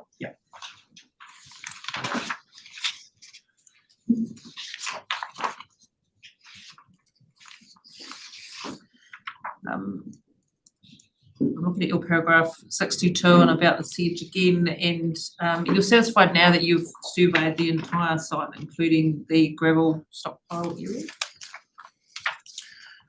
Yes, I am, and I went back on the 29th of May and undertook a targeted survey for Buchanan sedge plants, so yes, I am confident the number of plants that will be impacted. Just to note that in terms of the spoil disposal area, all of the wetlands except wetland 1 would be avoided by that area. and there are no Buchanan sedge plants in wetland 1.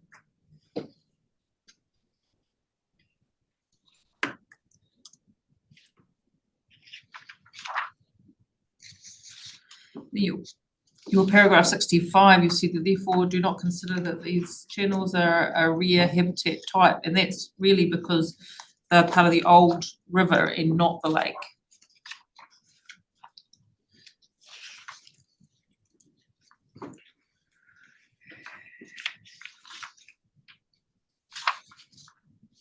Yes, that's right, and so that has to do with the history of the site. As you've heard, those channels were formerly the channels on the Mararoa River Delta. The hydrology of that area has clearly been highly modified now. So that delta area has now become the lacustrine channels with those areas that are present there today. Understood.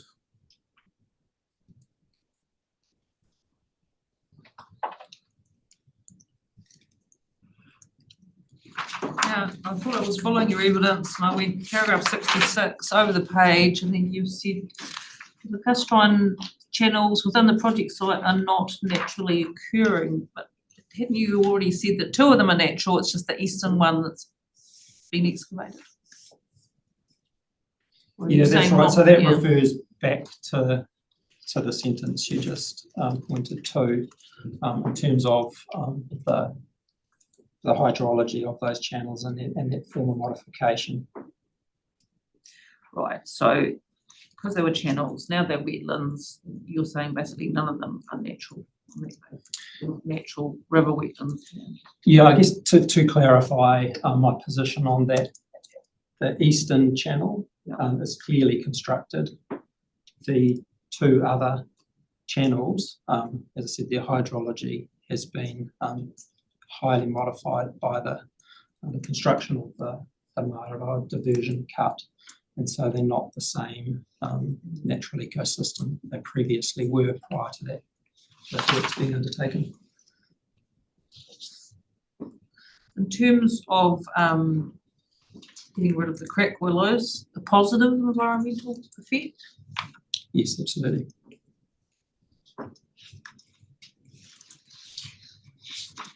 And then you've said at the bottom of 75, you said you also note that if this project were not to proceed in the longer term, the planted eucalyptus trees will substantially alter the terrestrial habitats. Because from what I could see, the plantings out on site, I would have thought all of the wetlands identified would disappear as those trees get larger. That would be my expectation. As those trees grow and mature, they'll form a canopy that will outcompete the exotic grassland and brushland habitats throughout that area.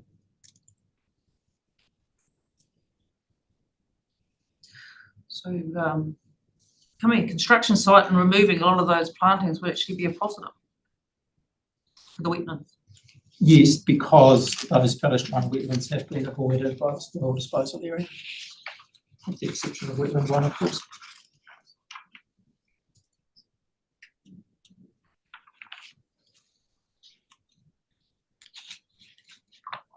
So thinking about that, because you've come to, and I'm at the top of page 25 now, you've assessed the loss. Oh, this is just the one wetland you're assessing here, isn't it? Yeah. And I guess putting that loss of that wetland into context, that if those trees can grow around it that we saw planted yesterday, those sedge plants in that small wetland will go. Yeah, you may have noticed when you were on site yesterday, I'm not sure if you had an opportunity to look at wetland 1, but you will have noticed that there were trees right on the margins of that wetland. So I said over time, as those 2 trees mature into very large trees, they will certainly have an impact on that existing wetland. But noting that wetland 1 has formed because it's been impounded by an access track that was put in reasonably recently, I think around 2014 from memory. Yeah. Just really trying to get my head around the existing environment and what's going to happen regardless of this.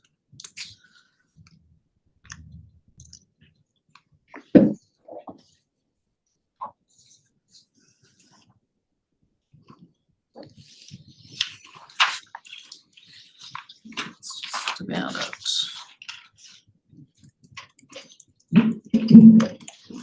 So just on the other area for remediation or enhancement, where you talked about the junkers before. So similar to the question before, what conditions have we got that would protect that going forward? That's all very well to remediate it and improve it, but if it's still, you know, within the sort of footprint of future works again, does it need to be identified, fenced, or any protection ongoing? Is going to do the work? Does it need any ongoing? I guess in terms of the existing environment, these wetlands that are surrounding the spoil disposal area have formed following the construction of MLC, and they are relatively low value wetlands. Going forward, the spoil disposal area will be constructed around them to avoid them, so those wetlands will remain in place. In terms of that environment, it's not grazed, so I don't see any benefit in fencing those wetlands unless that situation changes and that wider area is grazed. Even then, there would be benefits in fencing that wetland if that area was grazed. But I would expect that sheep, for example, may not have a large impact on the sorts of species that are present in those wetlands. Cattle may be a different story. Okay. No, my big question was the eucalyptus, but you've covered that off. Thank you. Yeah. Okay, Mr. Hutton, that's all we have for you. Thank you for your evidence. Thank you.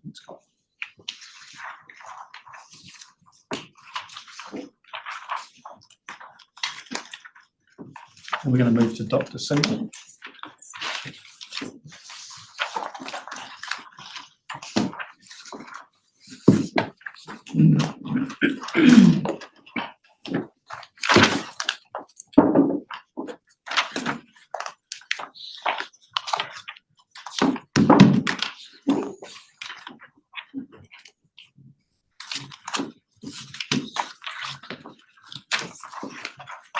Welcome, Dr. Single.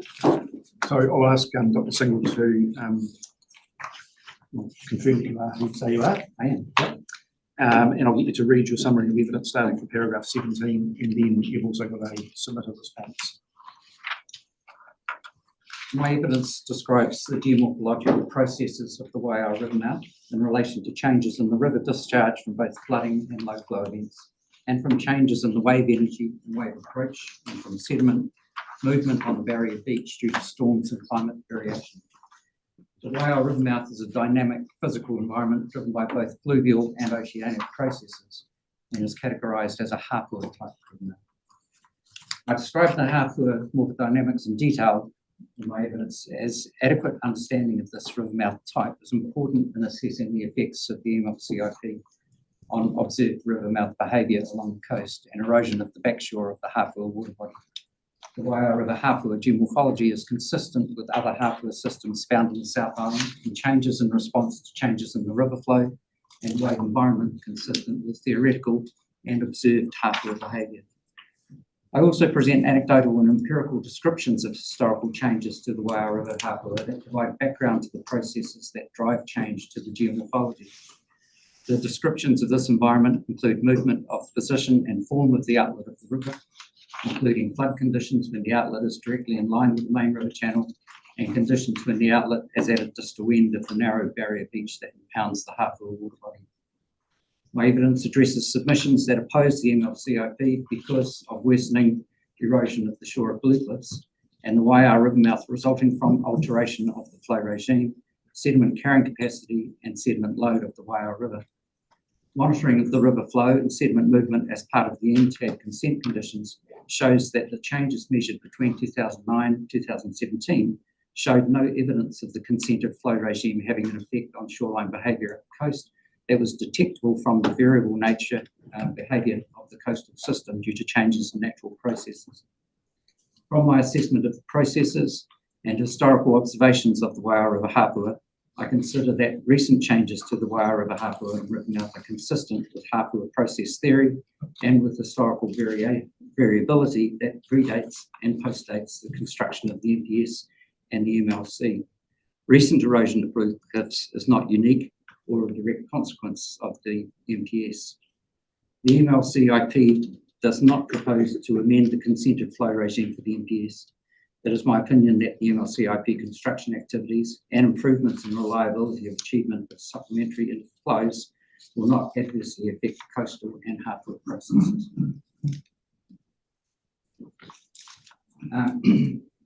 I've had the opportunity to read evidence of early search, and I appreciate that Ms. Search has drawn her evidence from observations and experience living at blue cliffs. As such, her observations provide a description of the changing environment of the Waiau River mouth, the hapua, and the erosion of the coastal cliffs. However, interpreting the causes of changes to the coastal environment requires an understanding of the interconnectedness of fluvial processes, river flow and sediment transport, and wave energy, coastal sediment transport systems, and tides, and the geomorphological work of the energy in those processes. I have provided that interpretation through a description of the processes and geomorphological responses to interaction of the energy of the waves and river and the movement of sediment within the river mouth environment in my evidence. As shown by Ms. Search, the Waiau River in flood has a large quantity of water flowing through the river mouth. However, the river is considered as small with regard to the geomorphological work of the river in comparison to the erosion work of the coastal wave environment. While the Waiau River may be big by discharge volume, it is a small river in the context of maintaining the shoreline position against the work of waves that move sediment along and off the shore. My comparison of other South Island hapua systems with Waiau system, and in particular to the shore southeast of the main Waiau River channel, is at paragraph 58 in my evidence, and relates in particular to the paleo erosion of the cliffs when the river mouth was situated to the southeast, with associated hapua processes. I refer to the 9 periods of this situation in my evidence, paragraph 65 and in paragraphs 33 to 64 of Appendix 2 and in Appendix 3. So although the lagoon to the southeast of the main Waiau River channel is of a Waituna type at present, it has been of a hapua type in the past, and the processes of landform development and cliff erosion were of a similar nature to those that have occurred and are occurring at present to the northwest of the main channel, so at Blue Cliffs. With regard to the bulleted points in Ms. Search's statement, the sediment load of the Waiau River is relatively small due to the catchment structure. I cover this point in paragraphs 87 to 91 in my evidence. The hapua processes I describe in my evidence, paragraphs 46 to 52, including figure 2, are appropriate for the process energies of Te Waiwai Bay, as they are based on the process response relationships rather than the dynamics of any one river.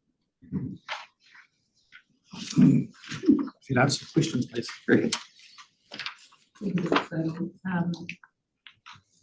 A lot of questions for your evidence. I've got a few, but I was very conscious when I read through it. A lot of my questions probably related to the effects of the wider scheme. I've tried very hard to keep my questions down to the level of the changes proposed by this application itself. Yes, I understand. Yeah. Just in terms of a high level one in your comparisons with some of the Canterbury rivers, are there no other rivers sort of this size in the Southland area or facing the south coast that you can draw on? Is that sort of the closest example? Yeah, not of this type. It's because of the gravel sediment bed load and the braided nature, especially the lower part of the river. It's very different to the Mataura, for example, and the environment that goes into, and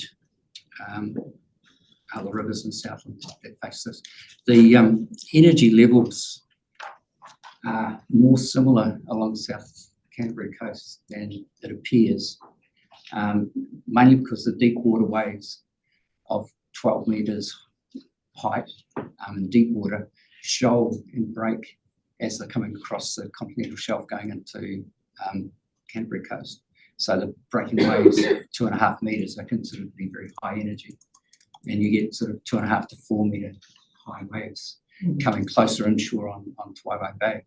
But the energy relationships and the size of the sediments are actually a bit larger in Taiwan Bay as well. So the work that they're doing is comparable in that relative way. So I think one of the spinners has used the sort of apples and pears scenario. Yeah. You wouldn't accept that. You would I say don't those accept rivers are the closest sort of. Because we're not dealing with quantitative terms of flow levels, and in the past there's been some models developed using the Require River flows in a quantitative way to say how the Hākua might change conditions with different flows. That's been superseded by taking a more morphodynamic approach, which means that you consider relative energies and relative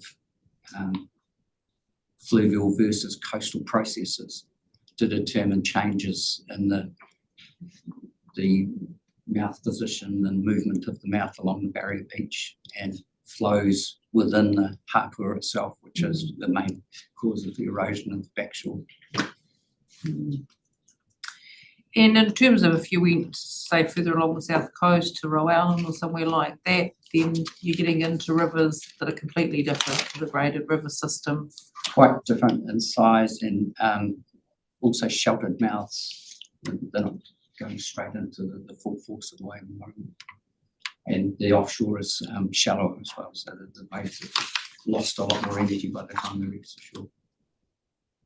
And is there evidence of coastal erosion along other parts of the southern part of the coast? Yes. Right around Taiwan Bay, there's evidence to the west and to the east. There's Southland, Southland have some monitoring sites that show that there's been erosion over a long period of time.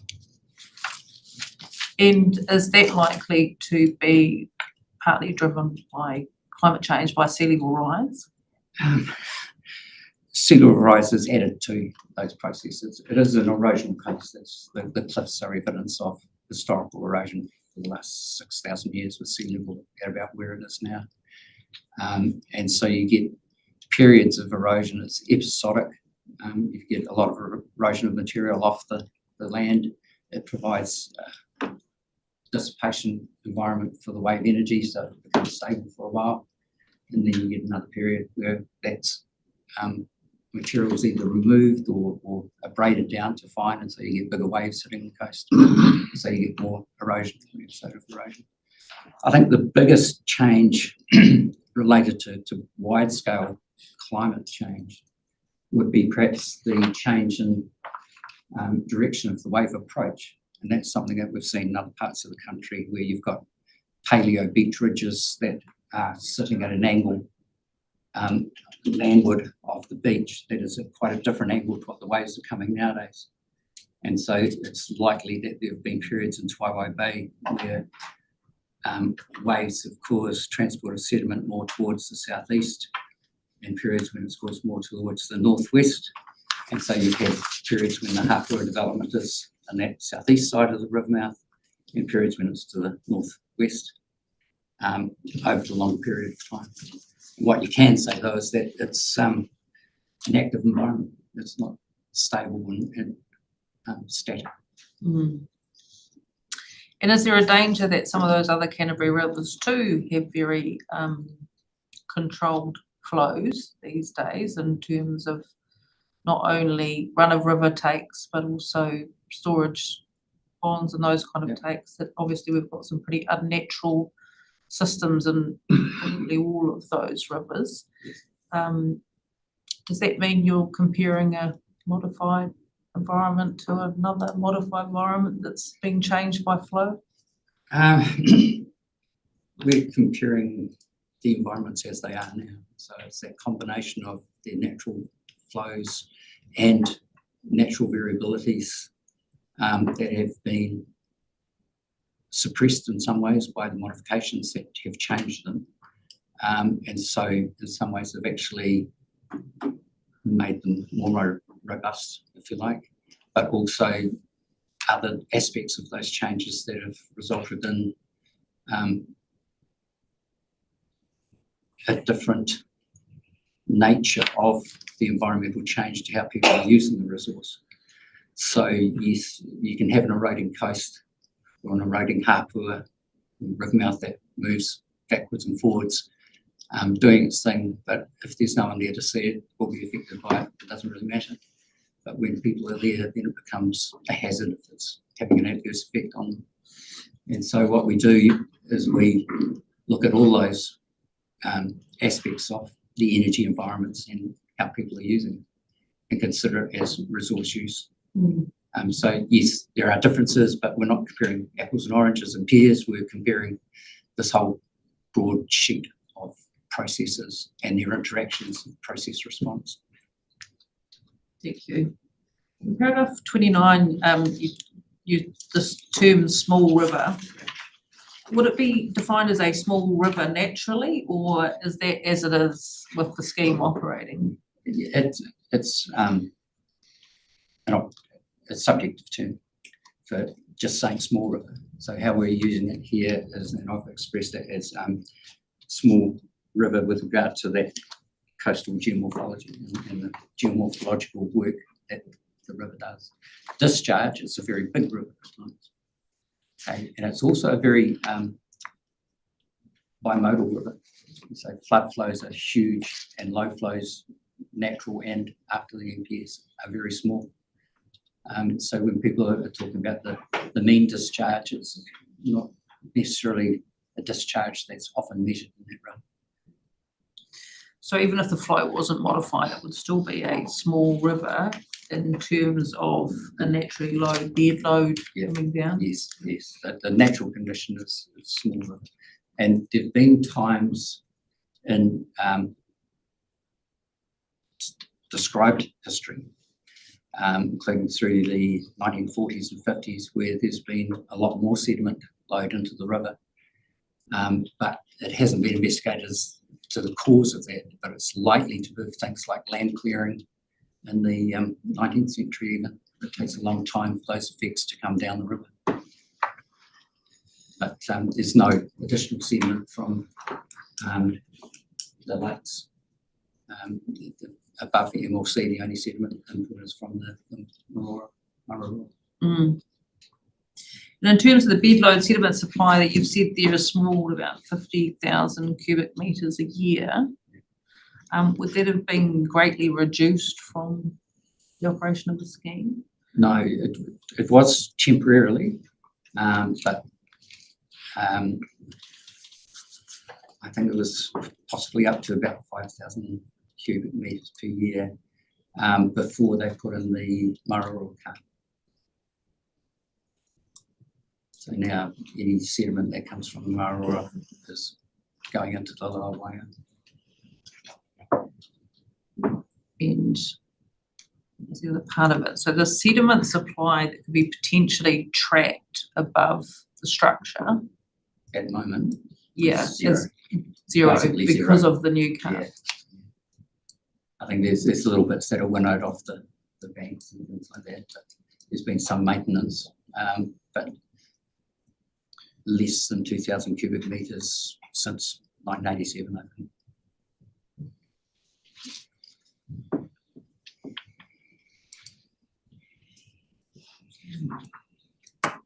Then you've talked, you've clarified that.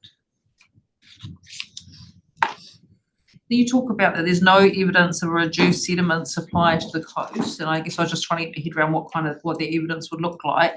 So there'll be dropping bed levels in the river? Yes, so the MTAD consent requires conditions of measurement of bed levels at a number of sites down the river, and it was posed that there was potential for those bed levels to drop due to MTAD, and so that's why the monitoring was put in place to see what was happening. And what they've actually found through monitoring is that that didn't happen, and the bed levels are still degrading in places, and overall there's been consistent variability, if you like.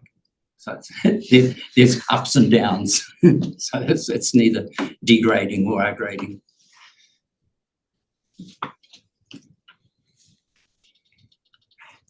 Is there any other evidence that you would have of that? Is there anything in the coastal environment that would indicate that, or is bed levels really your key indicator? Yes. Yeah. I mean, they've also been monitoring the beach profiles as part of that. There's been no change there attributable to flow variability.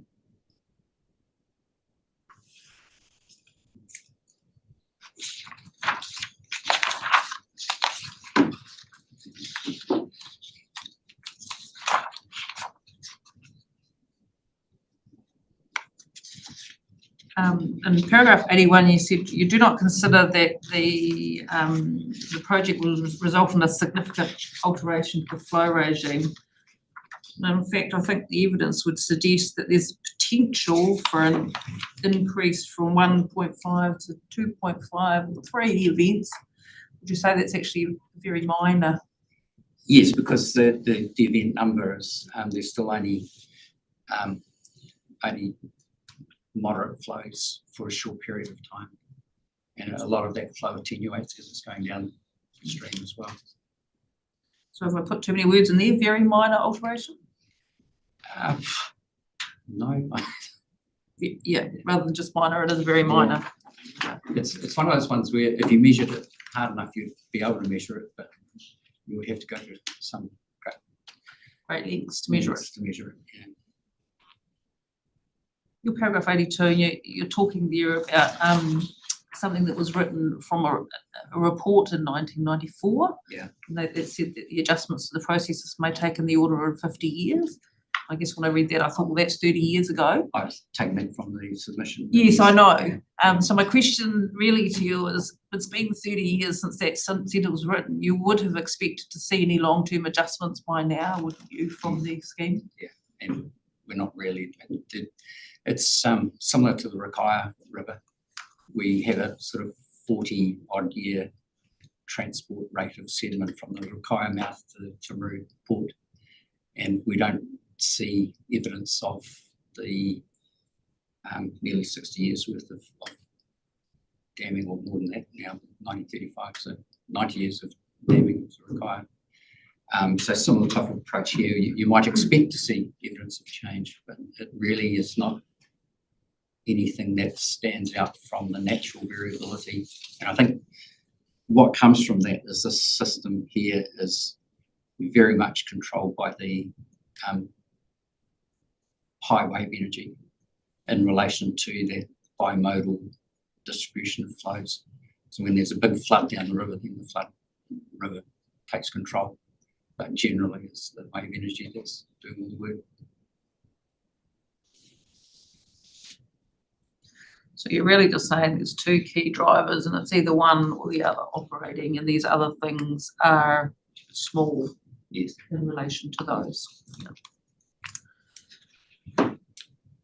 And then you said in 84, you do not agree that the hydroelectric power development is the causative factor in the river mouth changes, but you would acknowledge that it will be contributing to, in some way, whether yes, it's in small, some way, whether it's measurable, whether it's small, and also whether it's beneficial if you're considering erosion. Because we see in the landscape that in the past the erosion process has been happening, and so it's not a new process. But we can't from the past measure the rates of that process.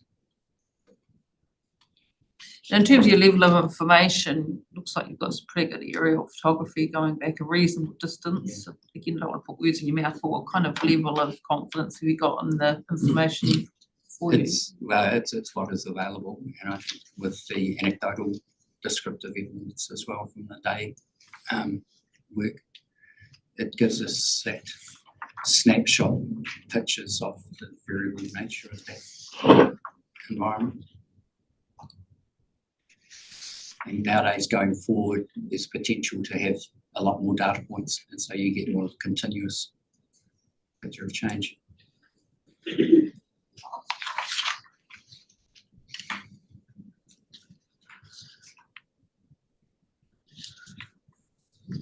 I can answer those two. I just have one regarding paragraph 86 in the sediment carrying capacity. Sticking within the confines of the box within which we're working, would you expect any significant sediment to appear at the river mouth during the excavation works? Very, as we're told, very short period of time. No, because any disturbance they're talking about and that would go through MLC would be suspended sediment. And so the river mouth would really only see an effect of bed load, or if there was a huge amount of very, very fine particles that arrived that could coat the barrier beach and make it less permeable, but useful in flood. And so if that is happening, if those fine particles are available, they're already in motion in the river. Thank you. Right, well, we appreciate your evidence. Thanks, Dr. Singh.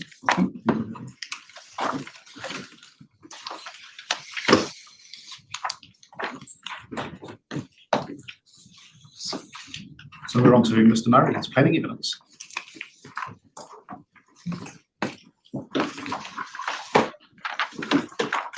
Yeah, Mr. Murray assumes everybody else has had all the questions.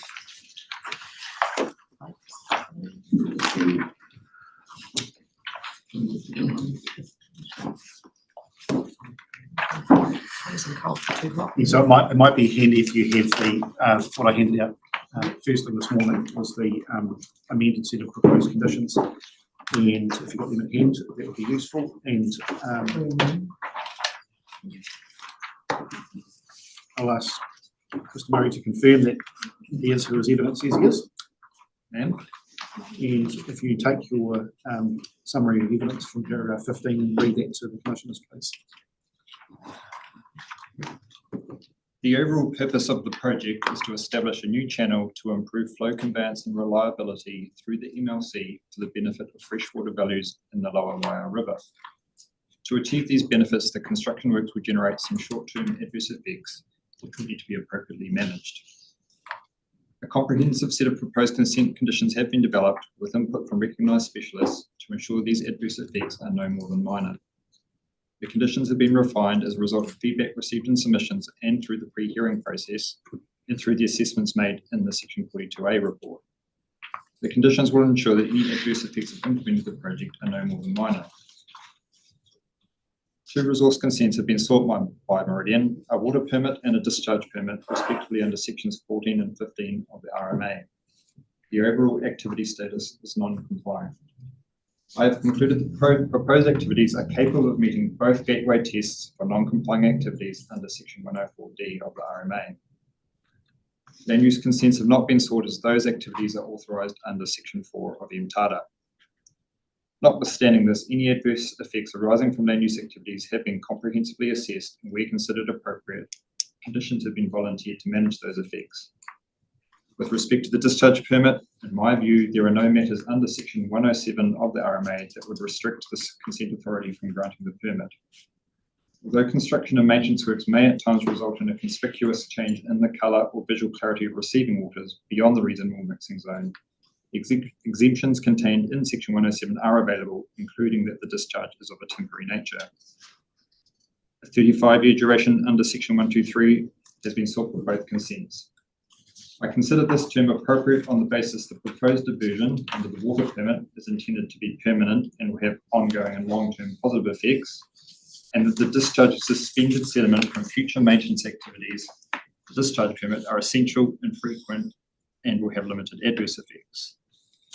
Overall, I consider the proposal is consistent with the purpose and principles in Part 2 of the RMA. Just might briefly just add a little bit more context to the revised consent conditions which we have in front of us today. Mr. Christensen covered this briefly earlier, but in essence, the base conditions in this attachment are from my original evidence that was appended. The only updates that have been made since then are through a subsequent discussion I've had with Ms. Sullivan, the 42A officer. In large, I would say, by way of summary, in large part, they are dealing with mostly with matters in terms of describing the activities in a more precise manner, and some various other administrative and reporting and notification issues.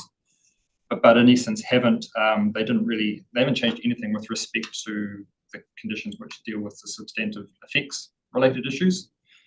Those matters were, there's a lot of time spent during the pre-hearing process to land those conditions and advance them as much as we can. There was a process with, as you know, with the Department of Conservation that happened outside the pre-hearing process with respect to the freshwater fauna conditions. A lot of work went into those, and now the condition set reflects that discussion, and they subsequently withdrew their right to be heard. So yeah, that's just a little bit of background to where this set is as of today. Thank you.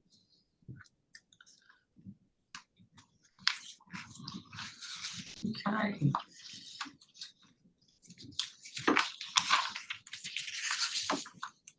The culverts under the Hall Road, are they a permitted activity under the RMA, or are they under the MTAD?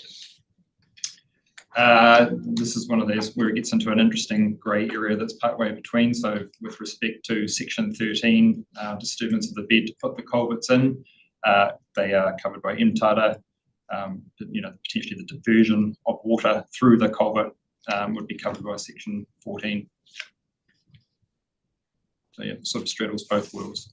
And ultimately, again, we put, where there's been any doubt, we've put forward conditions to manage the effects in any event. And presumably you can work under some permitted activity rule in the plan for those culverts, or are they too long? I would need to double check that. I don't recall that detail off the top of my head, but yeah, there will certainly be elements of it that would be permitted. So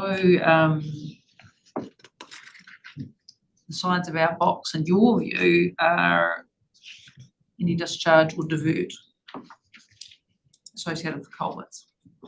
Correct. That's rather than the land use construction side of it. That's right.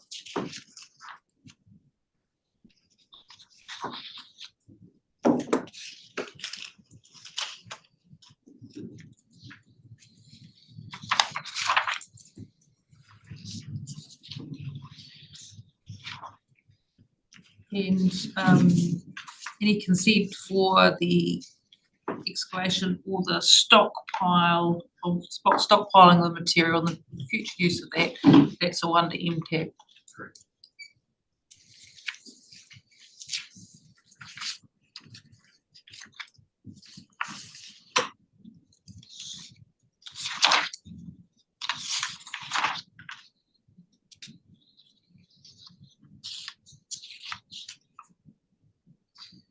In terms of the NESF, the non-complying, I think you all agree to bundle the non-complying activity, or the activities regardless to non-complying, but it wouldn't be appropriate to bundle the NESF restricted discretionary into that, or keep that separate? No, I did consider it would be bundled again. It straddles an interesting area because the NESF only applies to the extent that it relates to section 14 and 15 matters. So I had considered that in the round and bundled that as non-complying. So bundled it all.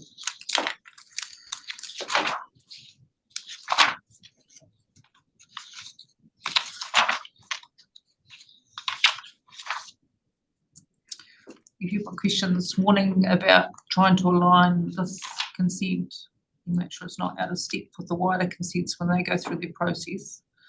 Do you think it would be appropriate to maybe add another clause to the review clause, making a specific clause that it can be or may be reviewed as part of the processing of the wider or consideration of the wider consents? Perhaps maybe to answer that question, it might be helpful to explain, because I do have some background. I prepared the 2006 application and the subsequent replacement application, so I can explain a little bit more about those maintenance consents, because I think based on some of the questions, I wonder if there is a bit of a misunderstanding about how they relate to each other, so I can... Yeah, that would be helpful, but I guess I was thinking of the wider consents for the scheme, because it seems to me the answers this morning from Mr. Fairbairn about this project, that I think his words were, this is going to become the conduit to deliver some of the well, may not be requirements, all of them, but some of the requirements of the new consents. This will be the conduit to be able to comply with the new consents at the end of the day. So I'm just wondering in 5 or 6, or if the process takes a long time, 10 years' time, when those consents, the wider consents are processed, how we can, I'm not thinking of bringing them in under those, but how we can ensure that the information from this will obviously feed into that process, and will, that's one of the benefits, isn't it, of having a lead in time. There will be more information as to how this is functioning. But I'm just wondering whether the conditions of the consent will be fit for purpose. They may not be under the new conditions of consents. So that's sort of separate to the maintenance one. I would like you to touch on that, but I'm just wondering whether a specific review condition which would enable the council to initiate a review as part of the wider consents. And my view is, and I did touch on this in my evidence, was that I do consider them quite decoupled from each other. So the longer term on these current set of consents is really, at the end of the day, to deal just with the maintenance activity, which, as you've heard from others, is likely to be very infrequent, and it's a very self-contained low effect activity, which we put for conditions to manage those effects. If it's literally only going to be required every 5 to 10 years, and we've only got conditions dealing with maintenance, it's hard to understand what that renewal process for the main consents, how that would change how you maintain the channel. So I do see them as separate. So yeah, to answer your question, no, I don't think it needs to be linked to a review. It doesn't need to have a review clause in that respect.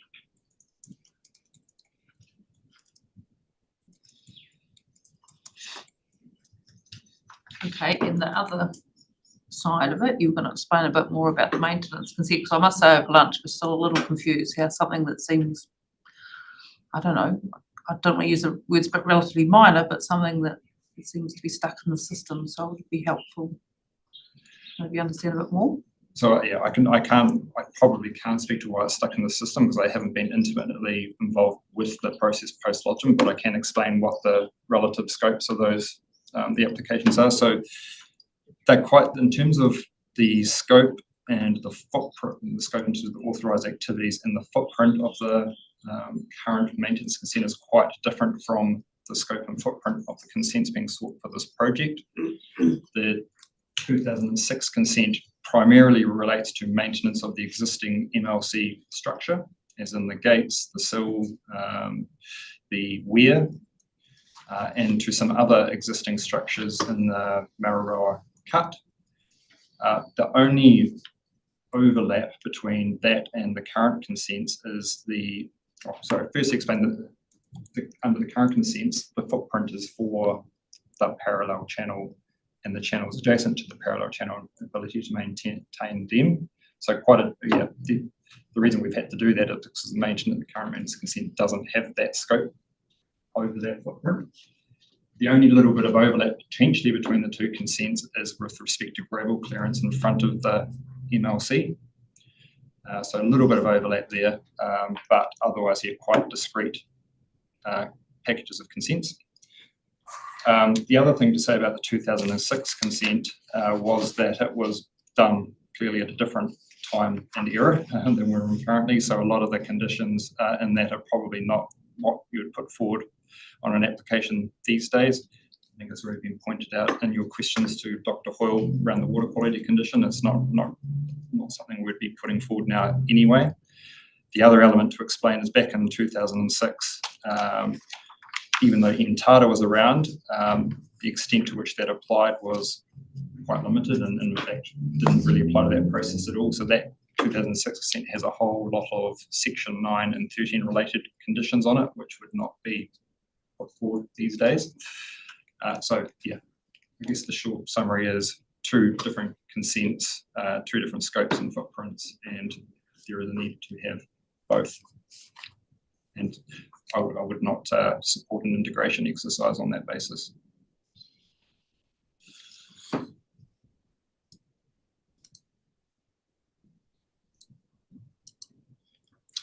Thank you.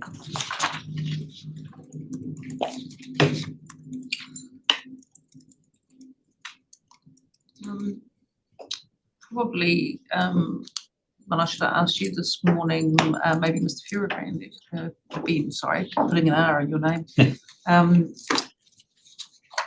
You're the closest neighbours, I'm thinking, in this, and I know that, again, we're outside of the box on the noise and dust, that you've gone over and above probably what's required. But have you managed to secure agreements with those landowners? Yes, I can confirm we have, and you should be in receipt of an email in terms of withdrawal by Palmu or Lincorp with respect to their submission on the basis that we have an agreed mitigation package in place to manage any effect in relation to noise or dust. At those parties, that's the 2 closest landowners. Yes, Yeah. yes. Thank you. I should make it clear that in terms of those 2 landowners, it is property owned by Landcorp or Palmu. So the agreement is with Palmu as opposed to the property owners, but its purpose is built around protecting amenity for the people who reside in the homes owned by Landcorp. Thank you.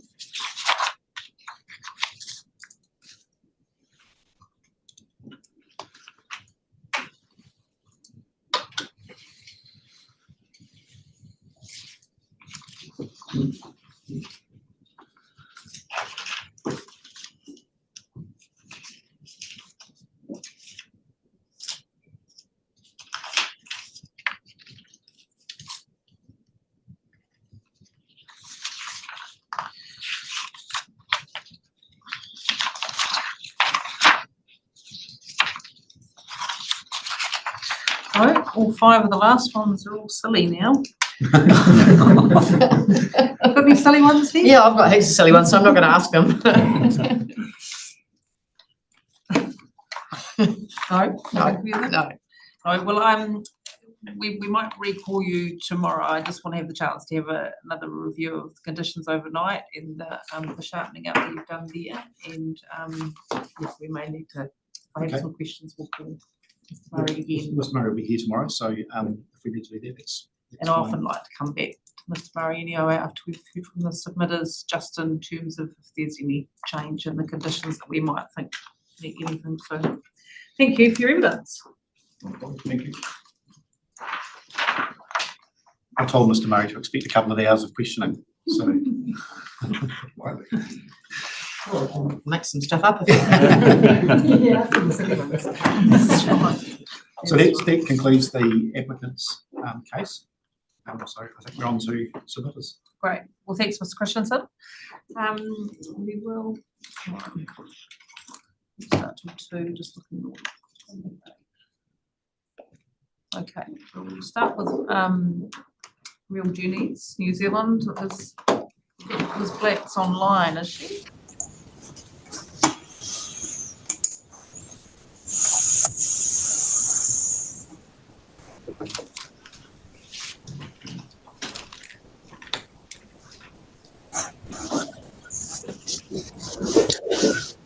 Hello, Ms. Black, are you there? Yes, kia ora. I'm here. Well, you're looking very black, which is quite apt, but have you got a camera? Yeah, I've got a camera. I don't know why it's not working. Oh, well. It's not the first time this has done this to me. That's okay. The audio is the main thing, so your book's on. Thank you. Welcome, and over to you. Yeah, so I've just prepared a brief sort of summary statement so that I make sure I cover all the points. So I'll just read it. My full name is Catherine Fiona Black. My qualifications and experience are set out in paragraphs 1 to 3 of my evidence in chief dated 5 September. My evidence is to provide a background to Real Journey's interest in the Manapori Lake Control Improvement Project, as this project will effectively compromise the company's ability to undertake the activities currently approved under resource consent numbers AUTH 2022219501 land use and AUTH 2022219502 discharge permit. These resource consents enable Real Journeys to slip their Lake Manapori catamarans, which in turn allows Real Journeys to keep these vessels in service.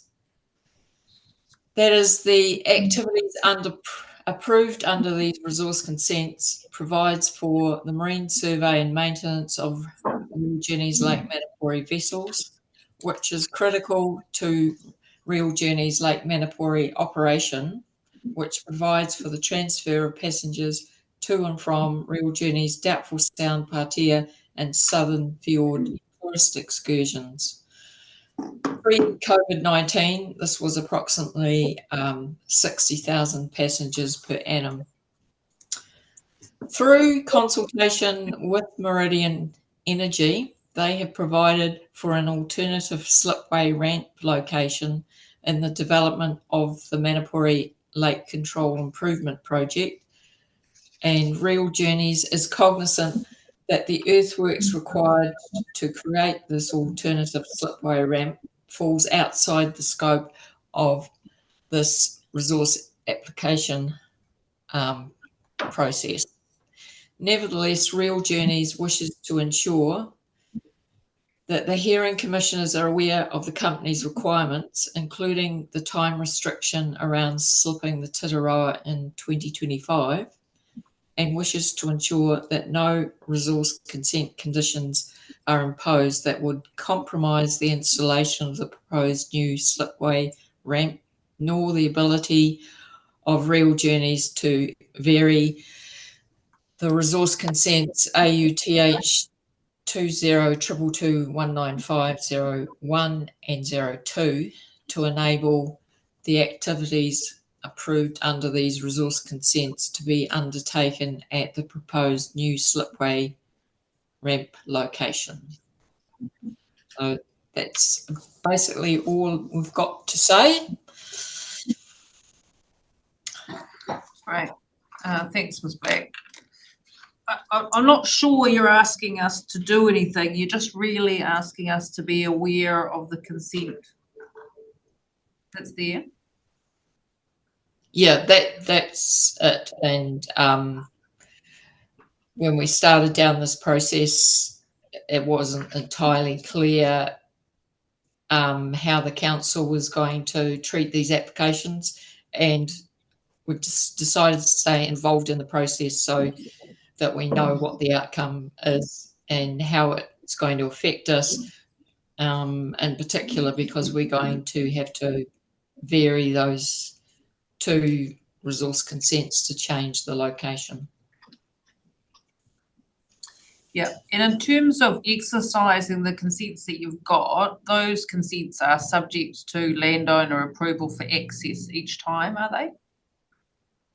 Yes, so we have an access agreement with Meridian Energy to access the site, and you know there's provisions to make sure that we don't damage the land in any way to affect Meridian's operation. and also work around anything that they are doing on the site at the same time. Okay, well, that's really clear, Ms. Black. Your evidence was really clear, and thanks for putting in a few pictures there to give us a idea, because you really couldn't see anything yesterday on our site visit as to where you were doing it, prior to the application. So I just wanted to make sure I didn't misunderstand you and there was not something you were actually looking for, but I understand you're just wanting to stay in the process, and as the conditions stand now, you're pretty comfortable. Yes, and of course the only thing that's come to front of mind is with the flooding that's going on at the moment, if we end up with a bad flood event in spring next year, it will compromise our ability to install a slipway as well. So nothing's going to be smooth sailing. No. Okay, anything, Ms. Black? No, not really from me, Ms. Black, just really regarding any possible potential delays, and you've just alluded to that with your flooding comment, really. So any extremes of weather, and that's about the only thing we can't control at this point. We're just going to have to find a way around. Is that correct?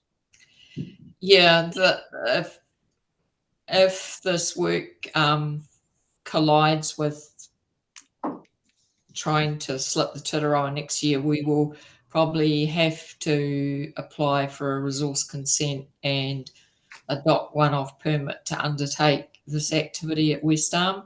We've done it previously, and I think it was 2017.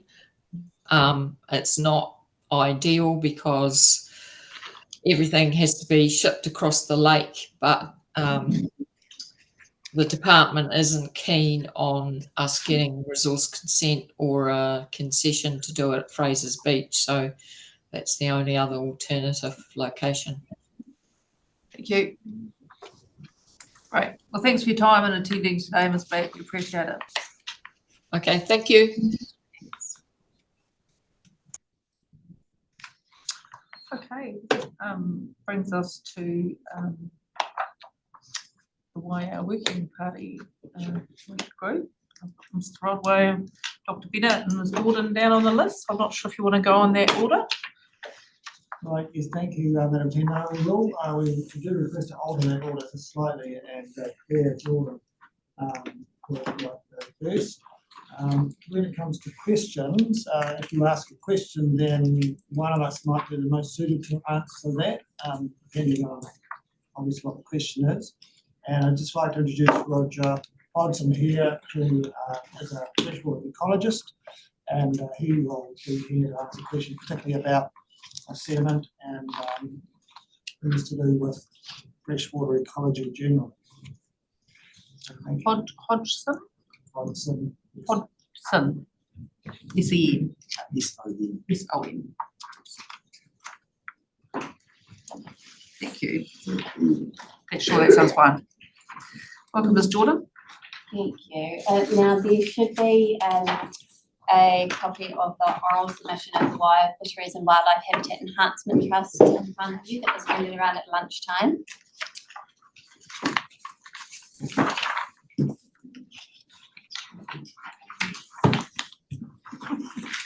Yeah, I've got you here. I can lose a piece of paper right in front of me. Now, before I begin, there is a change I would like to make to this, please. Paragraph 11, if the last sentence could be deleted. Got the last 3 lines.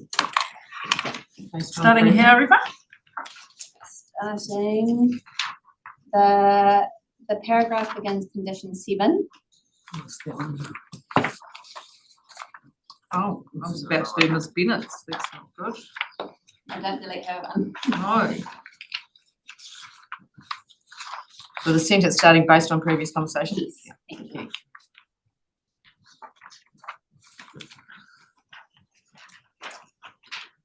All right. Thank you. Okay, tēnā koutou katoa. Good afternoon, Commissioners. Thank you for the opportunity to provide an oral submission on behalf of the Waio Fisheries and Wildlife Habitat Enhancement Trust, which I'll refer to hereafter as the Trust, in support of its written submission on Meridian Energy's application.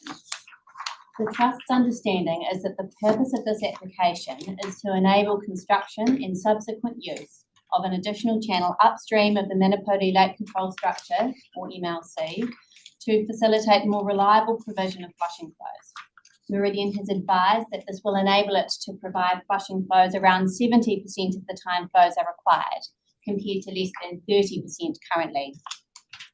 My name is Claire Jordan. I hold a Master of Resource and Environmental Planning with First Class Honours from Massey University and a Bachelor of Science with First Class Honours from the University of Canterbury, majoring in Chemistry and Environmental Science. I have 11 years' experience working as a policy analyst and planner and environmental scientist, including roles with the Ministry for the Environment, Tonkin & Taylor Limited and Environment Southland. I'm currently engaged as an independent contractor to the Trust in a planning capacity. While this is not an Environment Court hearing, I have read and agreed to abide by the Code of Conduct for Expert Witnesses and the Environment Court Consolidated Practice Note 2023.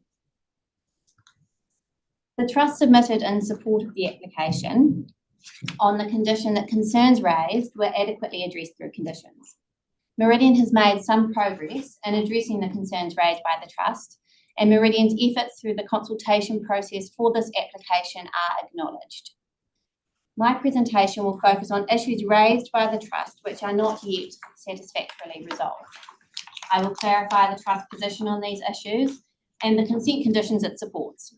These conditions are largely consistent with those submitted in the Waio Working Party's evidence dated 10 September 2024.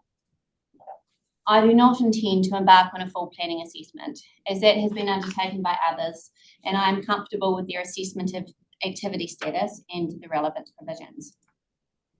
The remaining issues for the Trust are: 1, the provision of bird nesting habitat, or a bird island suitable for black-billed gulls. This will be ably addressed by Councillor Rodway, and I have nothing further to add on this point but to reiterate the Trust's support of the Waio Working Party's position. Secondly, Waio Arm water quality, specifically incursion of sediment into the existing channel of the Waio Arm from the Mararoa River when the Mararoa is turbid, given the predicted flow reduction in the existing channel. The Trust understands that the existing turbidity monitoring site is approximately 1 kilometre upstream of the MLC and the Waio Arm, north of the new channel. Adding turbidity to the suite of parameters in proposed General Condition 15 would provide some comfort that sediment ingress into the existing channel is being monitored, and that if a deterioration is observed, a flushing flow could be released to remedy it. And Roger Hodson is available to answer questions on this issue. And finally, the duration of the consent and the review clause, which will be part of the submission. Before I address consent duration, I have some reflections on the question that Commissioner McGarry posed this morning in relation to the voluntary nature of flushing flows, if that would be helpful.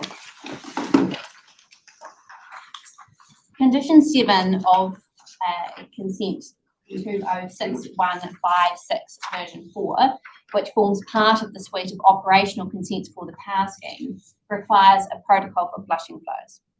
The heading above condition 7 explicitly describes these flushing flows as voluntary. So, while there is a requirement for Meridian to prepare and implement the protocol, there is also a lack of enforceability. My understanding is that the protocol itself uses the words will endeavour in relation to the provision of flushing flows. Consequently, Meridian has provided these flushing flows less than 30% of the time in the 11 years the protocol has been in place, without risking compliance action from Environment Southland. The Habitat Trust submission requested that the consent being considered today require the flushing flow protocol to be reviewed. Alternatively, that the consent include a condition requiring financial compensation if Meridian doesn't provide flushing flows moving forward. I accept the view expressed in the Section 42A report that these requests fall outside the scope of the current consent application. However, the inadequacy of condition 7 persists and will not be remedied by Meridian's proposed new channel. The Habitat Trust submission requested a consent duration of 7 years to align this consent with the operational consents for the power scheme, which expire in 2031. While the Habitat Trust acknowledges that 7 years is a relatively short timeframe given the investment, it sees value in the full suite of consents for the power scheme being considered together in 2031 when the operational consents expire. Meridian has sought a 35-year term. Meridian's planner, Mr. Murray, has provided evidence in support of both a 35-year term and the review clause as proposed by Meridian, which I wish to address. Firstly, a point of clarification. Mr. Murray's paragraph 117 states that the diversion does not use or lose water from the wire arm. The physical reality of Meridian's proposal is that the last kilometre or so of the wire arm above the MLC will suffer a 2/3 reduction or loss in flow as a result of flow being diverted into the proposed new channel. Indeed, it is for this reason that the Wire Trust raised concerns about the potential for increases in both phytoplankton or chlorophyll A and fine sediment ingress into the existing channel from the Mataroa River. It appears that Mr. Murray considers the non-consumptive nature of the diversion somewhat unusual, and that the activity is perhaps inadvertently captured by rules in the proposed Southland Water and Land Plan which don't strictly address it. I disagree that the PSWALP's treatment of non-consumptive diversions is inadvertent. While the same diversion rules may apply to many consumptive and non-consumptive diversions, the specificity for non-consumptive diversions comes in Policy 42. It is here that the PSWALP specifically allows for non-consumptive diversions to have unregulated flow, i.e. no gate to manage magnitude or frequency of flows, no mandated minimum flow, and no metering. Consumptive takes do not have this luxury. There are other examples of non-consumptive diversions in the wire catchment. For example, the Trust holds a diversion consent for habitat enhancement at the Waio mouth. Water is diverted into constructed wetlands for habitat enhancement, then flows back into the river system, essentially bypassing a portion of the Waio River, much like the proposal before you. This diversion consent was initially granted for 10 years in 2011, and a further diversion to support expanding the wetland was granted in 2014 for 7 years to align with the existing consent. When those consents expired in 2021, the renewal was granted for 35 years on the basis that the wetland sustainability had been demonstrated. While there were some changes to the planning framework over the lifetime of these consents, the point is that non-consumptive diversions and associated discharges are not unique to this proposal and are not always granted for the maximum term of 35 years, even when they are activities undertaken for a net environmental benefit. Mr. Murray's example of the 35-year consent term granted for the Mararoa cut is less compelling in my opinion, as it was granted in 1996, nearly 3 decades ago, in a very different regulatory context. Mr. Murray describes the time-limited nature of consents for non-consumptive diversions as a quirk of the RMA. To my mind, regardless of whether it is a real quirk or a deliberate policy decision which is inconvenient for Meridian in this instance, it is largely academic. The reality is that a time-limited consent is required under law, and the activity applied for is not only to form and utilise the channel, but also to maintain it. This will result in periodic discharges of sediment-laden water during future maintenance. It is appropriate then to have a time-limited consent for this activity and to determine the duration in accordance with Policy 40 of the PSWALP. Consent duration is one way to achieve the alignment between this consent and the operational consent for the power scheme. An alternative is a longer duration consent combined with a review condition which specifically enables review in response to the reconsenting of the operational consents for the power scheme. To this end, the Trust requests that the review clause proposed by Meridian is amended to explicitly enable review for this reason in 2031. The Habitat Trust is not alone in requesting amendment to the review clause. Te Marama Inc., on behalf of Te Runanga o Waraka Aparima, in evidence, has proposed a consent condition requiring review in 2031 should there be any material change in flow conditions. The Waia Working Party also proposed amending wording to Meridian's review condition in its evidence to enable review following reconsenting in 2031. Meridian does not appear to share submitters' enthusiasm for an amended review clause. At paragraph 119 of Mr. Murray's evidence, he states, and I'll read the extract.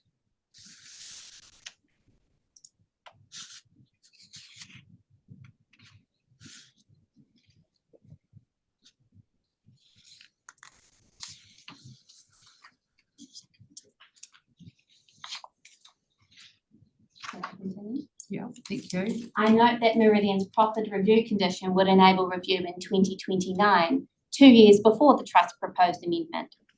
Unfortunately, Meridian's review condition would not allow review again until 2034, 3 years after the operational consents expire.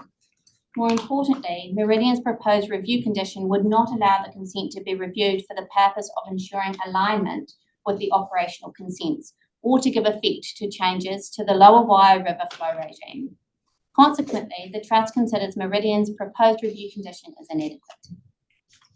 Further, despite Mr. Murray's concern at paragraph 119, it is my view that both Meridian's proposed review condition and the Trust's, which is detailed below, essentially preclude a review process which would result in cessation of the consent. The Trust proposed review condition below aims to combine the suggestions of Te Marama and the Waia Working Party, and the condition is reproduced on the following page with amendments, proposed amendment underlined, which I'm in your hands. You can either read now or I can continue and you can come back to it. I'll just have a quick read, thanks.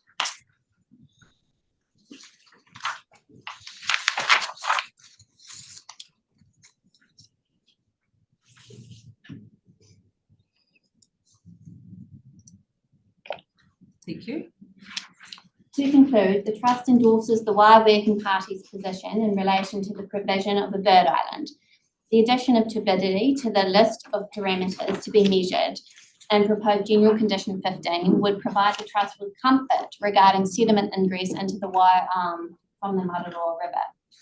The Trust would be comfortable with a consent term of 7 years as proposed in the Trust submission. Alternatively, if consent is to be granted for a longer term than 7 years, that the review condition be amended as described above. Thank you again for the opportunity to present to you today. I'm happy to take any questions. Would you like questions as we go, or do you want to wait to the end? Well, we're entirely in your hands. I'd probably, just as we've got them top of mind as you each finish maybe, and then we can just sort of do a clean up at the end like the first one. Any other questions? I'm still trying to formulate my questions. Okay.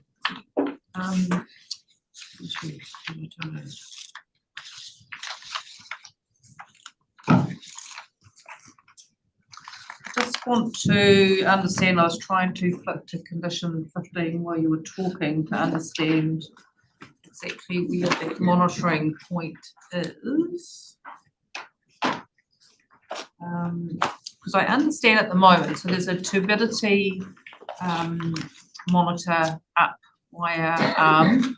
There's a double check in case there's a backflow from the Mararoa up the arm. So there's that check at the moment.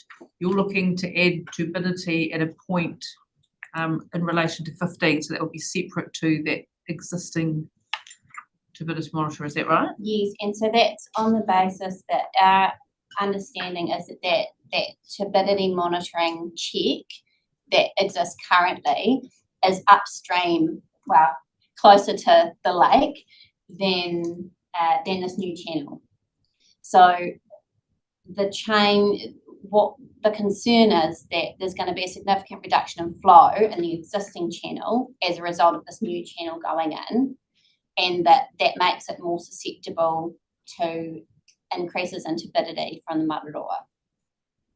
And so adding turbidity to the list of parameters that Meridian have undertaken in General Condition 15 to monitor in the existing channel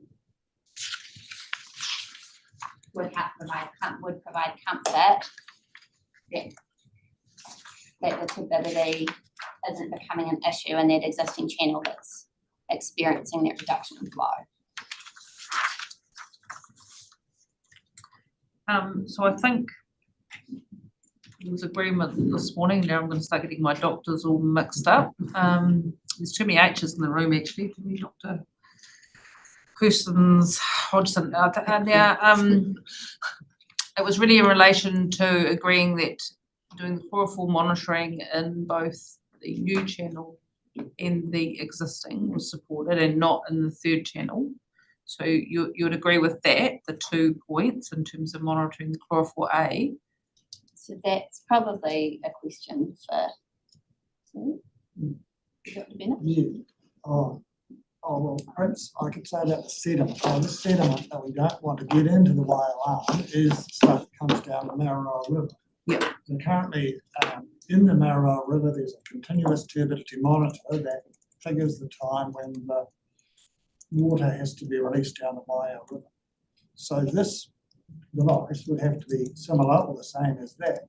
There's no good monitoring the elevated sediment sort of on a weekly basis or anything, because you only need to monitor it when you've got the high flows coming down the Mararoa. So that's my understanding of what is needed to ensure that the sediment, which will also contain nutrients, nitrogen, phosphorus, that can lead to increased hydrogen flow, is prevented from getting into the Waialae. The new arrangement with this new channel can elevate the risk of that happening. We're worried that it might elevate the risk, so a check to make sure that it doesn't is important.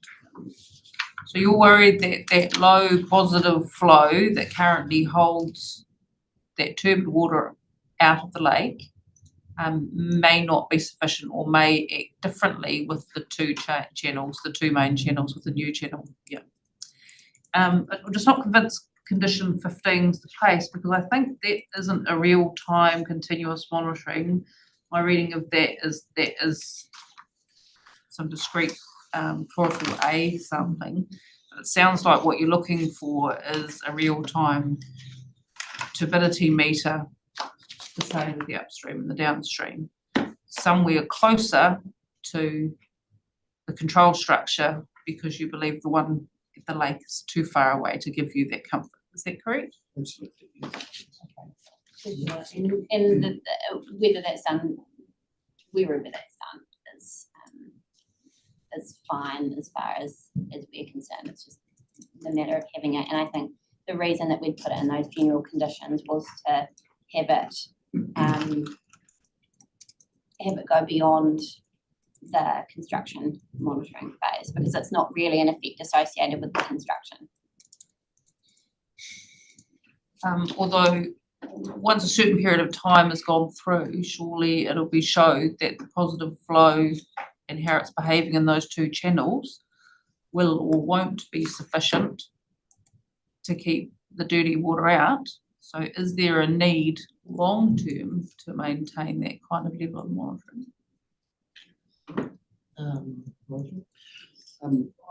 I think in the first instance it's important to develop an understanding of how the changes in geomorphology are affecting sediment and water movement through the area, and it would be appropriate to review that, in my opinion, after a period of time, which is probably still under discussion, and to then reconsider what's necessary going forward to manage any issues that are apparent operationally in a timely fashion. Given the advent of continuous monitoring equipment, its availability and relative cost, it seems like it's a very appropriate tool to apply in this situation, both for turbidity and chlorophyll A. and it would give a high degree of certainty that infrequent events were not missed as a result of infrequent fortnightly, monthly sampling, for example. I think the key is to review and then make those decisions, as opposed to making decisions about the duration of monitoring by condition. So I might have this completely wrong, but my understanding is that you've proposed a 5 years of monitoring for chlorophyll A, is that correct? Correct. So would that similar time frame for the turbidity monitoring be suitable to couple that with that monitoring?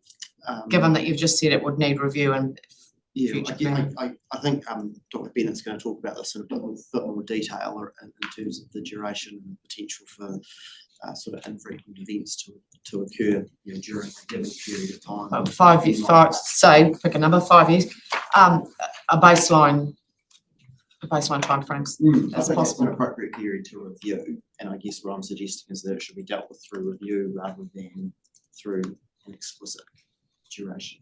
Right. Okay.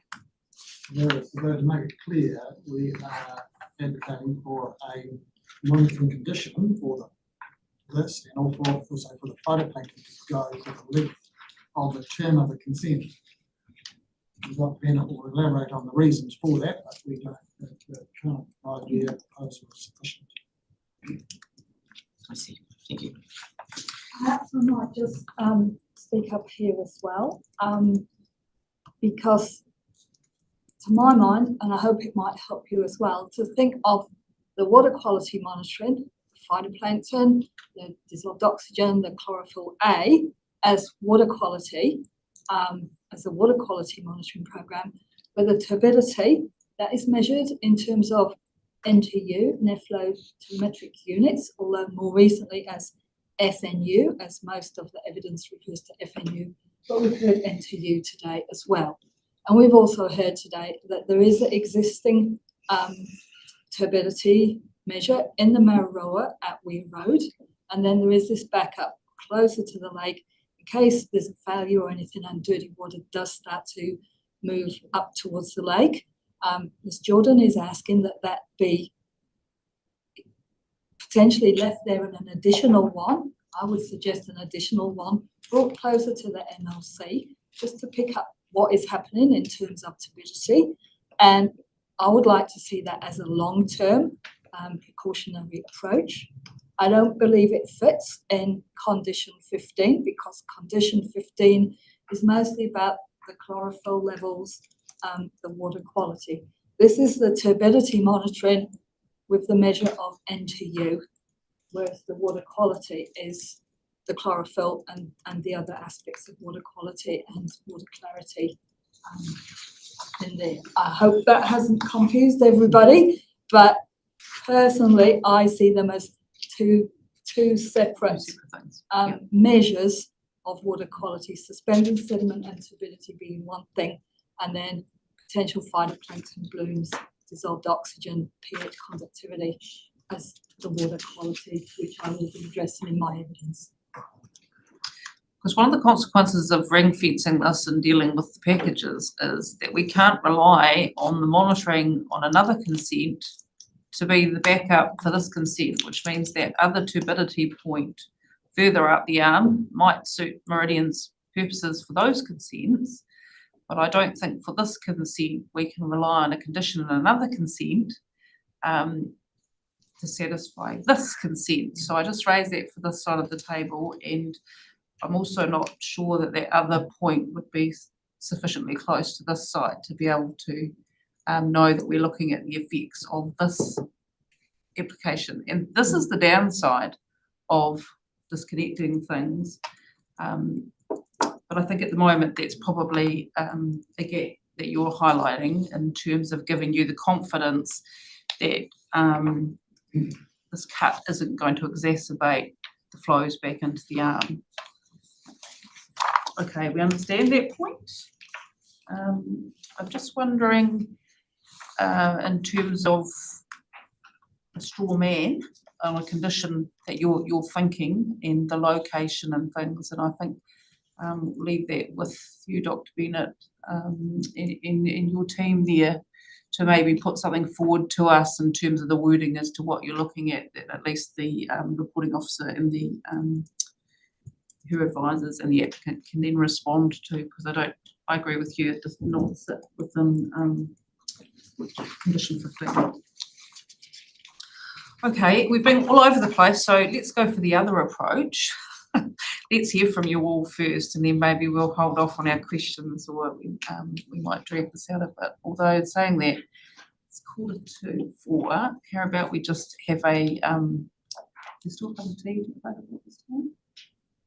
Check, actually. Okay, we'll just see whether there is a chance to have a cup of tea. Otherwise, we'll just have a comfort stop briefly, but I'll do a stretch in my legs again. So just while Catherine's doing that, I'm just going to double check with Jordan that we didn't have any more questions just coming out of your brief, and then we'll just hear from everybody, I think. I just had one other, and that was on your page 8 at the top, in terms of your suggested wording there for the review. And again, this is no indication of predetermination. I just want to test if we are of a mind to go with your wording, then instead of being issued and any appeals decided, using the word commencement, or when the consents commence, you would agree with that? Yeah. Anything from Mr. Jordan? No. Okay, there is a cup of tea and coffee there. So it's just on 4:02. Let's come back just after 4. Thank you.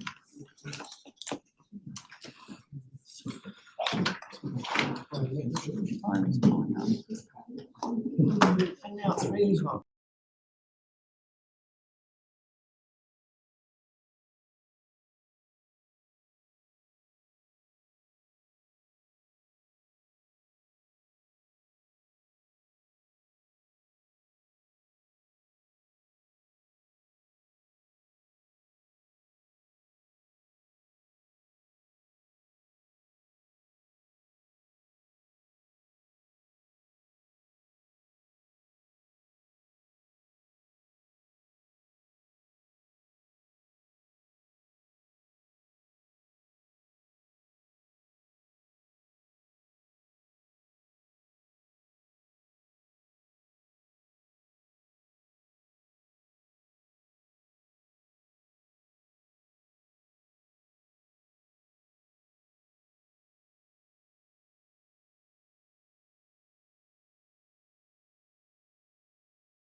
Okay, I don't think we've got any further ones out of Ms. Jordan's, so Mr.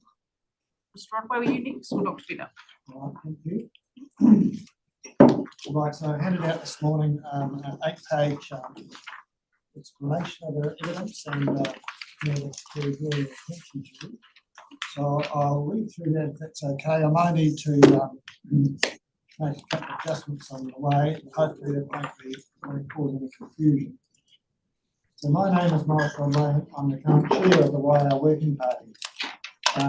We've got Sue and Claire and Monty here today to assist, and they have assisted with the preparation of our evidence. Dr. Bennett has provided set of evidence and she will speak to that shortly. However, I wish to make it clear that the Working Party supports Dr. Bennett's evidence fully and that of Claire Jordan, who was just reviewed. We want to emphasise that overall we do support this application. But notwithstanding this report, we think that some amendments to the conditions that the applicant has proposed are needed to comply with the relevant legislation, national standards and proposed Southland water land plan.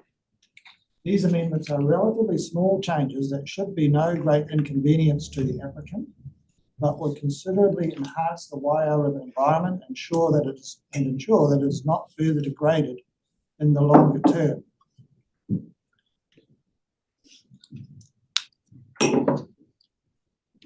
Except for this is a little bit extra that I just thought of today, following on from some discussion that occurred earlier, except for the phytoplankton monitoring program, which could require a bit more flushing flows than what Meridian is proposing. What we are asking for has no effect on the applicant's ability to generate electricity, which we accept is very important. We believe that there's a good cause for doing everything that is reasonably practicable to improve the state of the YR River because it is currently degraded. This consent, if granted, will continue to cement in place a water abstraction system that continues to contribute to this degradation. So these works need to be viewed as part of the larger system. Southland has recently published a state of the environment report for all the aiming to assist landowners with their development of farm plans. However, they are excellent reports for all users. And the YR report these are on the Environment Southland website. This report confirms the main cause of degradation in the YR catchment has been the applicant's mandatory power scheme and the diversion of most of the water out of the catchment. Therefore, amending the applicant's proposed conditions in favour of the YR Working Party's counter proposals would enhance the YR environment considerably. The YR Working Party has modified its request made in its submission following 2 pre-hearing meetings. And while I was not able to attend all of those meetings in full, the Working Party was represented at both of those.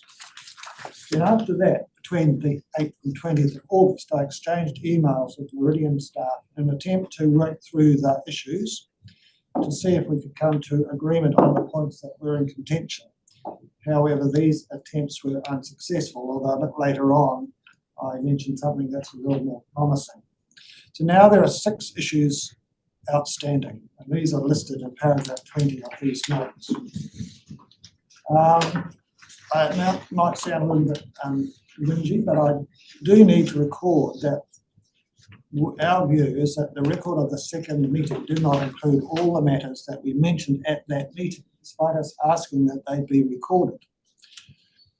I have addressed that in our evidence in some detail. During the second pre-hearing meeting, the matter of providing an area of elevated land adjacent to the new channel for nesting and feeding habitat for black-billed gulls and other endangered species was discussed. The record of the meeting notes that experts were in agreement that no nesting area was needed or justified. We note the experts, Dr. Lee Bull and the applicant and Dr. Mike Thorson for the Environment Southland, do not have specialist knowledge of the needs of black-billed gulls in the YR catchment. The minutes from this second pre-hearing meeting note that the applicant's rationale for not providing an island has nothing to do with bird habitat needs, but due to the operational needs of the applicant and a reluctance to assume responsibility for its maintenance. Dr. Forson states this too in his section 42A report, saying there is considerable time and expense required to design such a suitable habitat for the local conditions, and the ongoing maintenance, particularly to keep it clear of vegetation, would be required. That is true.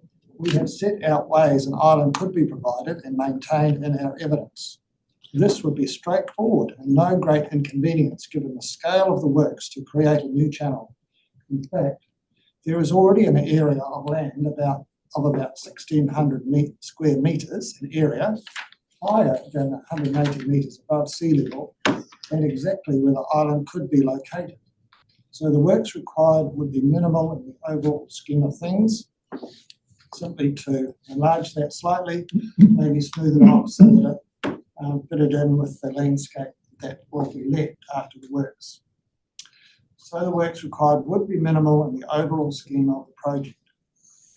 An email we received on the 10th of September from Hamish Cuthbert of Meridian advised that we have not applied for a consent to deposit material on or disturb the bed of the Waiau Arm, other than for the purposes of constructing the new channel. Accordingly, constructing a new bird island is an activity that is not contemplated by the consent application.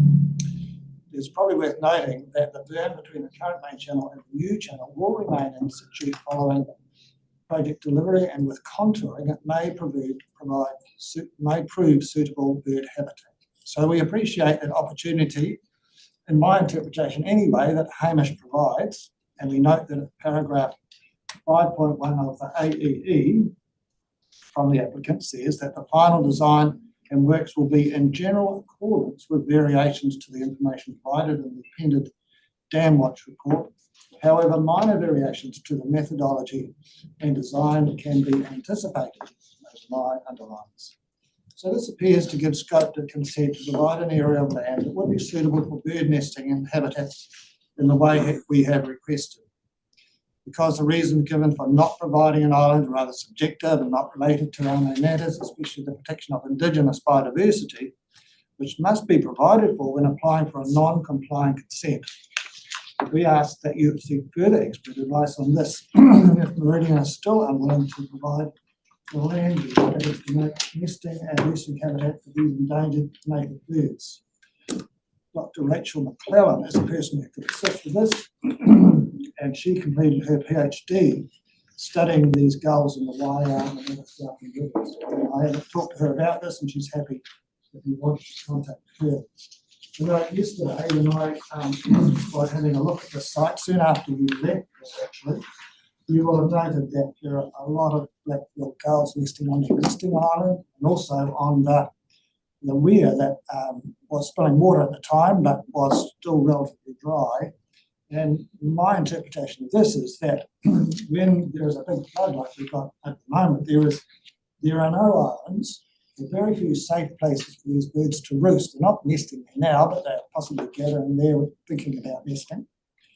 So it's very important that islands are made available for these endangered and threatened species. Now I've gone into that in some detail in my evidence.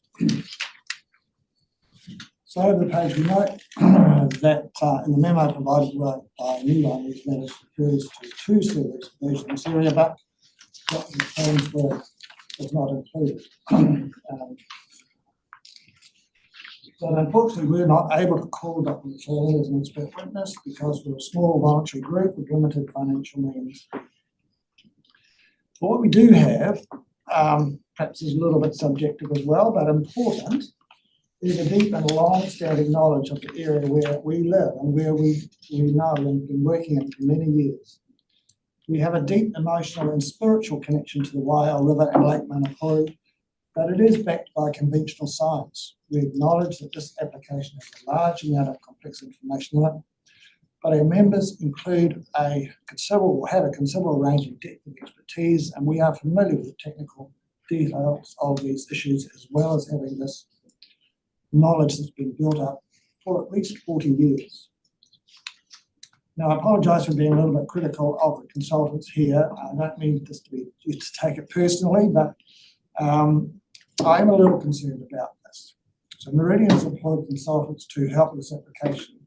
These people have their expertise, but they, with the exception of Dr. Kathy Kilroy, who is not here today, in my view, a bit of a surprise, have little understanding of this area where these works are to be undertaken. They may have visited the site for a day or two, but this cannot be compared with the knowledge we have of this area. We note that Bianca and Mike, apologies for your misspelling there, Mike, visited the site with Meridian on one day in May and June respectively. In addition to a one-day visit offering no insight into the different states of the environment from season to season and year to year, I'm a little concerned that Meridian's staff were there with. I don't see how ES experts can provide independent, unbiased opinions based on a single visit with the applicant and a lack of wider knowledge of the area. My view is that they should have visited there without Meridian representatives. I understand that there are health and safety issues and that sort of thing, but I think that it should have been possible. Dr. Burrell has also provided a technical report for ES. He advises he visited the site in May, but there's no mention of Meridian being present. If that was the case, this is the appropriate way for an independent advisor to look over the site. However, as mentioned, a one-day visit does not compare with 40 years of knowledge about the site and multiple visits that we have had. That said, Dr. Burrell's report is more thorough.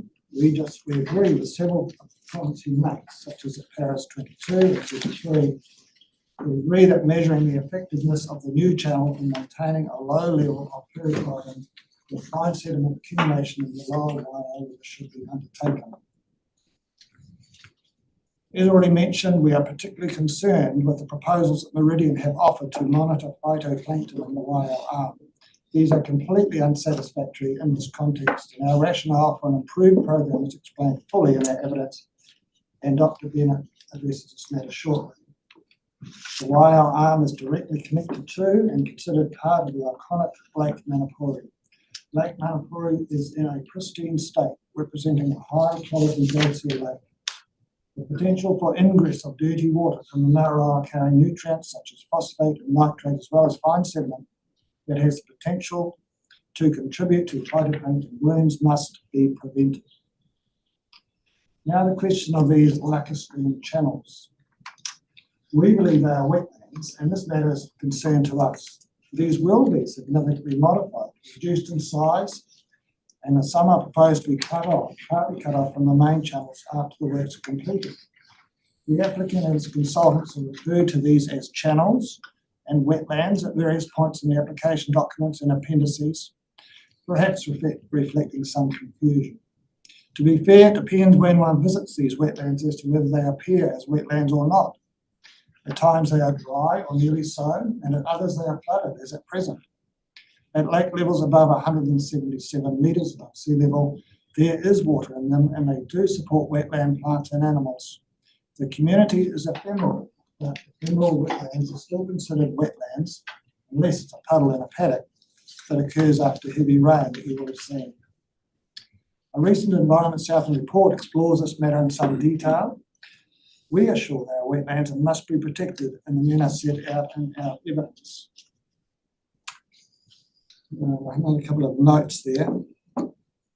Oh yes, and it's in our evidence that there's a huge loss of wetlands in New Zealand, particularly in Southland, over the last 20 years. So any effort to store and enhance, as we have suggested, should be undertaken, particularly in the scheme of this whole thing. This would be a relatively small thing to do.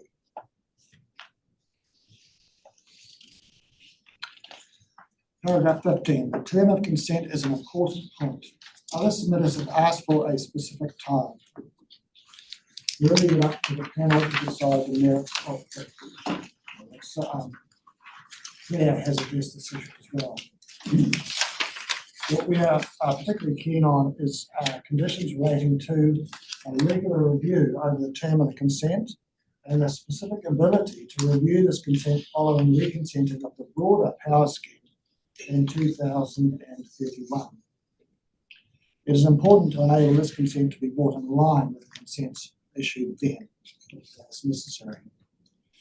And a minor point really, ongoing maintenance of the channel must be conducted in a way that does not cause adverse effects downstream, and we have suggested ways to mitigate this if there's work in the river and it's in the middle of summer and people down below the weir are fishing, swimming, kayaking, and they see a sight of dirty water coming down as a result of this, then that's pretty undesirable. So if the work was done at the winter time when it was needed, then that would avoid that. So we therefore trust the hearing panel will recognise our local knowledge and offset by our limited financial resources compared to those of Meridian. A note on the MTADA, that Meridian have on a precautionary basis applied for consents for modification to wetlands. And wetlands are important habitats and landscape features that do need to be protected. We're concerned that Meridian is using the 61-year-old piece of legislation to support this application. And they are doing it legally, there's no question about that. But MTADA is narrowly focused and is questionable that it applies to this situation. We ask the panel to examine this claim because it may have consequences for future consent applications. I note, Commissioners, that at that time, exactly that time, in early 1961, the Invercargill City Council was granted a consent or permission to tip rubbish into the Invercargill estuary in an attempt to fill it up. And also at the same time, the Wairarapa Catchment Board drained and straightened hundreds of kilometres and areas of wetlands in the lower Manawatu. And this was the thinking at that time. That was perfectly fine to do that then. So I think MTADA needs to be thought of in this context. So that concludes my presentation. There are now 6 issues remaining outstanding. So we need this robust phytoplankton monitoring program. We need an area that's suitable for the nesting of black-billed gulls and other threatened wildlife. We need to ensure that the final design of the area, when the works are completed, will restore it to a state that is natural as possible, especially the wetlands that will be adversely affected during the construction period. And I note with some pleasure, if that's the right word, or satisfaction, that Meridian will be controlling the willow trees in that area. So I assume that we'll be getting rid of them because, as we all know, they will take over areas of shallow water, making them, destroying them in the long term. So that's good to hear. So the 4th is the agreement of the term of consent and review conditions, which Claire has elaborated on. A condition such as the one Dr. Burrell suggests to ensure that the purpose of the new channel is achieved in terms of lowered periphyton biomass in the lower Waiau River. And a deposit of fine sediment condition complies with the National Policy Statement 5 fine sediment guidelines in the lower Waiau between the MLC and the confluence of Excelsior Creek. This has been a bit of an issue in the past. It's been largely resolved lately, but in the past we've had what we called a mud drape settling on the stones below the Mararoa weir, or the MLC. And that hasn't been a problem in recent times. We'd like to make sure that that is the case into the future as well. So these issues are addressed in our evidence. So I'm not going to read that out. We have set out our preferred conditions relating to the matters Meridian has not agreed to in our evidence. And we ask that these be conditions of the consent. Ms. Black recently told us about the temporary slipway. That doesn't appear to adversely affect our interests. The proposed new one is farther away from the wetlands that we want to be protected, so that shouldn't be any issues there. We are very supportive of the evidence provided by Te Ao Marama. It supports many of the submissions we make about protecting, enhancing wetlands, biodiversity and water quality. And a final comment on Yuli's evidence about the Waiau mouth.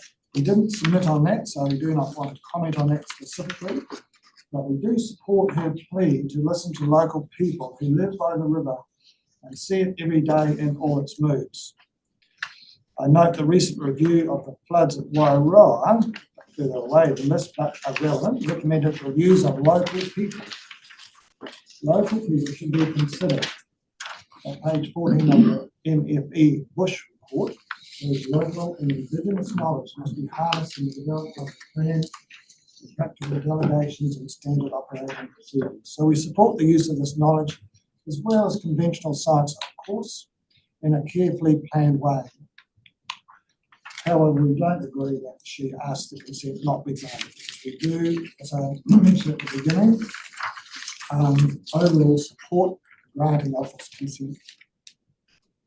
And as a final note, this evidence has been largely written by myself, but reviewed and modified by the people beside me, but any errors of fact or omission are mine, so you can blame me for that. Thank you. Thank you.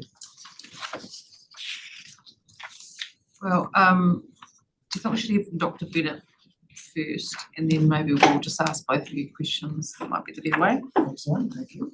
Thank you.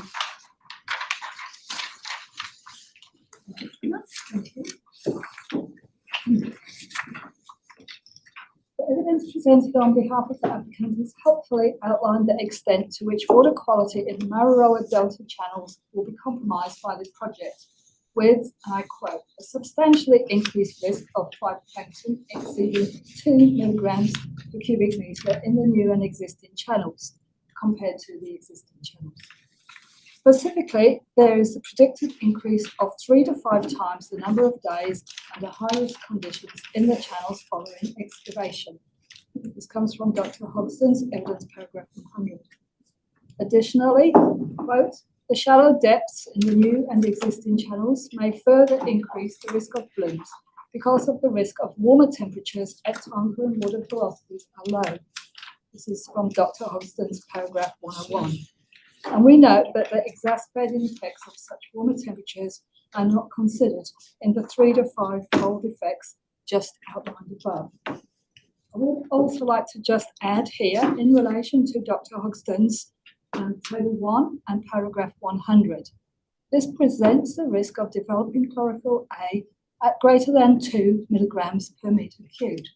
The submitters note that Meridian has not directed their witness to do the analysis at 5 milligrams per metre cubed, and neither does it appear that the witness has advised the applicant that 5 milligrams per metre cubed might be an appropriate threshold. Table 1 addresses the increased risk of chlorophyll A levels of greater than 2 milligrams per metre cubed as 3 to 5 times the risk in existing channels. Returning to paragraph 3, the purpose of the excavation project is to improve the conveyance and reliability of downstream flushing flows through the MLC from the current provisions of 30% of these flows to 70% provision. Currently, there's an average of less than 1.5 flushing flows per season. So this predicted increase represents an average of just 2 additional flushing flows per season by our calculations, possibly 2.5 by NIWA's calculations. The Waiā Working Party submit that there is insufficient certainty that this limited number of additional flows will be sufficient to mitigate the magnitude of increased risk of elevated phytoplankton levels, and the evidence presented on behalf of the applicant has not persuaded us otherwise. Regarding the releases currently provided, the 1.5 flushing flows plus the monthly recreational flows, we note that the applicant's evidence refers to these in terms of their potentially being lake water flows up to certain lake levels in Dr. Hodgson's paragraph 85. Whereas the reality is that all these flows have components of Mararoa river water as well as lake water. Indeed, the flushing flows are often timed to piggyback on rising Mararoa flows, and the Mararoa component of any flow does not contribute to the flushing of the Waiā and the channels. Further, we do understand that the release of any lake water is monitored by the Electricity Authority, and Meridian will be in breach of its own industry standards if they release water without good reason. So releases need to be made a condition of consent. I know that Andrew, Mr. Fairland commented on this, and perhaps that understanding precedes his time with Meridian, but that's definitely our recollection. Whilst the applicant has offered a limited duration water quality monitoring program to mitigate the uncertainty surrounding the effectiveness or otherwise of the additional flushing flows, it is our submission that this is still an insufficient gesture, and we seek that the provisions made for water quality monitoring will endure for the full term of the resource consent, whatever that term may be. We have learned from experience the unpredictability of hydrological inflows in this catchment beyond more than a few days of forecasting, and thus recognise the importance of monitoring on a long-term basis to detect water quality issues as they arise. In recent years, post-2020, the Waiau catchment has experienced a succession of low hydrological inflows, and this has resulted in reduced water quality and clarity being recorded in the Waiau Arm, as evidenced by an existing Waiau Arm water quality monitoring program instigated by the MTAD consents following earlier low water quality observations in 2003 and stakeholder concerns thus raised. We note that these Waiau Arm water quality issues are not evident in all seasons, and there have been a number of years when water quality issues have not arisen. Given that seasons of concern typically cannot be identified until after their fact, we reiterate the need for long-term monitoring. For these reasons, accepting a limited-term water quality monitoring program as a condition of consent is not, in our opinion, a prudent measure, and we request a robust long-term water quality monitoring program to be made a condition of consent, with explicit provision for additional flushing flows to be released in response to instances of poor water quality, to maintain satisfactory high water quality standards for the full duration of the term of consent. The waters of the Waiau Arm, including the existing and proposed channels, are, since impoundment by the MLC, a contiguous part of Lake Manapuri.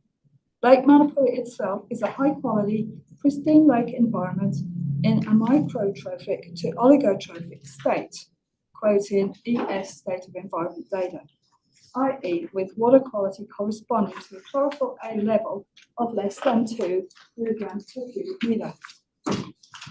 Since impoundment of the Waiau Arm, water in the arm can be diverted either away from or towards Lake Manapuri, depending on prevailing hydrological and operational conditions. It is therefore necessary to maintain a high standard of water quality in the arm, given that it's a contiguous part of the lake, and it's also relatively straightforward to flush any poor quality water out via the MLC before a major water quality issue or phytoplankton bloom develops. The Waiau Working Party have requested a definitive record of Waiau Arm flows that flow towards the lake as part of an in preparation review of the existing Waiau Arm water quality monitoring program. And we expect this information to include the actual frequencies and durations of these flows, as well as the factors that determine when such flows take place. At the time of the MTAD hearing, it was predicted that Waiau Arm flows would show an increase in frequency and duration of parked, i.e. stagnant water events, and an increase in the duration of Mararoa River flows towards Lake Manapuri.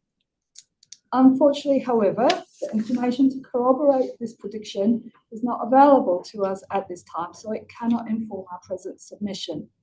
Rather, we must seek that a detailed long-term water quality monitoring program be made a condition of this consent for the full term of consent duration. Regarding the water quality of the receiving environment, we note that the threshold level of chlorophyll A that defines the upper limit of an oligotrophic body of water is 2 milligrams per metre cube. See Table A2, paragraph 100, and Table 1 in Dr. Hogston's evidence. And it is the submission of the Waiau Working Party that this is the appropriate trigger level for the chlorophyll A component of the proposed water quality monitoring program. We note that the applicant proposes a threshold of 5 milligrams per metre cube, which corresponds to the threshold between mesotrophic and eutrophic states, but we submit that this is not sufficiently robust in the context of the microtrophic/oligotrophic Lake Manapuri receiving environment. Finally, we'd like to offer a couple of adjustments to the consent condition suggestions originally provided by us.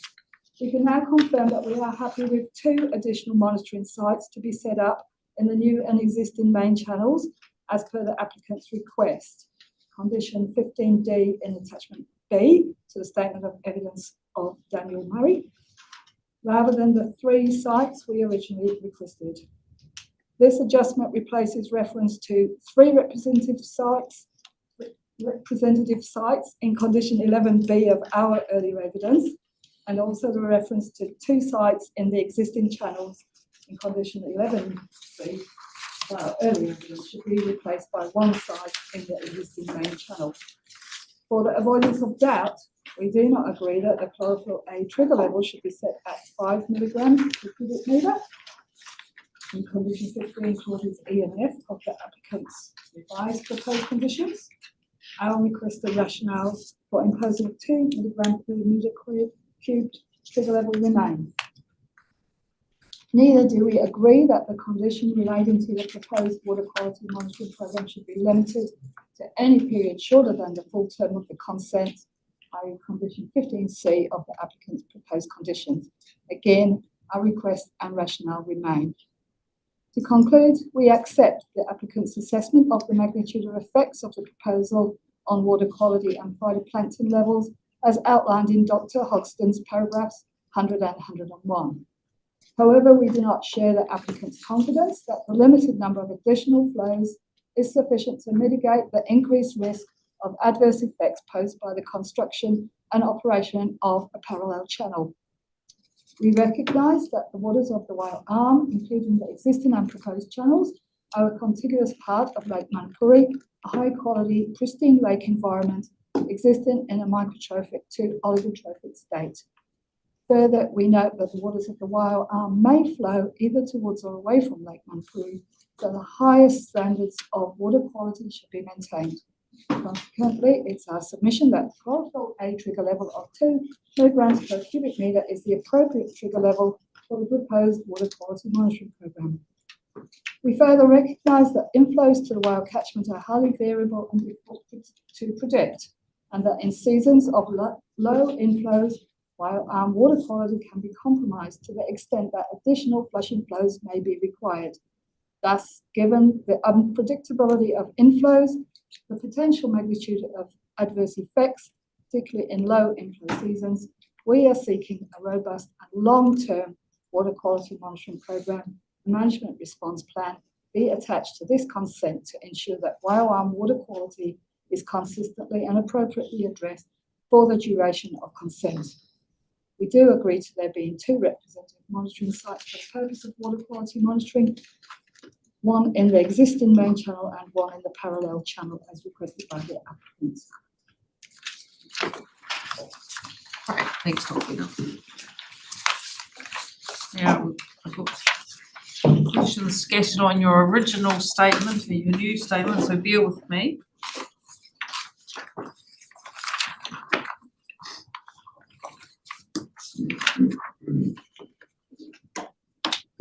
First, Mr. Rodway, you'll focus on the wetlands. I mean, I don't disagree with anything you say, but I guess from this side of the table, we need to equate the mitigation and the enhancement with the direct effects of this application. And I guess what struck us both yesterday was what you didn't appreciate from photos and the real benefit of, as you say, these local observations is going out there is, I didn't appreciate that the whole area had been planted in eucalypts and some of it in pines and some indigenous vegetation as well. Would you acknowledge that given the area has been planted out, that over time some of the wetlands, particularly the smaller isolated wetlands, would naturally disappear anyway, regardless of this application? Yes, well, the smaller wetlands that Meridian have identified and proposed to protect were, of course, once channels of the Mararoa River before it was diverted. So in that sense, the ones that are close to the lake that are referred to as lacustrine channels or wetlands are no different from the ones further up. They're just bigger and that they are more connected to the lake now than what the ones further up are. So those ones that are higher up, if the trees grow, like you said earlier, yes, they will. I think everybody agrees that will be a consequence of that. But the lacustrine channels or the lacustrine wetlands will, I can't see them being overtaken by anything. They are overtaken partly by willows at the moment, but as we say, that hopefully those are going to be sprayed out, removed. So those ones there will, they should be there for the foreseeable future. But yes, those are the small ones. Yeah. If I may, sorry. I also was on the site yesterday as I drove down here yesterday afternoon, and just looking out from the elevated lookout, it was quite apparent to me that those trees that are in the wetlands, they were planted without regard to groundwater. The ones that have wet feet were really not thriving. There was quite a variation in the level of growth. And so I would suggest that those that have got wet feet that are most close to the wetlands will not be thriving, just as an observation. I guess the second part to the question, Mr. Rodway, was really that if the focus is on the effects on the channels, as we just got to, those other wetlands, I think will disappear over time regardless, without the trees being removed. Those channels, what is the effect? The effect really is the culverts. Do you agree? Well, they'll be diminished in size. And somebody mentioned today about 1.5 or 1.75 hectares. They'll be their size at a lake level of about between 177 and 178 metres above sea level. If you were to go there at that time, you would see that they look exactly like wetlands. You know, they've trout swimming around in them, they'll have longfin eels there, they have little buoys swimming in the margin, they have macroinvertebrates like damselflies, for example. They have a range of wetland species, from Magetan, for example, Myriophyllum, that grow in them while they are full. And with the lake at that sort of normal range, they do have water in them for quite a lot of the time.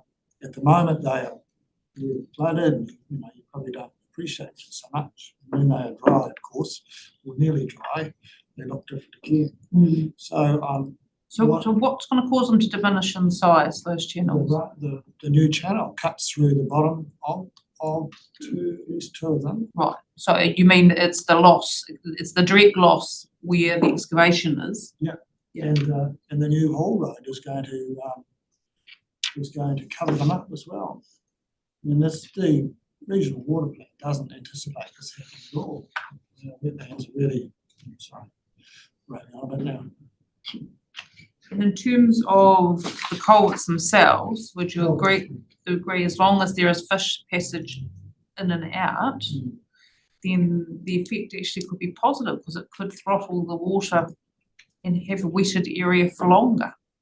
Now, for a culvert to be a good fish passage culvert, and I have a lot of experience in this over the years as well, like some of the experts do here, they need to be large. They need to have gravel in them. So I've suggested in our evidence that if you were to have culverts, they need to be at least 2 metres in diameter, a big pipe, 2 metres into that, and half of that is buried into the ground, so you have a D-shaped opening, and that would be 2 metres in diameter. That's this wide.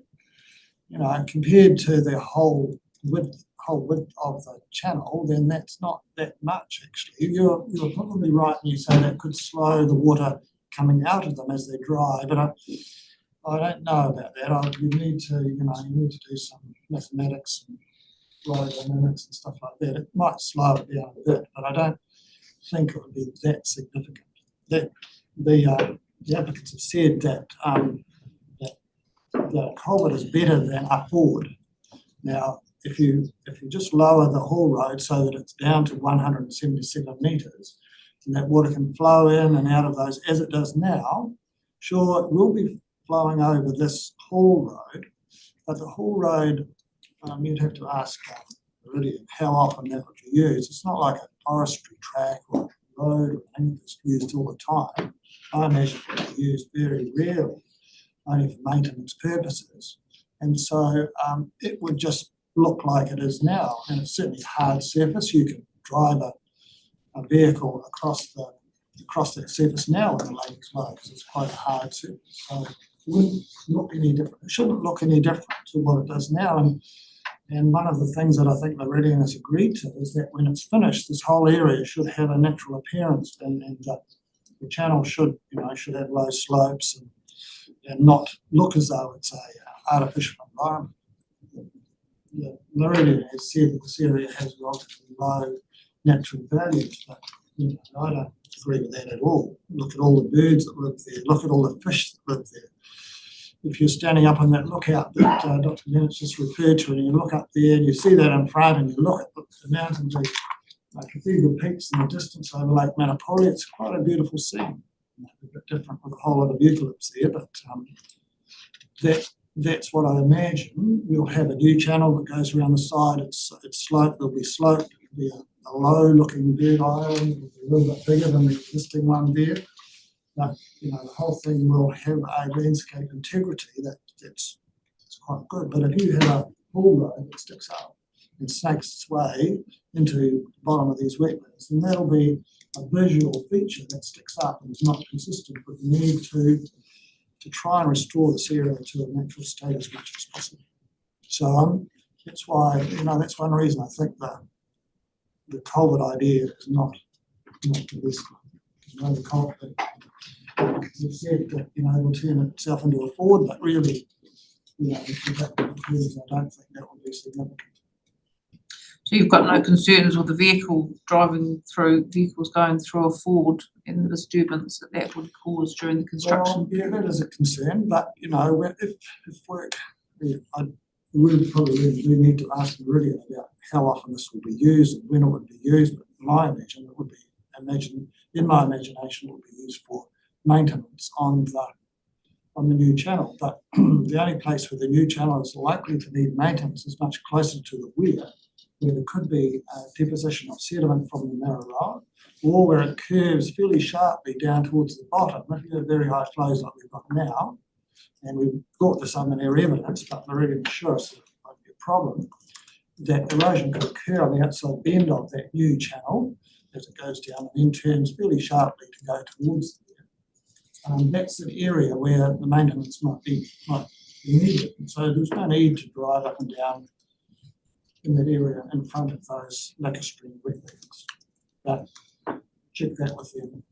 If it was going to be used regularly, we didn't want to get it right through it, but maintenance could be done on the lake as well, so that we're driving across dry lands. Well, I was just going to say, the whole road and the visual effects of those and things aren't anything we can take into consideration under the water and discharge permit.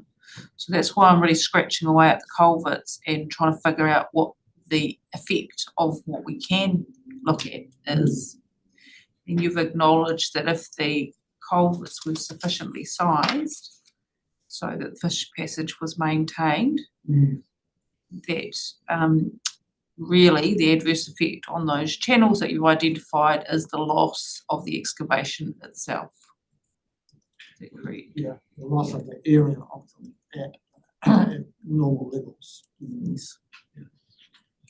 Understood. Okay.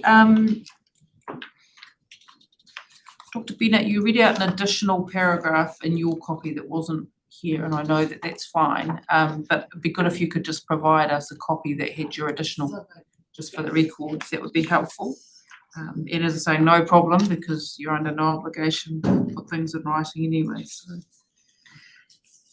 just in terms of the ability to review the consent, you heard my questions this morning, you heard the response from Mr. Christensen, you heard the response from Mr. Murray. I mean, both of them are both basically saying that once this consent has been exercised for cutting the channel, that then it'll just be the maintenance part of the consent that goes on.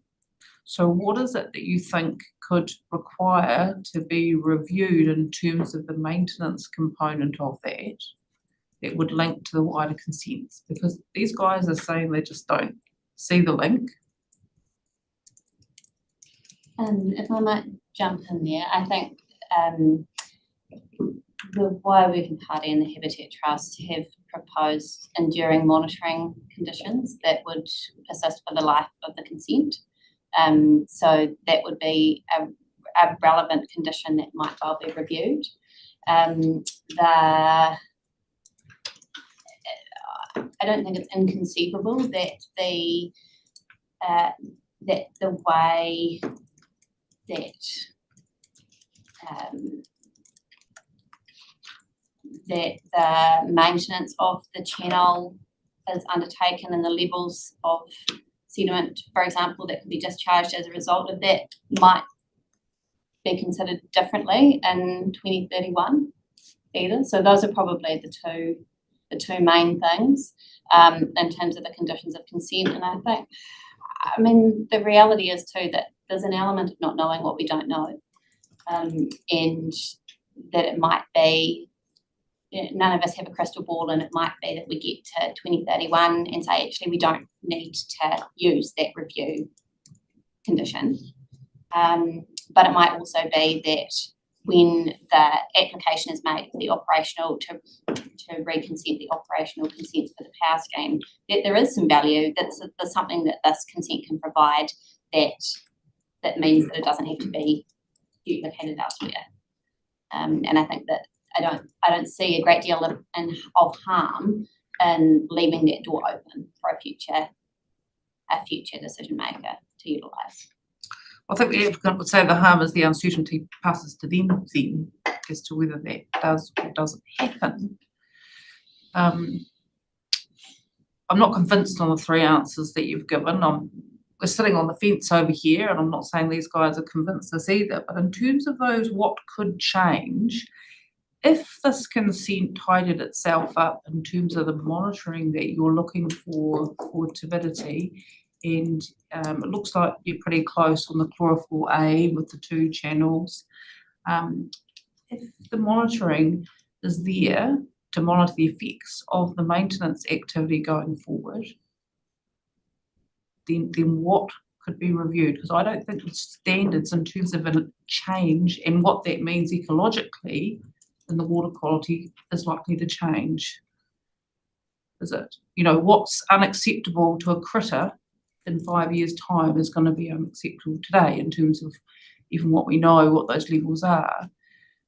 So would you agree that if the monitoring on this consent was more fit for purpose for the concerns that you've got about the backflow and the potential blooms, that the other consent then can't change this consent? It would need a variation process or anything. So you've got the uncertainty that monitoring, and assuming that it goes for 35 years as you're asking, but wouldn't that give more certainty that then for a 35-year period you've got those water quality issues in YRR covered regardless of the other consents? So I'm just thinking what anything else you would want to be trying to tinker with for a monitoring consent. Maintenance, sorry. I'm losing my words now. Right. And you have mentioned water quality, so just to the extent that we're talking about water quality, what I envision, we don't know the term of consent. Personally, I imagine that it will be longer than 6 years for the present consent, but that we would look for some certainty in terms of water quality monitoring conditions for the present consent. The MTAD consent has water quality monitoring conditions. They are currently in review, as Mr. Farabend has mentioned, and so I mentioned it also. We don't know the outcome of that review. There was hydrological changes predicted as part of MTAD. We understand the review will tell us if that has happened. There have been recent concerns over the levels of water quality, but more so over the lack of management response, the kind of hands-off. Understood. Yeah. Well, this water quality is not good, but we'll let that ride for 3 or 4 days and then we will look again. Oh, it's not good again, we'll wait a bit longer. And there was no flushing, whereas we believe that the previous consent anticipated that there would be flushing, preemptive flushing of poor water quality. And over the past, well, we don't have the results yet of last season because we don't get the information in real time. But for the previous couple of years, there were real concerns. Hence the review in response to our concerns to look at the hydrology, and to look at the decision making in particular. Because we don't yet know the results of this review, we're here talking about a further consent, and we have to go with what we can see now. And so that is the basis that we have made these submissions and sought for a long-term monitoring consent condition for the full length of the consent, because we don't know when these poor quality issues may or may not arise. And to be fair, I would say neither do Meridian. It needs to be long-term. Yes, the existing consent will be up for renewal, review in 6 years. My anticipation, although, excuse me, I don't want to get out of my lane because I'm not really speaking of review or variation. But if we can get a long-term consent, water quality monitoring consent condition now, I envision that as the time comes for renewal, they can kind of integrate, was your word earlier, that there would be some integration going forward. In the meantime, there is a review happening. That will not happen in front of a panel of adjudicators and decision makers. It would happen around the table. We do see this as an opportunity to get in a strong monitoring consent going forward. We don't know what that review is coming up with, but we would hope that they would integrate over the longer term. That helps.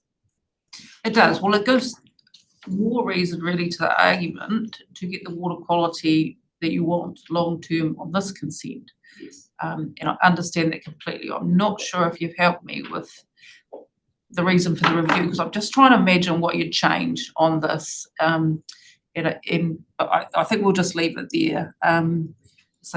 I think with my mouth open, and the danger of that is that I can give off signals of predetermination, and I just want to make sure that you're all quite clear on that too, that I jump to either side of the fence just to ask the questions. So I think it's a good response as to why you think long-term water quality monitoring, robust water quality monitoring is required for this consent. Yeah. I'm just going to have a quick flick through, but I know you've got something, Councillor. Yeah, I have a quick question regarding the gravel island potential and the what you see as maybe pest control, pest management potential issues or lack thereof. Well, it already happened. The sort of thing I'm thinking of, Meridian will be familiar with this because I've got similar situations in other places like Waitaki and that. On Rona Island and Pomona Island in Lake Manapuri, there's a group of people that are trying to control pests on those islands. But Rona Island in particular, which has Kiwis on it, is only a few hundred metres from the mainland. So they can do all the trapping they want on the main island, but if there's rats and goats from the mainland, then that's still going to cause a problem. So this is a relatively common practice where you've got an island, whether it's a physical island like we're talking about, or actually a place like Bluff, for example, where there's a narrow isthmus. And what you do is you set up traps for stoats and rats in particular. These are the things that can swim across. Cats won't swim across, but stoat traps, many of them available. You would only need to do the trapping when the birds were nesting, which might not occur every year, and it would occur for, say, 2 or 3 months while the chicks were still not able to fly. And so you would have maybe a dozen stoat traps and rat traps lined up along the shore. A local contractor could do that. It would not be a great expense, and it is something that is practiced pretty widely with an island where there are endangered species that you want to. What about plant species? I read somewhere that somebody was suggesting that they be sprayed. I'm wondering how you feel about that. That is the other thing. It would need to be sprayed probably every year or so. Already the Regional Council, Environment Southland, in association with the Catchment Committee in the Waiau, there's a program of spraying of weeds, broom and gorse in particular, on islands and gravel beaches in Mararoa, the Whitestone, the Pukarora and the Waiau. So this is simply an extension of that, very small, take very little time and can be added to that program. Is it fair to say that you'd rather there was no spraying near that pristine water? Well, unfortunately, you do have to control the grasses and the broom and gorse, otherwise the birds won't use it as a nesting island. And as I say, it's a common practice. There's been a lot of monitoring of that of the spraying of riverbeds to ensure that there's no adverse effects on macroinvertebrates, for example. I've been involved in that myself in the past. And the way that it's done now is very precise, and adverse effects are not able to be measured on the wider environment. Thank you. I'm just looking at your earlier circulated material, and I'm looking at 48, where you've got the request work only be allowed from May to August. Is that the in-stream you're talking about there, stage 3? Yes.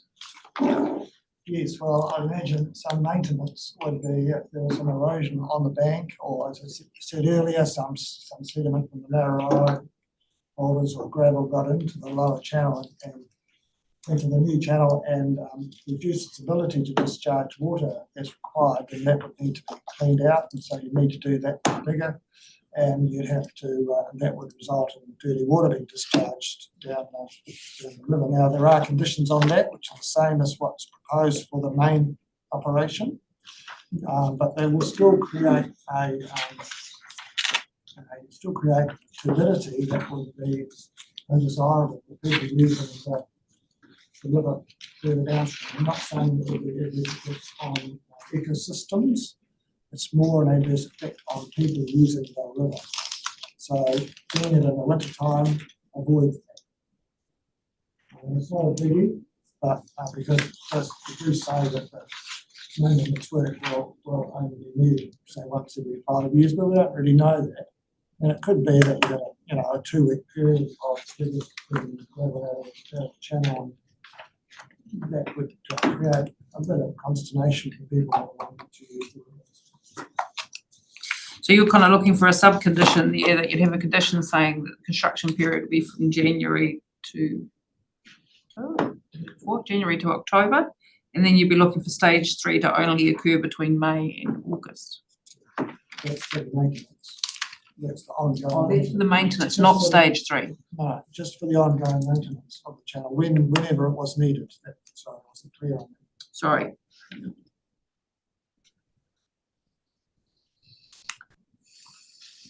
Yeah, unless there were an emergency. Let's say there was a very large erosion event that occurred in the middle of summer and it was threatening the existing channel of the Meridian, for example. Then you might need to do that work sooner rather than later. And in that case, if you've got, if the condition said that was done with the approval of the local authority, then that could be a condition. About the layering of the outside of the bend of the channel, would you agree that that's something that could be addressed if required by Meridian? Yes, absolutely. Yes, Yeah. we did suggest that early on, and that might be something that was being needed, but we were assured that the way the channel will be designed, by having gentle slopes and will be compacted, and there'll be relatively large rocks there that are in that area, the chance of it eroding is pretty low, but you never know. Yeah. And then in your paragraph 50, you said sorry, it's not just you, but the evidence says about it's being necessary to comply with the objectives of the plan. Would you agree that actually the requirement is to not be contrary to, which is different to comply with? Okay, yep, sure. Do you agree? That's what we would say. Yep. I've always thought that then it needed to be consistent with, or not opposed to. Yeah, not contrary to, which is quite strong, isn't it? Quite different to. Thank you for that. And I'm just looking at your condition, and I had, I guess when I was looking at your condition 11 at the bottom of page 23, yeah. it says about preparing, and I was thinking, well, you really want them to prepare and implement the plan. And then it refers to the Appendix 1 of the consent. I guess the concern with that is that you've identified Appendix 1 to be inadequate, and then to go and refer to this, to Appendix 1 of this consent, to me would then limit. We're kind of going back to a bad standard, aren't we? Yeah, well, that's right. I included that because actually the monitoring methods in that protocol, it's listed there, written by Donna Southland in 2010. That's what we've been referring to. The methods of collecting the water samples are, in my view, quite robust. The problem with that is, as Sue has just said, when it's, first of all, it says, oh, well, when we've got a problem, we don't need to do anything about it until we confirm that there is a problem, and then we'll have a talk about it, and then we might do something. So that might be a bit of an exaggeration, apologies for this, but that's been our experience in the Waiau working party over the last few years. And so we had hoped, I'd hoped that we would got the revised protocol under that appendix so that we could look at that. And if we'd seen that and it said everything that we wanted, then maybe we don't need to have this other full so we'll be digging me in the ribs about that. We do need a proper monitoring program that is a consent condition, because then we know exactly where we stand. Well, I would appreciate at the end of tomorrow, I'm sure you're going to be here to the end, wherever we get to with this set, I would like you to think about a standalone condition reflecting what we talked about before with TSS, or the condition that already requires the upstream and downstream, and tinkering with that to another location in the Waiau, and perhaps even a plan of where you think the approximate sort of location of that, I can't even call it upstream, can I? But they're closer to the lake, but not as close as the existing site. So about where you think that would be. That's for the sediment, you're talking about just the sediment? Just the sediment, yeah.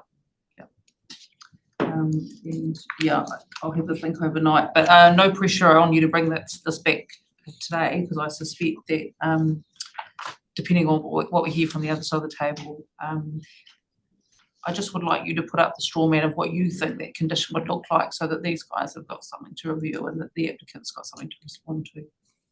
Given that task, and promised us to produce one. As I'm saying, I don't expect you to do that overnight and produce it tomorrow. We'll just have to do a review in writing if necessary. So. Okay. I guess one of the things, there's two things that come out of your evidence, and I just want to get back to the trigger level as well, Dr. Bennett, and your understanding there. And I guess what you're saying, when I look at the information, the water quality in the Waiau shows that chlorophyll A concentrations are only ever greater than 5 milligrams for 2% of the time. So at 98% of the time, they are below that level. So then we're trying to think of what it is we're trying to achieve. And what we're trying to achieve is not increasing the risk of the phytoplankton bloom. Yes, I agree. So the rationale there is to try and hold the existing concentrations within the natural range and to not get up into the what you call abnormal range. So in your view, you would call the greater than 5% you're getting out of the natural range, you're getting a eutrophic, which is a high level of quality and a poor quality of water. Yeah. So the eutrophic is unacceptable in our submission. Oligotrophic, as in the lake, it's a low concentration of nutrients, and mesotrophic, that's the middle range. Understand. That limit would take us through 2 states and in fact 3 bands, wouldn't it, to greater than 5? Yes, it would take us. I think it would take us from A. 2 is the lower threshold of mesotrophic, yeah, and the 5 is the upper threshold of mesotrophic. So that's one band in terms of Yep. Sorry, my brain was racing and I was thinking of the trophic states as well as the ABC bands of the NPS. Oh, So right, yeah, yes, sorry, I that's should have right. thrown the word bands in there just to confuse you. Mr. Woods, before you disappear, sir, I just want to say thank you very much for sitting through the day and we look forward to hearing your contribution tomorrow. See you tomorrow. I do have to go. Great. That was what I was calling you back for. It is, and I was going to say to your team as well, for submitters to sit in the room and hear all the evidence today is of great value to this side of the table because it means we don't have to try and bring the evidence forward and you're here to hear all discussions. So the same comment as I just made, Mr. Woods, to you for sitting through the evidence today. So I understand your rationale about that. If the trigger was greater than 5, in your view, you're not really saying that's any protection because basically it's an unusual occurrence. If you're up in that level, you're getting way out of the 90% of the time, 98% of the time being below. Absolutely, and in the recent water quality reports that we have received, levels were getting that high and nothing was being done. Just, oh, we'll leave it a few days and we'll test it again. So yes, we are looking for something a lot more robust than what we have been used to the last couple of years when the water quality has got low. As you know, we've had, not this last summer, but the summers before have been gorgeous. High light levels, warm temperatures, low inflows, all conducive to elevated chlorophyll A levels and reduced water quality. And we're looking for a robust system that is actually going to do what it says and flush, not just wait and see. Great. Okay. Well, I haven't got any further questions. Have you got anything? No, I need to process. I do need to do some processing of what you've just been telling me to forget. It's called the 5 o'clock overload. Also, starting to fall out of the ears now. Well, thank you for your evidence. As I say, if you come back to us with what that condition might look like, that would be very helpful. Obviously, if you did have an idea what that looked like prior to tomorrow, that would benefit some people in the room and being able to speak to it while you're here to hear tomorrow. So I just leave that with you anyway. Okay, in terms of any housekeeping before I adjourn for the day, anything? So we're back here in the morning at 9 o'clock. Presumably anyone can leave their material here in chambers. If you mind. Yeah. Yeah, if anyone wants to leave any papers or anything, that's fine. We'll be back here in the morning. Okay, thanks everybody. Thank you. Just yours. Yeah. Not much. I'm just moving on this.